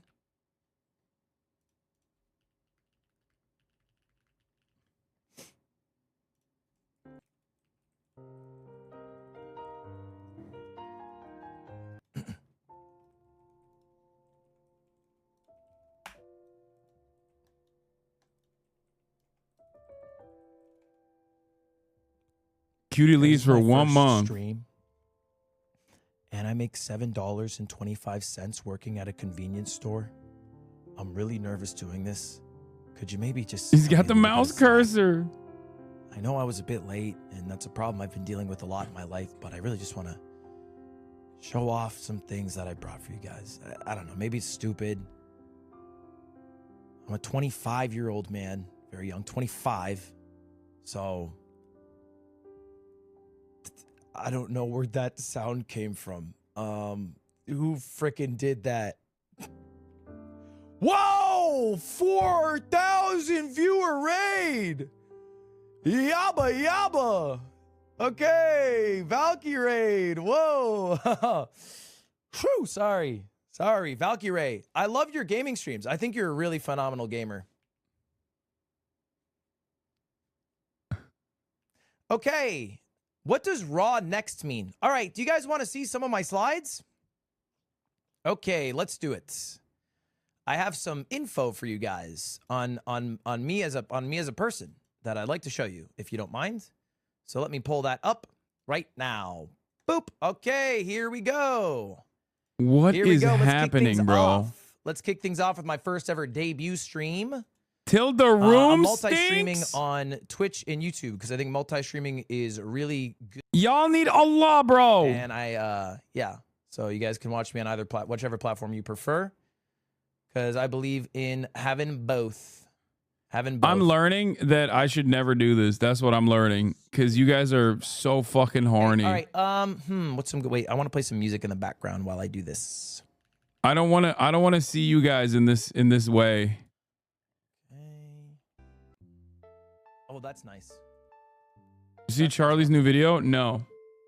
I like that song. Okay. Okay. My name is Ludwig, but it's pronounced Ludwig. Ludwig. Okay? Are you guys? Thank you for the 10 gifted subs, Durf. That's amazing. 10 gifted. Yabba yabba. Okay. No, that's really cool. Thank you for giving me money. I appreciate that. I like money. Still. Should I put chat on screen? All right.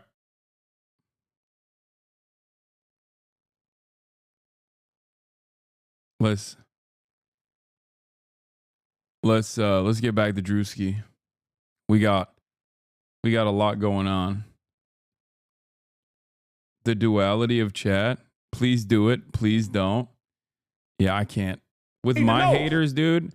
With my haters, if I were to turn around and do a fucking VTuber stream, they would go. I feel like, I mean, they go crazy even when I'm not doing shit. I could just be doing some normal shit and they still go crazy. I guess they're just crazy. We know White boy not gonna lie to you. White boy not gonna lie to you. White boy not gonna lie to you. You were doing this. God damn.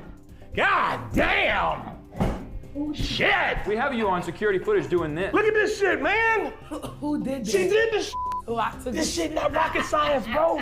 It's not rocket science, man. That's her shit. That's her shit. Alright, that ain't my shit. That's her shit. I hate this shit. That's her shit, man. That's her This shit. might not be your shit. Look at this shit. But these That's are her your shit. Don't get whiplash from going back from Ludwig doing VTuber shit to poopies with Drewski. These are your footprints, aren't they? That's your footprints. No. You a damn lie. Get off the machine. Get off the machine. We done here. We'll talk to her. We'll see you at elimination. That ain't my shit. That ain't my shit. No, we'll see you at elimination. That's Get not off my the shit. machine. That's not my shit. Yep. How y'all know if that's my shit for real? Yep. You left the stains on the toilet seat. That ain't my Get out of shit. here. She left the stains That's on the some toilet bullshit. Yep. We're gonna talk to you at Y'all niggas elimination. took a shit Yep. and left Yep. that shit there.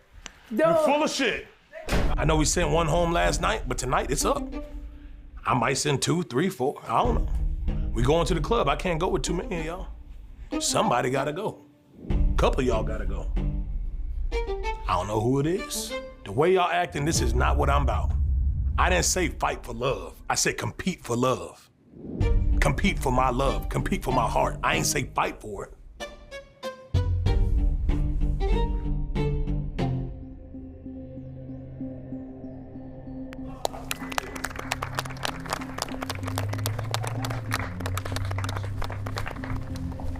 Thor. Ladies, one more great day at the Could Have Been Love Estate. Woo woo. Today you got to expand your horizons with some yoga from Japan. Some of you got to take a lie detector test. And I'm sure you other girls got to do a lot of other extraordinary things. But unfortunately tonight, 3 of you are going home. Just put me on the goddamn bus. Get you bitches up out of here. Right now there are 16 ladies standing right here. 13 of those ladies are gonna go hit the club with the man of your dreams, Drewski. Speaking of the man of your dreams, can you clap it up for They got our 3 bachelor? people? Yo, where the fuck is Dr. Umar, bro? I thought Dr. Umar, oh, they did a preview of the whole season. I was so excited. I thought Dr. Umar was gonna be on this episode. They dangled him in front of me. Very bad. If I call your name, you can come up and collect your rose, get on the bus, because you're headed to the club. The first lady who will be staying with us. This is a hard one.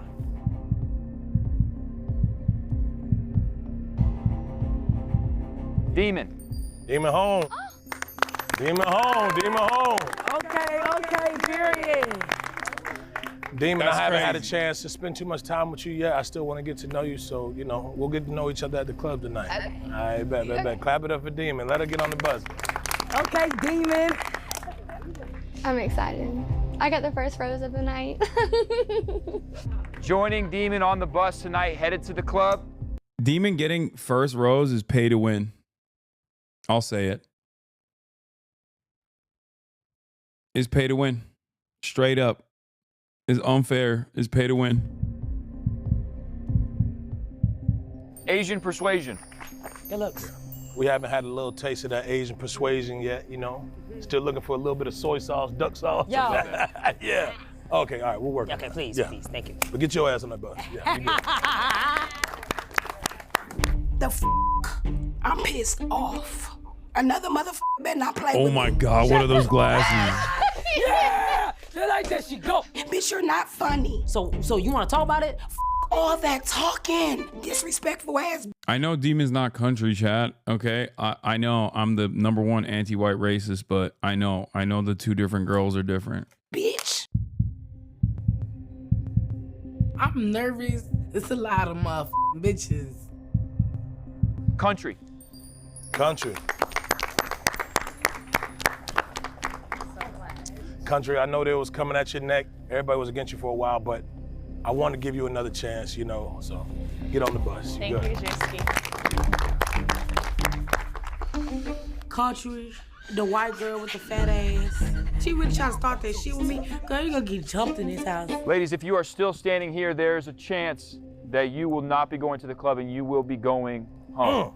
Next, remaining with us with an opportunity for Drewski's love, T-Grizz. T-Grizz, T-Grizz. I told y'all I was his favorite stud. T-Grizz. Hey, one of the strongest studs we got. My favorite thing about you is you got a hard shell, but you soft on the end. Hey. With an opportunity for Drewski's love, T-Grizz. T-Grizz, T-Grizz. I told y'all I was his favorite stud. T-Grizz. Oh, this. Ladies, if you are still... She really trying to start that shit with me. That's what you wanted to see again. Y'all are so fucking horny, With dude. an opportunity for Drewski's love, T-Grizz. T-Grizz. That's not a pivotal moment on the show. T-Grizz. God damn. Go turn on Pornhub, man. Holy fuck. I was his favorite stud. T-Grizz. Hey, one of the strongest studs we got. I love T-Grizz too. My favorite thing about you is you got a hard shell, but you soft on the inside.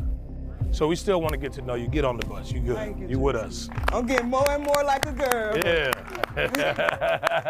Look at her blushing. Being inside a woman's body again, like, Drewski, you brought the woman out of me. Like, I was enjoying looking at my boobs. You're changing me, man. Staying with us tonight, Bambi. Woo! Hold on, baby. Oh, no, don't spray too. Yeah. No, we're not doing hugs. Yes, he is. All right. Now you gonna smell like me all night long. Okay, thank you, Bambi. He loves that. Go ahead, baby, get to talking to Where me. you get that spray from, Sheen? Yeah, just get. Wait, Pornhub is banned in Florida and Texas? For real? I didn't even realize. On the bus, yeah. We'll see you tonight, yeah. We might not have shut the show, so come back. Your call. Actually, fucking third world country. That's crazy. Oh, your call. Y'all got nothing, dude. That shit sucks. I knew how was this bitch though. You hear me? Now you really know it's my house, bitch. Oh, I'm so happy. All right. Staying with us, Eric. Eric. Yeah. You know, Eric, we haven't really got to know you. You stay sagging them pants, though, so it's like I keep envisioning something else, but yeah, man, I like that about you, so get on the bus. Yeah. She stays sagging them drawers, man. I don't know what's back there yet. I'm gonna find out. I can do whatever Drewski want me to do. You know, he want me to put a dress on, I can put a dress on. If I gotta come fly, whatever the vibe is, that's what he gonna get from me. Remaining in the competition and headed to the club right now, Daddy Yankee. Daddy Yankee. Daddy Yankee done switched it up on it. See, that's why I wanted to keep her. You never know, man. And like, you switch it up so good, I want to see some more of that. I love the lineup. You went and got that Tim fade, but you let that hair down. Yeah, I like that. Get on the bus, yeah. A man in the streets, but a freak in the bed. I did both sides for him. He got the best of both worlds type shit. Yo, get your ass over there. Yo, sexy ass. Switcheroo. Yeah. You kind of like my personal informant. You bring me everything I need to know. I wanted to see more of that. So we're going to have you on the bus. Thank you. Let's go out tonight. Let's go out, mama. You know I'm a baddie and he with me, so I better win. Like, Drewski better not play with me. Fucking talk about. Lady. She actively works against herself with her personality. I mean, she's super hot. 5 more of you will receive a rose and stay with us and go to the club, and 3 of you will immediately need to go home. Next, receiving a rose, Meatball. Yeah, stop playing. Meatball! Period, thank you. Stop playing with him. Don't play with it. Don't play with it. Yeah, Meatball, you already know what the it is. Hey, y'all! We going to the fucking club, bitches! Yes! Please come accept your rose. White chocolate. White chocolate. Bro. You know, they say blonde girls like to have fun, so I wanted to bring you to the club to figure out what it was. We'll see tonight. We'll see. How are we feeling? That she stays in for Dr. Umar. Like shirt tighten up. Yeah. Yeah. Please come accept your rose.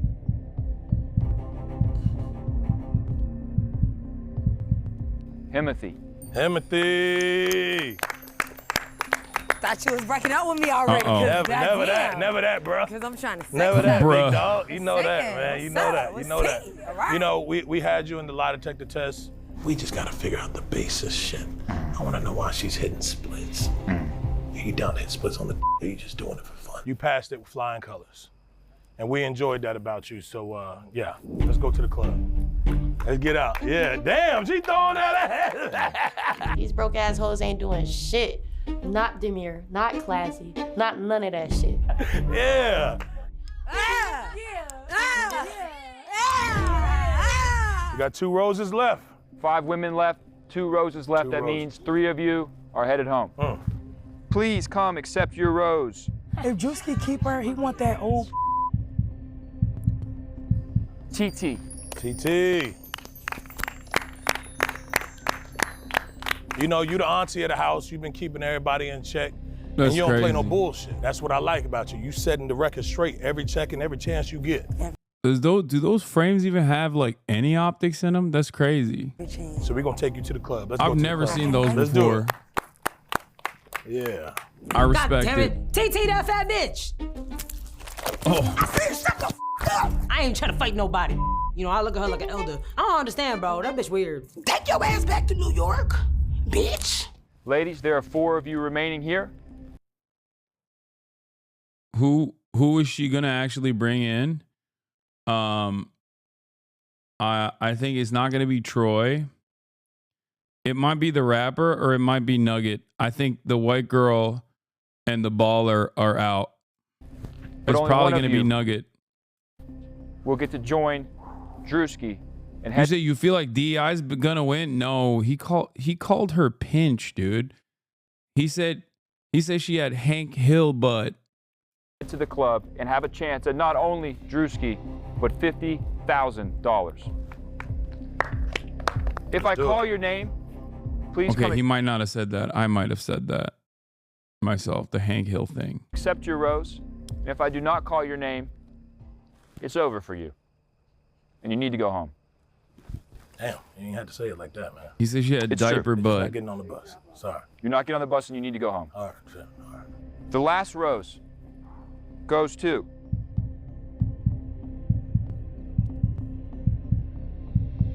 No. If you want to know, you got to subscribe. Behind this ad break. That's what I used to do when I would do reality show reacts. That's right. That's what I would do. I would hit the ad break. I'm not gonna do it though. I'm kidding. I'm fucking with you. That's right. I'm getting back to the old me, dude. Oven Hunt, thank you for the 10. Lesbian Boulevard, Decoy 166, thank you for the 5. Dying of Diabetes, thank you for the 5. Maybun, thank you for the 5. Ooh. React to Andy's. Please, bro, 90 Day needs you, man. No. He's fucking farming us, bro. Yep. Listen, Twitch Primes are free. You know what I mean?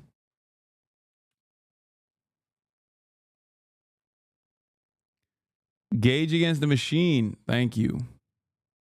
Thank you. All right, let's keep going. Another Nugget. Damn. Called Give it. it to your girl, man. Go get it. Told you. Hey, not too much, man. Not too much. Come on back. Nugget, you know, you're a little short piece of meat, but we still trying to see what's left in that little box.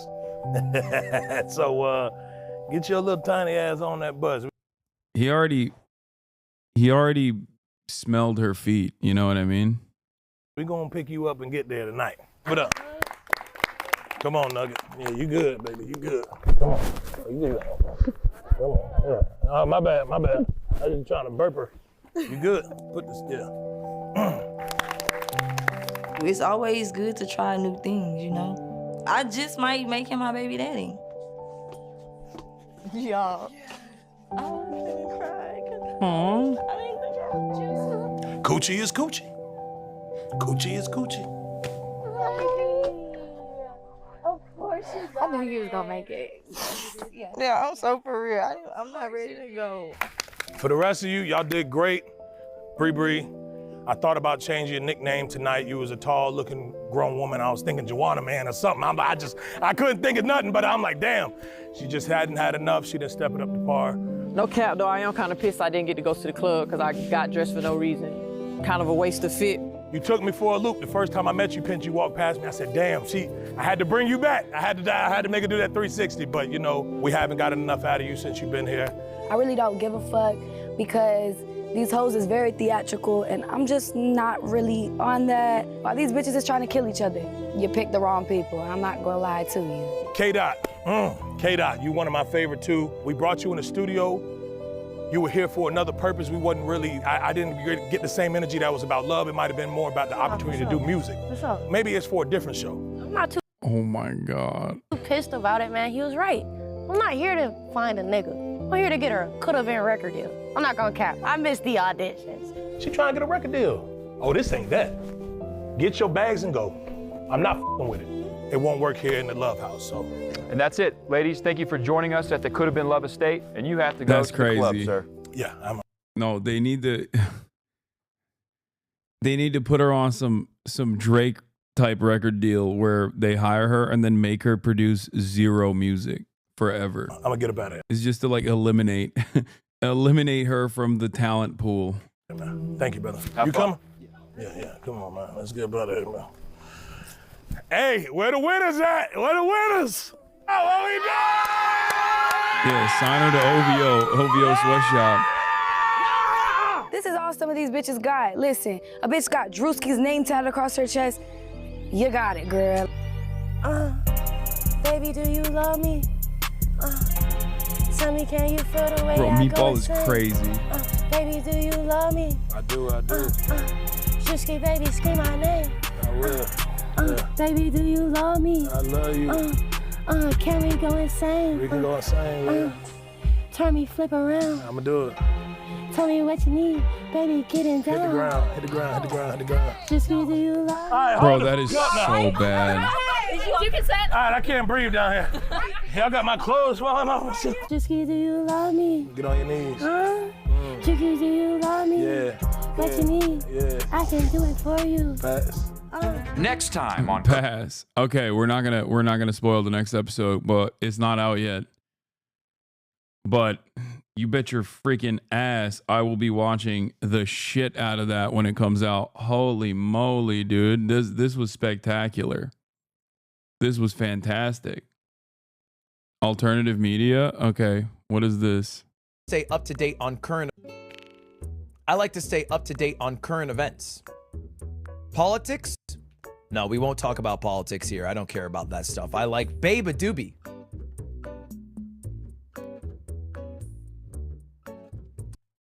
What the fuck is Baby Doobie? And alternate medias such as Breitbart. What the fuck is Baby Doobie? Okay, chat, don't just write Baby Doobie in the chat. You writing Baby Doobie is not changing, like it's not teaching me anything. Baby Doobie the artist. Alt rock artist is a singer-songwriter. Are you 100 years old? Please don't ask. You don't want the discourse, I promise. She's a singer. She's a Filipino-British singer-songwriter. Oh, Pinoy Gang.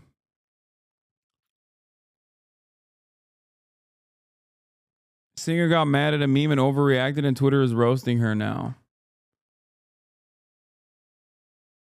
Artists who can sing versus artists who need to learn how to take a fucking joke. Artists who can sing vs who can't. Like, just tell me you don't get no girls. Just tell me, like, your mother didn't love you. Just, like, you might as well just say it. It's obvious. It's plain. I stalked your fucking profiles in your art. She's fucking good. What the fuck? Chat, this is how we know HasanAbi is a unk. Baby Doobie falling off for the rage bait of those shitty videos, finally using an excuse to post my favorite video over the past week. But the fucking men commenting, artists who can sing vs who can't. Like, just tell me you don't get no girls. just tell me, like, your mother didn't love you. Just, like, you might as well just say it. It's obvious. It's plain. I've stalked your fucking profiles and you're arguing. Does it hurt me? Dudes have been super weird and sexist about her because of this shit. Not really, if I'm being completely honest. I know men are mad at me because I probably get more girls than them, and I'm not even gay. I'm not even gay. I don't even know what I am. Maybe I'm bi, who knows. But in all seriousness, who gives a fuck? Okay, artists, you can sing, fierce, you can't. I still got more money than you. And you're still a man. So, also the block button exists. Like, I will literally just block. Also, I just haven't seen any of those videos. Like, I've seen the comments, but I'm just not on that side of TikTok. And I feel like the people who care about my— Bro, you are way too attractive to care about anything that has ever been said on the internet. Like, what? Dude, pretty people used to just, you know, do pretty people shit. What the fuck is going on? Like, how did it just log off and be pretty in the real world? Like, what do you, you know, get like free coffee at the coffee shop or some shit?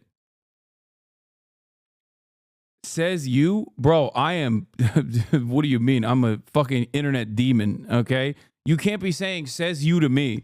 I'm a fucking political commentator, okay? The fuck? Also, from what I understand, what she's getting mad at is not even all that serious. Whereas I respond to basically maybe at most 1% of the metric ton of shit that is directed in my direction, not by fucking random memes online, but directly from other content creators who are trying to make money off of it. The thing is, the TikToks are sarcastic and she got baited. Yeah, that's what I'm seeing here. Like, this is the TikTok. Artist who can sing versus artist who can't sing. Can't remember how to say your name.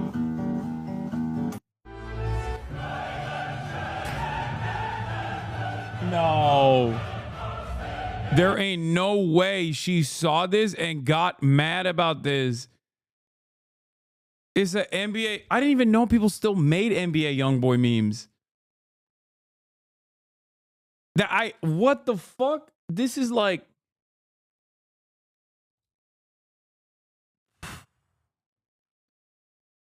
is literally a joke and she gave an XQC ass response. Oh no. I think people, I will say this though. Yeah, this, by the way, the joke is that she's actually a good singer. But what's really, oh God. The one thing I have noticed though is that, like, this has 147,000 likes. This has 44,000 likes. The OG tweet has 79,000 likes. I think for Zoomers, the concept of an ick is so powerful. Like, Zoomers are so hot and cold. I assume, I don't know anything about this person, but I suspect that she was very popular up until this very moment. So the first time she has like any kind of negative feedback and she responded in this like incredibly weird fashion, Zoomers just went, oh, you're done. You're dead to me. I will forever clown on you. Zoomers are very, very finicky like a horse. No, for sure.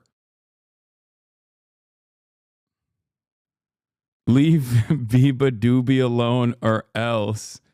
Hashtag male feminist. Hashtag empath. Hashtag I hate period cramps. W nephew.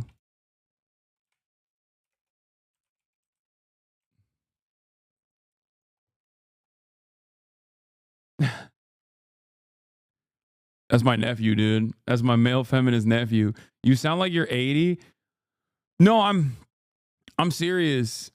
That is a thing I've noticed. Like, I think that Gen Z audiences are so fickle. Like, they will literally just go, oh, one thing I didn't enjoy about this person, it's over.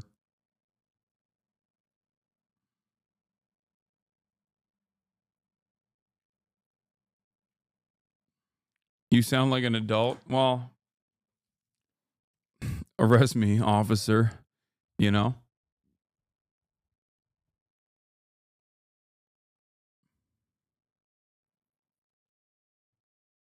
No, you're so right, though. As a 19-year-old, No, I'm serious. Like, I think people literally just like that. They just go, all right, you're done. You're cut. It's not over. It's weird because on the one hand, you also have people with like loyal fan bases. Okay. Wait, what? Oh, shit. So please give him a lot of love and make lots of edits. So please give him a lot of Baba Doobie, the girl who was going viral, just shouted out Jason the Weaver for showing love on her story. and make lots of edits of Jason. We love Jason. Mwah. Nobody's actually cutting her off. They're just laughing, man. No, I'm serious. No. I don't even mean like cutting her off in terms of like, I will never consume her content ever again. But it is something that I've seen.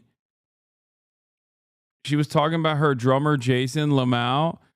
No. It's fine. We're giving love to nephew. Okay, shut up. Jason got it. Why you got him blocked? This account? It's like one of those fucking rage farmers, isn't it?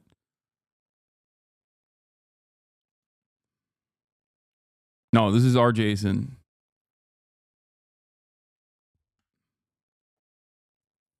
People are finding it funny that she's crashing out. I think that's pretty reasonable. No, I think it is. It is reasonable. This might be the worst aura loss of all time, not gonna lie.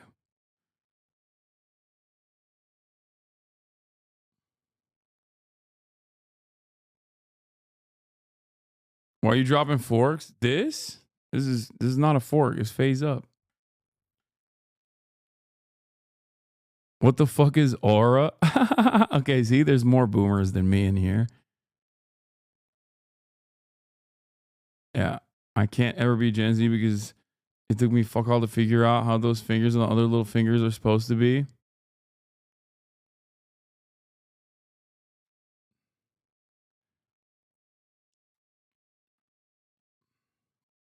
No, I saw the OG video. Her response is ridiculous, for sure. It's just something I've noticed that I was pairing up with the comments here. Something I've noticed is just like the way people react is crazy.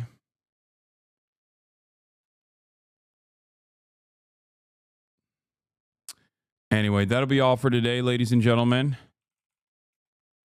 Okay. I'm sorry that we didn't get to gaming, but we found something even better. We found a deep well of content. Tomorrow, I will not be live, and that is because I will be in Utah. I am going to be streaming, or not streaming, but shooting a podcast. I'm flying out because Cutie's ass is not in the state. So I have to fly to her. I have to fly to Princess Cutie so we can shoot a goddamn podcast with her. Literally ridiculous, especially in this post-DEI world. Basically, I'm risking my life for this episode, okay? I need you guys to understand. The next episode of Fear Ant is going to be a banger. But yeah. But I'll be back. On Monday. Prayers up. Hopefully, nothing crazy happens. Hopefully, the Pope doesn't die in my absence. Okay. And yeah, I'll see you on Monday. Peace. Stay safe, everybody. Don't get on unnecessary flights in the midst of this no DEI situation, you know? All right. Bye.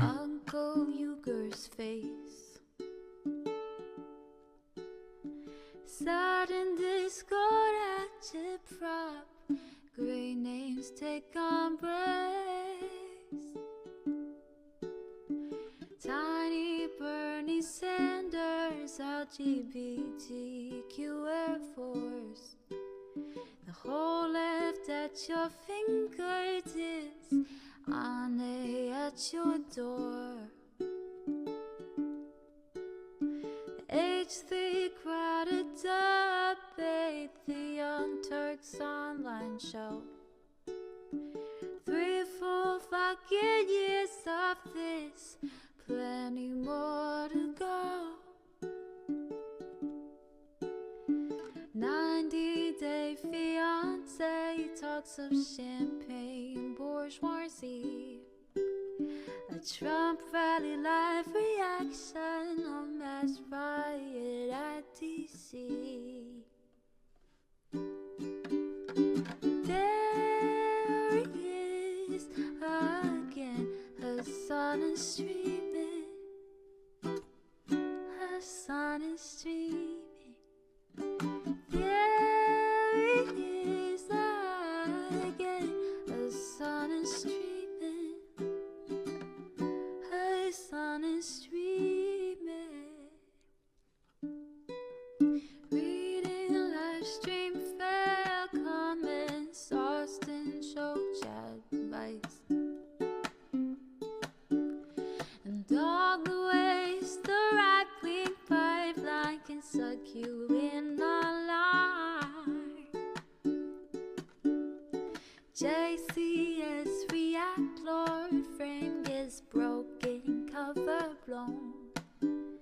A full-blown mass pandemic, monster streaming at your home. Total radicalization coming out to find. The system you were taught to trust in was broken the whole time. All these daily streams, whether big or whether small, have helped me and so many find the meaning through it all. There he is again, Hasan is streaming. Hasan is streaming.